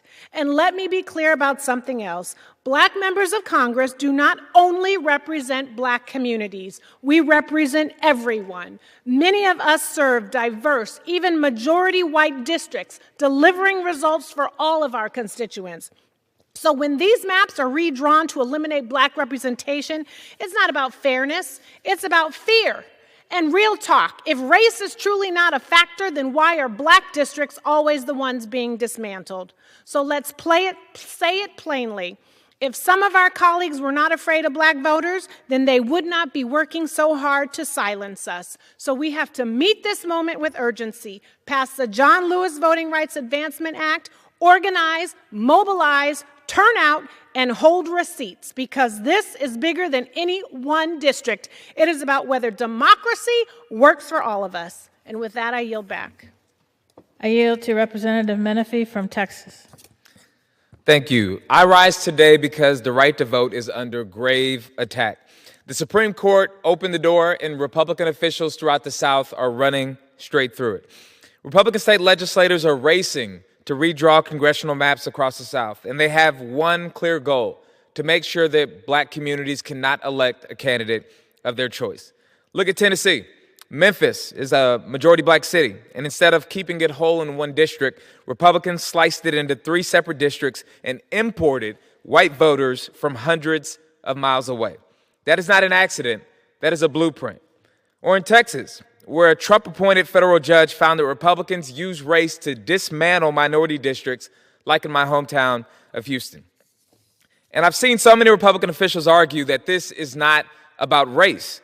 But look at North Carolina, where Republican legislators requested data on voting patterns broken down by race. They then changed the voting rules based on that data. And a federal court said that they targeted African Americans with, quote, almost surgical precision. This is about race. These maps are a pattern, and after Calais, it is spreading like a wildfire. Cracking black communities apart district by district is not politics. It's a declaration that black voices do not belong in this democracy. Our nation is better than this. Racist cheating has no place in the greatest democracy on earth. This Congress must fight back. The right to choose our own representatives is sacred and something our ancestors have fought and bled for, and we will not let it be stripped from us community by community, nor zip code by zip code. I yield back.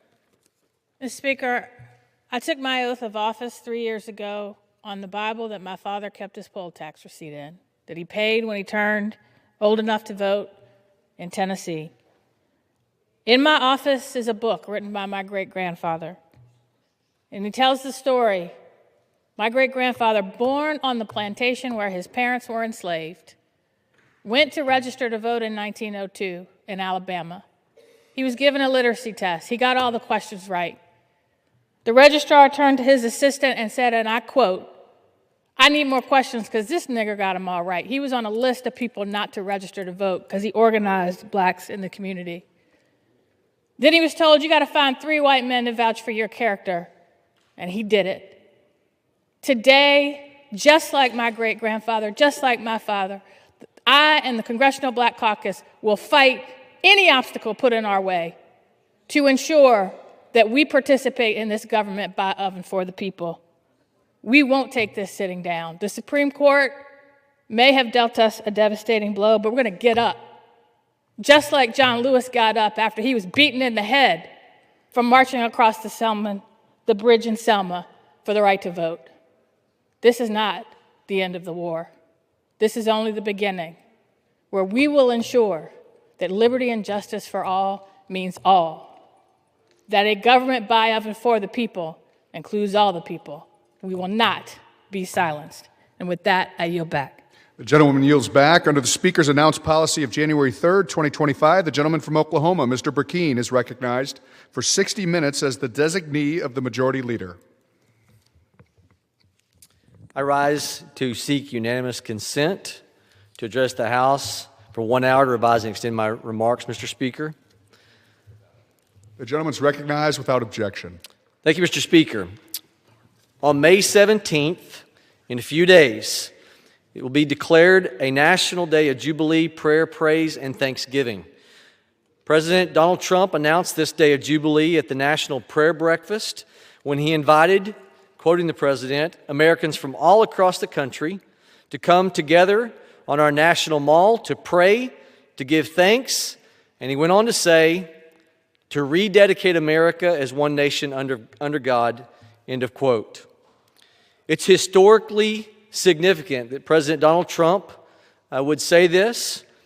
It's historically important that leaders of our nation are gathered behind me to begin to recognize the importance of calling our nation back to God and rededicating America as a nation devoted and dependent upon God. Doing so, it's not only right, it is historic. Historically backed up by the 150 different calls to prayer, humiliation, and fasting, and thanksgiving that have been issued in our country's history by our nation's leaders.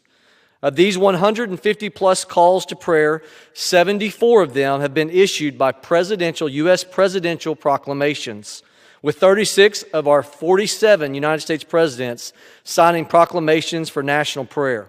Between 1775 and 1784 alone, at least 15 official proclamations for prayer, fasting, and humiliation. Yes, humiliation. Some have asked me, why are you using that word? That's in the historic record. I think some realize that sometimes you don't get humility unless you're humiliated. But times of prayer, fasting, and humiliation were issued by Congress. Records also show that there have been over 1,500 state and federal calls for national prayer since 1775, a truly remarkable number. This coming Jubilee Day of Prayer was first established by the Continental Congress 250 years ago. This coming Sunday, it'll be exactly 250 years ago, when on May 17, 1776, they set aside a day of humiliation, fasting, and prayer. This original proclamation stated, quote, "In times of impending calamity and distress, it becomes the indispensable duty with true penitence, publicly to acknowledge the overruling providence of God, to confess and deplore our offenses against Him, and to supplicate His interposition for averting the threatened danger and prospering our strenuous efforts in the cause of freedom, virtue, and posterity." This congressional dialogue continues. "The Congress, therefore, do earnestly recommend that the 17th day of May next be observed as a day of humiliation, fasting, and prayer, that we may confess, bewail our manifold sins and transgressions, and by sincere repentance and amendment of life, appease His righteous displeasure, and through the merits and mediation of Jesus Christ, obtain pardon and forgiveness, humbly imploring His assistance to frustrate the cruel purposes of our unnatural enemies, and by inclining their hearts to justice and benevolence, prevent the further effusion of kindred blood." End of quote. These were the words of our Continental Congress, almost exactly a few days away from now, 250 years ago, this coming Sunday. And they wrote that, declared that, only 7 weeks ahead of when the Declaration of Independence would come forth. In this moment, I want to yield to Mr. Johnson from Louisiana, our Speaker of the House, for his commentary, however long he should choose.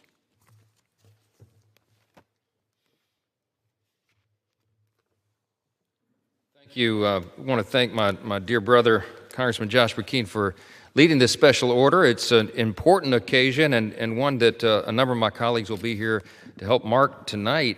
It's appropriate for us to do that. I want to reiterate what my friend here has explained. It's this weekend on May 17th that our country is going to mark the National Jubilee of Prayer, Praise, and Thanksgiving. And as he noted, that date marks exactly 2.5 centuries since our founders met in the Second Continental Congress and declared a day of, yes, humiliation, fasting, and prayer to ask for God's guidance in the cause of freedom. I think it is an appropriate way to say it. We ought to begin with repentance, and they recognized it back then. Now, this Sunday, Americans from across the country are going to gather once again to do that very same thing, and what an important time it is for us to do so. Here on the National Mall, we're going to have tens of thousands of Americans that will join in prayer to rededicate our lives and our nation back to God. For Americans of faith, this is an opportunity to help our nation recommit to the foundations upon which this country was built, as every previous generation in our history has done before.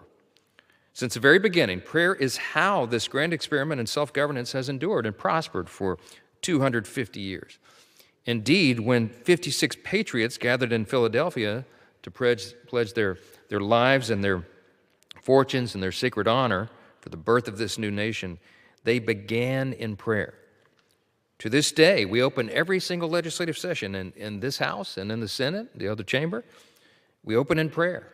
And that's an acknowledgement in some small way of the famous admonition that is inscribed prominently right there above the head of the speaker. And it says there, of course, above the rostrum, "In God we trust."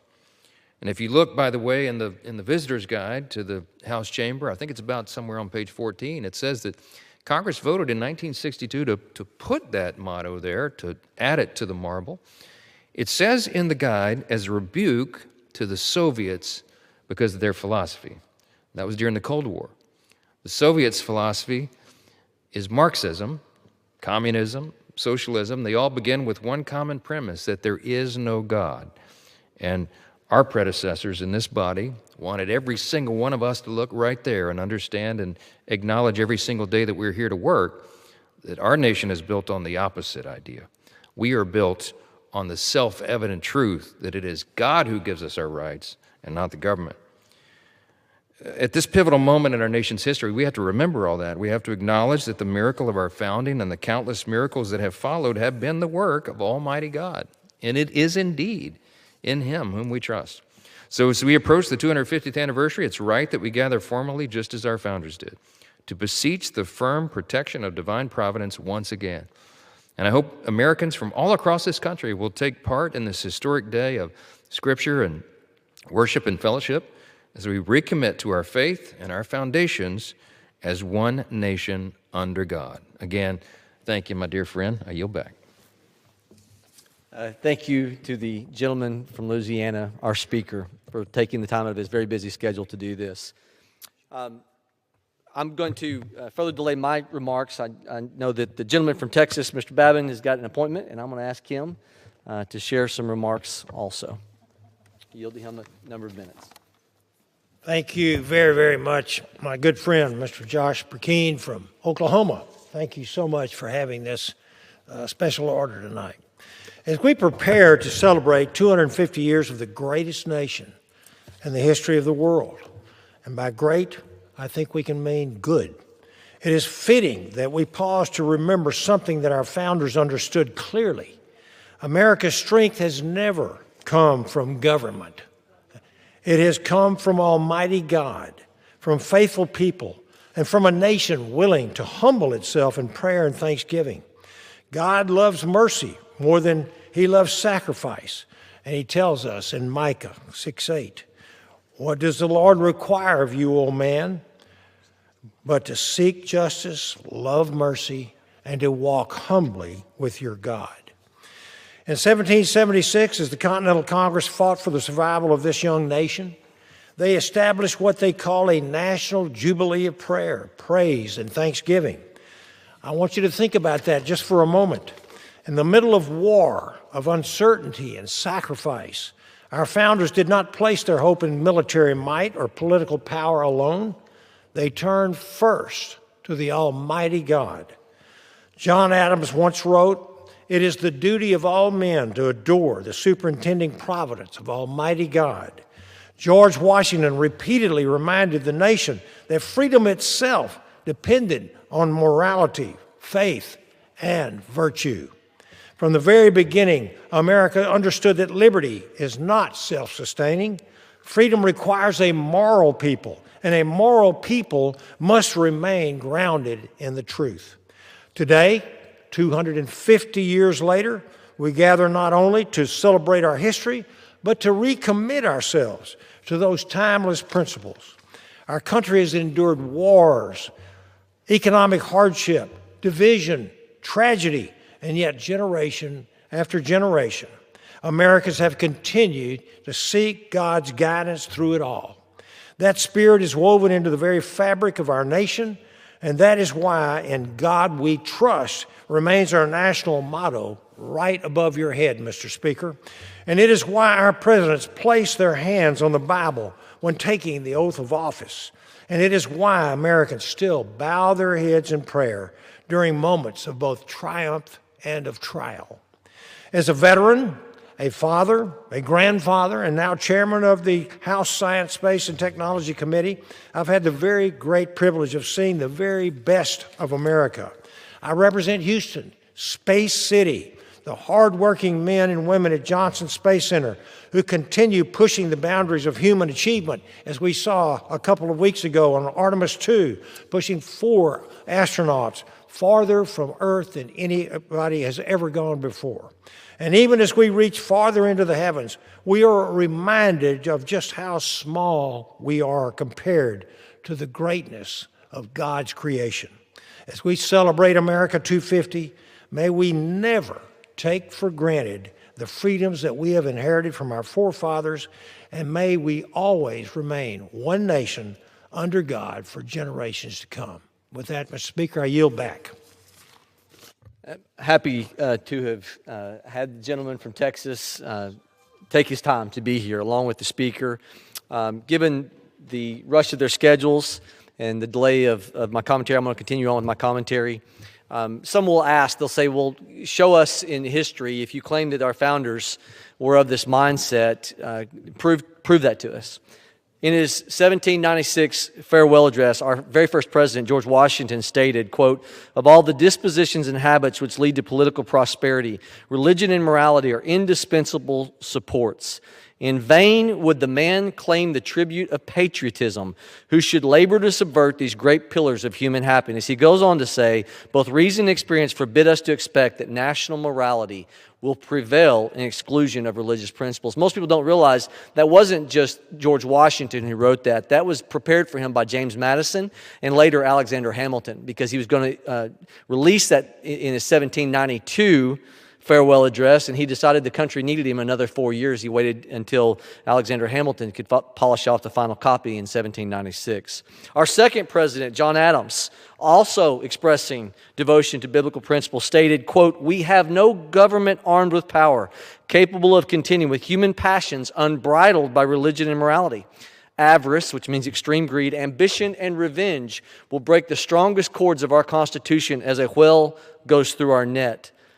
Our Constitution was made only for a moral and religious people. It's wholly inadequate to the government of any other." He understood it's a linchpin, that in order to maintain the blessing of liberty, it's in tandem with virtue that this undergirding we're discussing today would provide. Our third president, Thomas Jefferson, used to ride horses every Sunday to attend church service in this very Capitol building, yards from where we are now.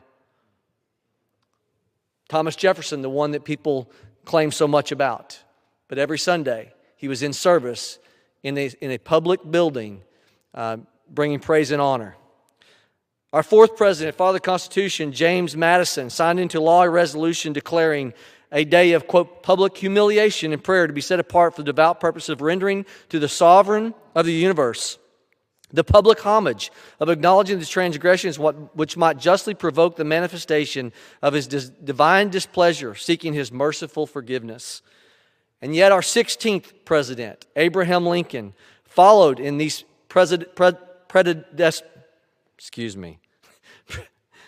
those before him, their footsteps, and also declared a day of national humiliation, fasting, and prayer. Abraham Lincoln acknowledging, quote, in his address in 1863, "It's the duty of nations as well as men to owe their sins and transgressions, to confess their sins and transgressions in humble sorrow, yet with assured hope that genuine repentance will lead to mercy and pardon, and to recognize the sublime truths announced in the Holy Scriptures and proven by all history that those nations only are blessed whose God is the Lord." Lincoln would go on to say, "But we have forgotten God. We have forgotten the gracious hand which preserved us in peace and multiplied and enriched us and strengthened us. We have become too self-sufficient to feel the necessity of redeeming and preserving grace, too proud to pray to the God that made us. It behooves us then to humble ourselves before the offended power and confess our national sins and pray for clemency and forgiveness." When pondering Lincoln's words, I was personally reminded of Deuteronomy 8:11, a paraphrase where Moses warns the people of God not to turn away from the Lord. And for those of us that are sitting in this chamber, as a staff member reminded me, pointed out, Moses is the only image in this room that is looking directly at "In God We Trust," which is preside above the speaker's chamber. It's Moses in Deuteronomy 8 that said this. He said, "Don't forget the Lord your God." Basically admonishing them to keep His commandments and His ordinance. He goes on to say, "Which I'm commanding you today. Otherwise, when you have eaten and are satisfied, have built good houses and lived in them, when your herds and your flocks multiply, and your silver and gold multiply, and all that you have multiplies, then your heart will become proud and you will forget your God." Sounds like Abraham Lincoln's 1863 address. He goes on to say, Deuteronomy 8, "But you shall remember the Lord your God. For if you ever forget the Lord your God and go after other gods and serve them and worship them, I testify against you today, you will surely perish, like the nations that the Lord makes to perish before you. So you shall perish because you would not listen to the voice of the Lord your God. Again, that's Deuteronomy 8 of the Bible. Standing in this chamber today, we have the opportunity to humble ourselves before God, seek His pardon individually for our nation, His forgiveness. This mandate's not only a part of our biblical heritage, but as we're going to point out, continue to point out in this special hour, it's part of our congressional, our nation's heritage.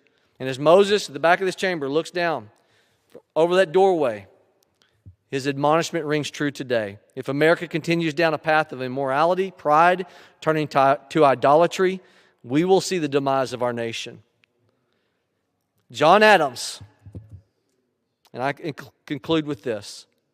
John Adams, second President of the United States, said, suppose a nation in some distant region should take the Bible for their only law book, and every member should regulate his conduct by the precepts where exhibited.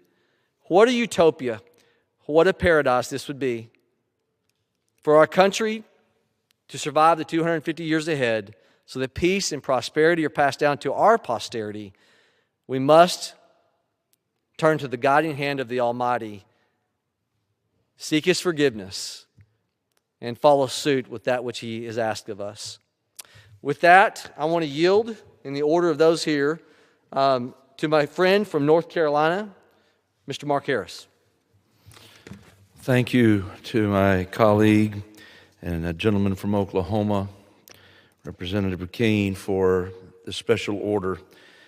Mr. Speaker, the foundation of this nation was not placed in silence, but in prayer, praise, and thanksgiving. As we approach this 250th birthday of America, we always reflect on the courageous actions of 56 men who came together in Philadelphia in 1776 to declare independence and to set in motion the birth of a new nation grounded in liberty, justice, and faith in God. These signers, as we've already heard tonight, pledged their lives, their fortunes, and their sacred honor to the cause of freedom.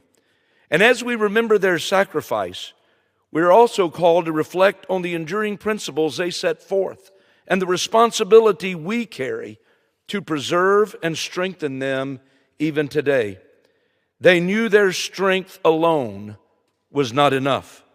Only God's guidance could actually sustain a nation and make our freedom possible. As Psalm 33:12 declares, "Blessed is the nation whose God is the Lord." We express our gratitude to our Lord and Savior Jesus Christ for His providence over the United States and all nations. We are indeed one nation under God. And we must pray for our nation. Praying for our nation is part of a long-standing American tradition. During the Revolutionary War, when the future of our nation was far from guaranteed, the Continental Congress paused to designate a national day of thanksgiving and prayer, to give thanks to the Lord, to seek His wisdom and His protection, and to ask for the strengthening of the people's unity. In 1777, the Continental Congress called Americans to come together, and I quote, "with one heart and one voice in solemn thanksgiving and praise." You see, that same spirit is reflected in today's National Jubilee of prayer, praise, and thanksgiving, a time to unite in gratitude, seek God's guidance, and renew our commitment to the values that strengthen this nation. George Washington prayed that God would hold this nation in His holy protection and incline the hearts of its citizens toward brotherly affection and love for one another. You see, that prayer remains just as relevant today. I have the privilege of serving both as a member of Congress for the 8th District of North Carolina and as a pastor. I have witnessed firsthand the power of prayer in my church, in families, and in moments when our nation needed healing, wisdom, and revival. So today, let us pray for an end to political violence in our nation. No American should be targeted for their beliefs, their service, or their convictions. Let us pray for peace in the Middle East. Let us pray for our president and for my colleagues in the House and Senate, regardless of political party. And let us pray for a revival of prayer, thanksgiving, and praise across this nation. May the Lord continue to do His good work through this nation.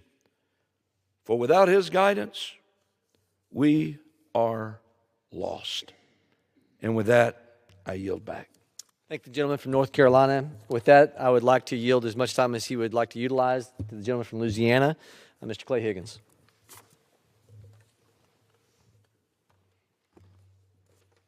I thank my friend and my colleagues, Mr. Speaker. It's a humbling moment for us to acknowledge that we are failed and fallen humans in the presence of God in service to our fellow man, standing in the chamber of the people's house. We've been reminded that there are 23 marble busts in relief that surround the walls of this chamber, above the gallery, one of which is facing you, Mr. Speaker, and that's Moses.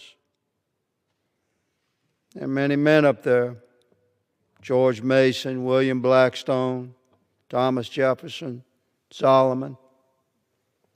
But only Moses faces you.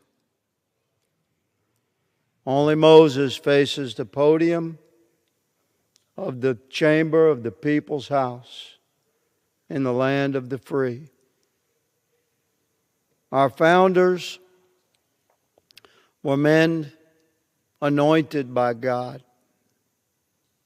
And we're called upon to acknowledge that spiritual foundation once again in our country. This is an acknowledgement that crosses the barriers of politics, Mr. Speaker, and joins us as one people, regardless of where we stand upon the economic strata, regardless of our color or creed or heritage, despite political affiliation or party.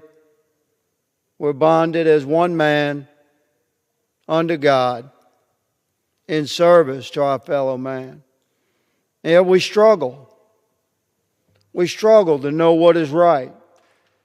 We seek that as children of God, as men and women, attempting to serve we the people. We struggle to know what is right, do we not, Mr. Speaker? But our founders struggled as well. America was founded by imperfect men with a perfect vision. The preamble of our Constitution states, "We, the people of the United States, in order to form a more perfect union." In order to form a more perfect union. There's an old saying in the horse business: the way a horse leaves the gate is the way he's going to run. Our founders, the preamble to our is the document that established our laws, stated that they were humble men, imperfect men. They acknowledged the fact that we're human. We're failed and fallen since Adam. We seek to understand what Paul meant when he told us in Corinthians to place not your faith in the wisdom of man, but in the Spirit and power of God. This is the chamber where we carry the responsibility to merge the wisdom of man within and beneath the Spirit and power of God. We all have a story, do we not, Mr. Speaker, of how our families came to be here. Many years ago, 200 years ago, a young Irish man born into indentured servitude, far away, heard whispers of a nation born, where a man could own the land that he worked. This was unheard of for a common Irish lad. So he risked everything. All he had, left the land of his heritage, and boarded a boat that was converted from carrying commercial goods to carrying human beings, according to a letter unearthed by my mother and my aunt many, many generations later. His sleeping berth measured 2 by 2 by 5. Literally, by the way the winds blew, Mr. Speaker, that boat landed in the port of New Orleans. And that young Irish man, that was the beginning of my family. Yeah, he came here seeking freedom. He knew that he would deliver work, and ethics, and principles, and Christian faith, and determination, and courage. But he knew he stood beneath God. And he landed in a nation that was going to give him the opportunity to build something for the next generation, and indeed he did. I ask, Mr. Speaker, are we worthy of the things that we've described tonight? All of us, on both sides of the aisle. The citizenry we serve that sit in the gallery. Are we worthy of what it is to be an American citizen and a child of God? We seek to prove that worth every day, and yet we fall short of the glory of God. And we arise again from bended knee and struggle to be worthy of this service to our fellow man. Let me close by saying, Mr. Speaker, that we shan't be judged by how we fall. A man's character should not be measured by how he falls, but it should be measured by how he stands back up. And as a nation, this is where we are. Our children's children will not measure us by the fact that our nation has stumbled to the extent that it has, but this generation will be measured by how we stand back up. And let me humbly deliver this message to the American people. Stand back up in the glory of God. Remember the words of Paul. Place not your faith in the wisdom of man, but in the Spirit and power of God. Let us stand as a nation, as brothers and sisters, as children of God, beneath the glory of the flag that waves above us. Thank you, Mr. Speaker. God bless us one and all. Thank the gentleman from Louisiana. It's great to transition from the accent of Louisiana to the accent of Tennessee. I recognize my good friend, Diana Harshberger, for 3 minutes of her comments. Thank you to my dear friend and colleague, gentleman from Oklahoma. Mr. Speaker, I rise today to join my colleagues in recognizing this year's National Jubilee of Prayer and Praise and Thanksgiving, and I'm grateful for the opportunity to speak on something that's near and dear to my heart. I come from East Tennessee, and it's a place where faith isn't just something you practice on Sunday morning. It's woven into the fabric of who we are. It shapes how we raise our children and how we care for our neighbors, and yes, how we govern. And if you look at the history of this great nation, that's exactly how our founders intended it to be. From the very beginning, America's leaders understood something that too many in Washington have forgotten, and that we are not self-sufficient, that the blessings of liberty, the prosperity, the freedom, the strength of this nation do not come from us. They come from God. And when English settlers first landed at Cape Henry in 1607, they planted a cross and offered prayers dedicating their endeavor to God. That spirit of faith was part of America's foundation.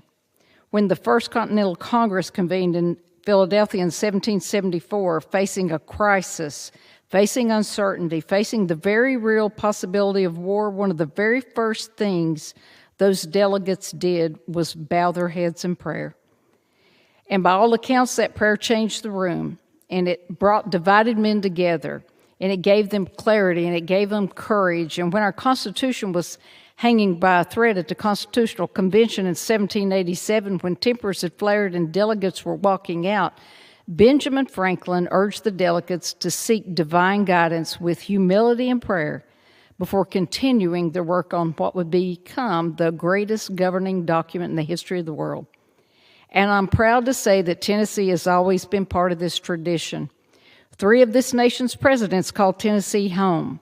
It's Andrew Jackson and James K. Polk and Andrew Johnson, and each one of them understood the weight of the presidency and the demands that it demands more than human wisdom alone. And Andrew Jackson, in his inaugural address, called it the most fervent prayer that Almighty God, the same God who had kept this republic from its infancy, would overrule his intentions and actions for the good of the American people.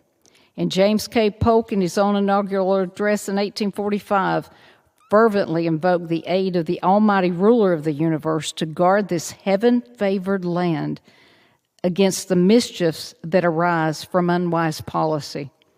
And Andrew Johnson, who assumed the presidency under some of the most painful circumstances in American history following the assassination of Abraham Lincoln, he called the nation to a special day of humiliation and prayer, and later issued a Thanksgiving proclamation calling Americans to give thanks to God for the perseverance of the United States. 3 Tennesseans, 3 presidents, all of them their highest moments of responsibility, they all turned to prayer. George Washington, in his circular letter to the states, asked God to incline the hearts of citizens to cultivate a spirit of subordination and obedience to government, to entertain a brotherly affection and love for one another. Abraham Lincoln, in the darkest days of the Civil War, called on the nation to humble itself before God, not out of weakness, but out of wisdom. He recognized that we had forgotten God. And on June 6, 1944, as Allied troops stormed the beaches of Normandy, President Franklin Roosevelt didn't give a victory speech. He led the nation in prayer. Mr. Speaker, the evidence is overwhelming. This nation was built on prayer. It has been sustained by prayer. And if we want to see it restored, it'll be through prayer. I know it's not a popular thing to say in some circles in Washington these days, but faith has been pushed out of the public square. Prayer has been treated like something to be embarrassed about or hidden away. And we're told to keep our beliefs private. But I refuse to accept that, and as a matter of fact, I rebuke that. And I don't think the American public accepts it either. You know, I've been a pharmacist for almost 40 years, and I stood behind the counter when people were at the lowest point in their lives, when they were diagnosed with cancer or certain other ailments. And the ones who leaned on their faith and the ones who prayed, they had something to hold on to, something that no government program, no prescription, no piece of legislation could ever replace. That's why I believe deeply that this National Jubilee of Prayer, Praise, and Thanksgiving isn't just about a nice tradition, it's a necessity. And as we celebrate 250 years of American freedom this year, we have an extraordinary opportunity to do what our founders did, to stop, to humble ourselves, to give thanks, and to ask for guidance. Not because we're weak, but because we are wise enough to know that the blessings we enjoy are not of our own making. And Psalm 33:12 reminds us, and I think Mark said it a minute ago, blessed is the nation whose God is the Lord. And may that always be true of America. And with that, Mr. Speaker, I yield back. Thank the gentlelady from Tennessee, very sincere. With that, I want to yield 3 minutes to the gentleman from Pennsylvania, Chairman G.T. Thompson.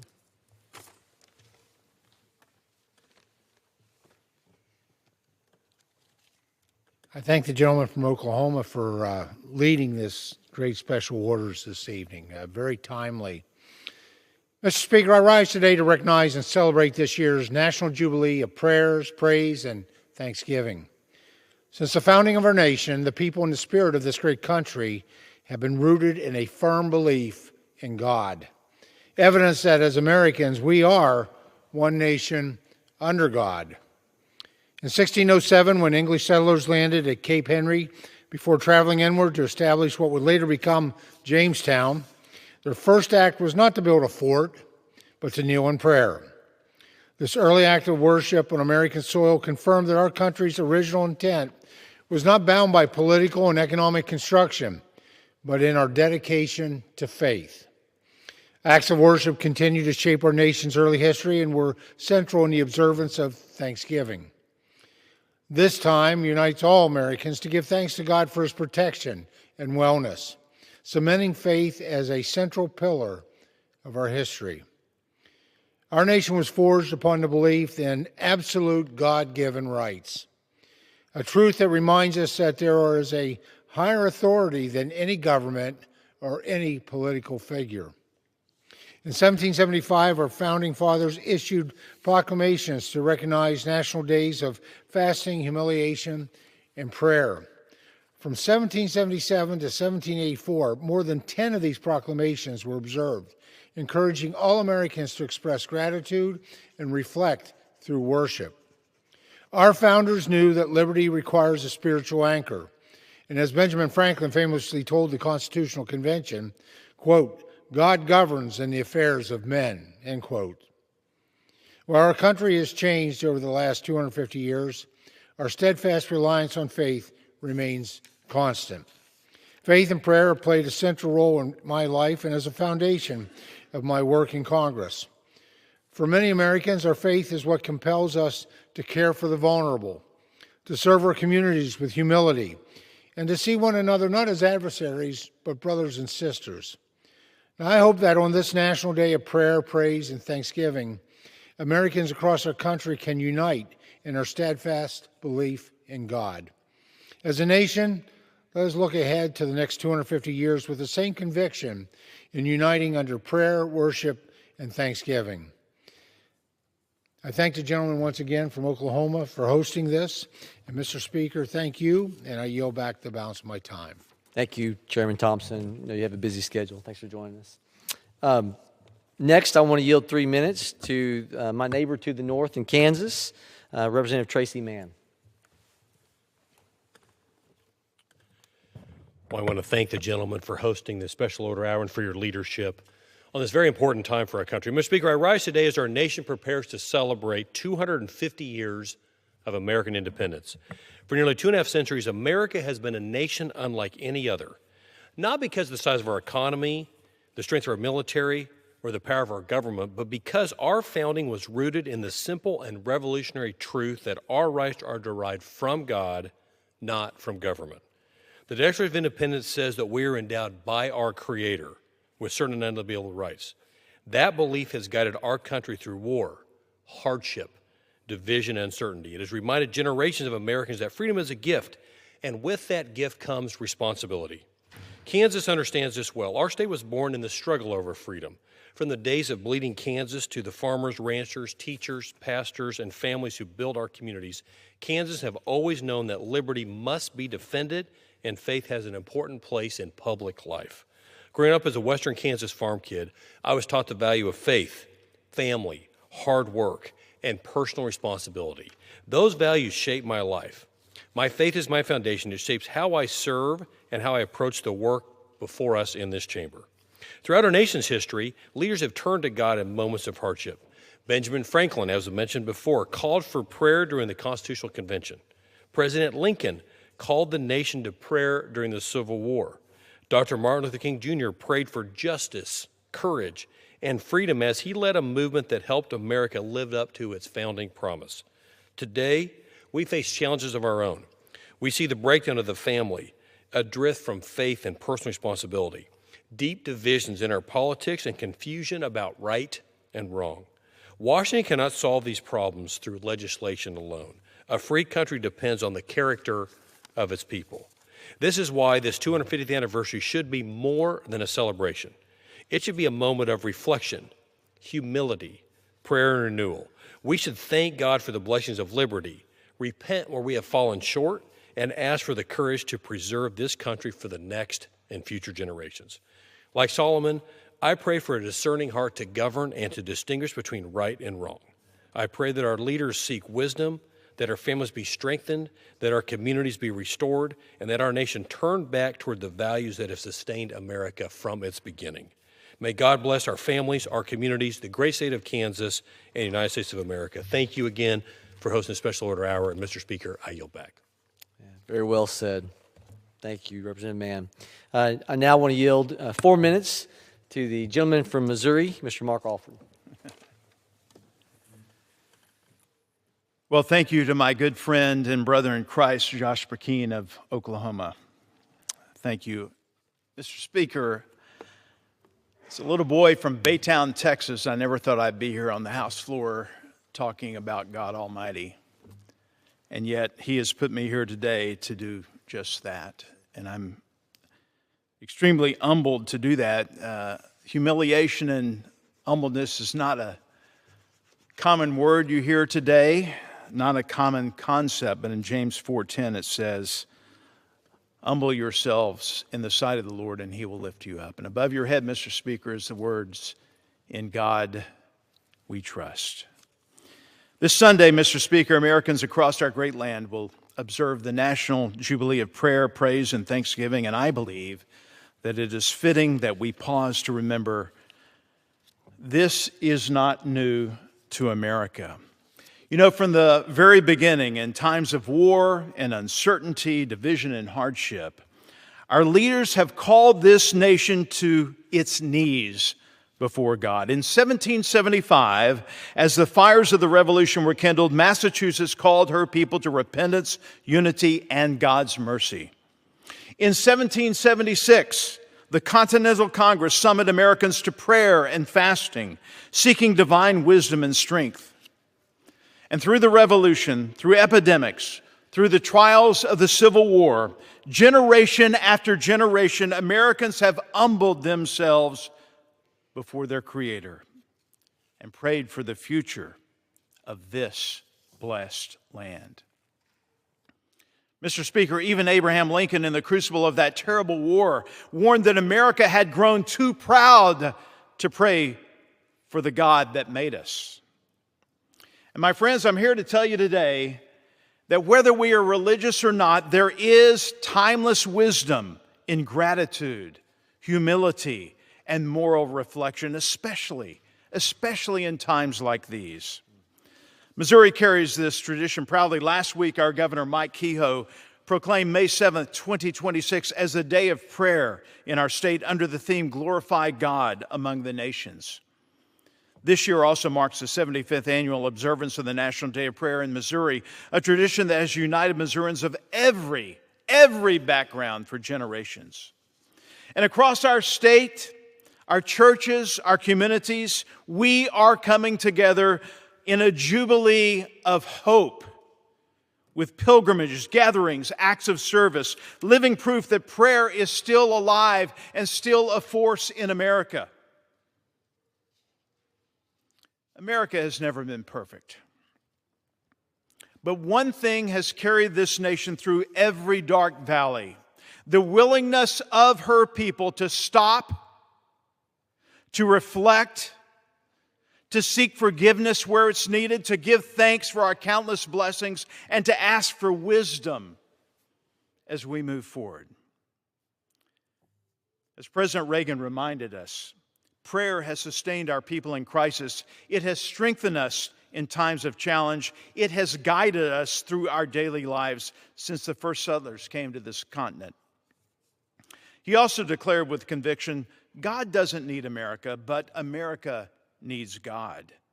If we ever forget that, We are one nation under God. We will be a nation gone under.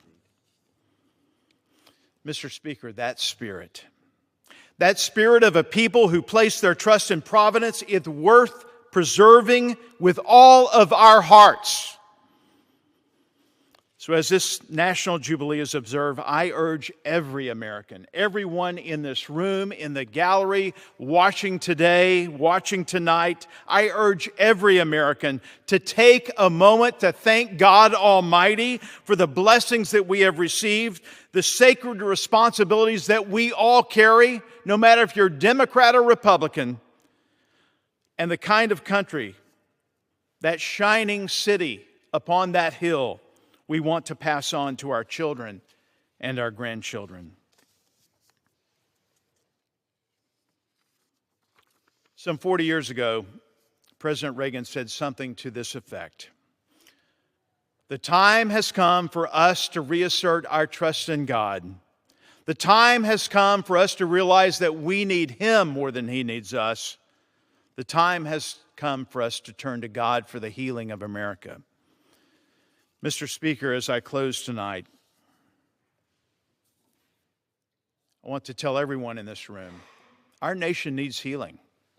This body needs healing. Let each of us here tonight and in this body pledge today to be a part of that healing. Healing through prayer to God Almighty, and with faith in God, confidence in our principles, and the unbreakable American optimism, I believe with all my heart that our greatest days are still ahead of us as a nation. Thank you, and I yield back. Very well said. Thank the gentleman from Missouri.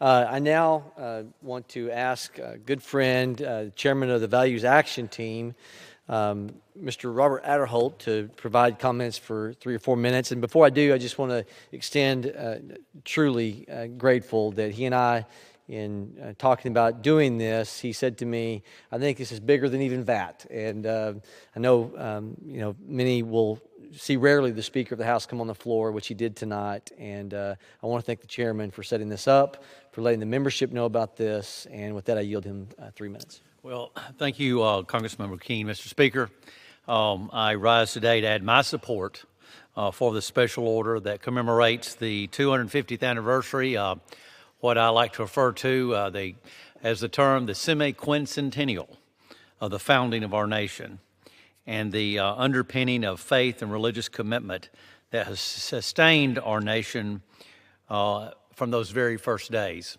And I do appreciate Congressman McKean for organizing this and including me in this. And indeed, this is bigger than any issue than we face in Congress. This is the bedrock. And so taking a few minutes here this evening to recognize that is so important. The Founding Fathers who preceded us in the Continental Congress back in May of 1776 made it a priority to acknowledge God. They passed a resolution calling for penance, prayer, and thanksgiving, and they called it our indispensable duty. Publicly acknowledge God, confess our offenses against Him, and to beg for His intervention. I believe God answered those prayers in ways that would go far beyond what they even dreamed of.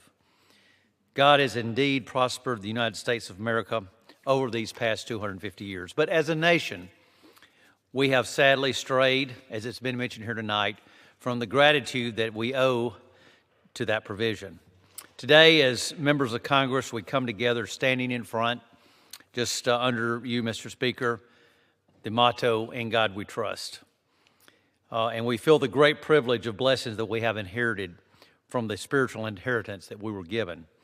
As we celebrate America's 250 and we look toward the future, if we are to extend that heritage to see our country flourish in the future, we must rededicate ourselves to shoring up the foundation of faith that has sustained us. Obviously, it is a very good thing that we have this opportunity this Sunday to come together in the National Mall to spend a day of thanksgiving and prayer, just as they did 250 years ago. I know everyone can't come to the National Mall this Sunday, but you can take a moment and take that opportunity to spend some time in prayer and reflecting on this nation and remembering that there are so many people in the world that don't have that privilege to meet together in prayer. And it is, as a member of Congress, I'm reminded there's so many people in the world that don't have that privilege. And as a young man who grew up in rural Alabama, and as a young boy who decided to accept Christ as my Savior as a young man, I never imagined that there were people in the world that would be punished for expressing their faith. But it happened then, it's happening now. But so we pray for them as well as we pray for our own nation. And may this nation be one that we always are able to express our faith with confidence and without any fear of the government. So I add my prayers to those of my colleagues here tonight. May God guide us, may God sustain us in our work here in the House, and may He continue to bless these United States of America. Mr. Speaker, I yield back the balance of my time. I thank the chairman again for his help in organizing this. With that, I want to yield 3 minutes to the gentleman from Wisconsin, Mr. Glenn Grothman. Thank you. First of all, I'd like to thank Josh Burkeen for arranging this special order. We're speaking now on the 250th anniversary of the United States, the anniversary of this blessed nation, and we should thank God for all He's given to this country. But on this anniversary, we can't help but take stock of the condition of this country. While people back home are concerned about material concerns, that's true. If I ask them what the real problems are in the country, they almost uniformly are concerned about a moral breakdown. This is not surprising. John Adams warned that our country was made for a moral and religious nation and totally unfit for any other kind. This is our problem. No one can doubt that in the last 50 or 60 years or 80 years of this country, our country has become less moral and less religious. And this has become a particularly greater trend over the last couple of decades. Our forefathers routinely prayed to a Christian God. All the way up through Abraham Lincoln, our presidents called upon our nation to fast as they prayed to God. Today, by the way, you can't even get the clergy themselves to ask for a day of fasting. Our forefathers, the most popular book they read in the Bible was the book of Deuteronomy, the book that has the Ten Commandments in, and a book that dealt a lot with the laws that Israel was founded in. So in any event, I should also point out, behind me here, we have the reliefs here in the U.S. Congress, and the most prominent position is given to that, a relief of Moses, which is an indication that our forefathers wanted a very religious nation. So let us one more time pray to God to rededicate this country to Him. We must pray for faith to bring back this country to its God-fearing roots, and one more time not only call on prayer and fasting as we try to work our way back to what this country once was and what we must be again if we are going to continue to survive. Because no matter what laws we pass in this body, if we are not a moral and religious nation, we are through. Thank you very much. I thank the gentleman. I thank all of our speakers. In conclusion, Mr. Speaker, I don't take it lightly to stand on the floor of the United States Congress and talk about this subject. And most people who do not have a undergirding, a biblical undergirding, they would watch this and they would wonder, why would you take the time to do this on the floor of the House of Representatives? And it is because, and it's the things that I pointed out in my commentary that many of the members have pointed out, whether it be George Washington who said in his farewell address, you can't even claim to be a patriot if you should seek to undermine the pillars of religion and morality. It's the bended knee Washington that's to my left here that we know not only believe that a nation was to call itself unto a place of a posture of humility, but as individuals. History is ripe with all the different things that Washington did and said. He even banned cursing in his army because of his observance to his code of virtue, as derived from his reading of his Bible. You have a man who claimed to be an enemy of vice and a friend of virtue, Benjamin Franklin. He was imperfect. History recounts that. But we see all through history imperfect people being used for great purposes. It's Benjamin Franklin, you heard tonight, that stood in front of the Continental Congress. I'm sorry, the Confederacy at the time, as they were trying to figure out what they're going to do about the tyranny of one of the states. And they'd locked the doors and studied different things. And before he utters to Elizabeth Powell, "It's a republic if you can keep it," he said these words in front of the people as they were struggling. He was calling them to pray, trying to figure out what's this form of government going to look like. And he said, "The longer I live, the more convincing proofs I see of this truth, that if a sparrow cannot fall to the ground without his notice, is it probable an empire can rise without his aid?" And he then called them to get a chaplaincy of sorts. And that is what history recounts. Changed a hopeless situation to where our Constitution came into fruition weeks later. And then I'm going to land the plane with this. We've talked about the past. And in the Pledge of Allegiance, one nation under God, Eisenhower, Supreme Allied Commander Eisenhower. Most people don't realize that as a young man, Eisenhower, living on a farm ranch to the north of Oklahoma, he suffered an infection. And the doctor told his mother, because of how this infection is set up in his leg, that they needed to amputate.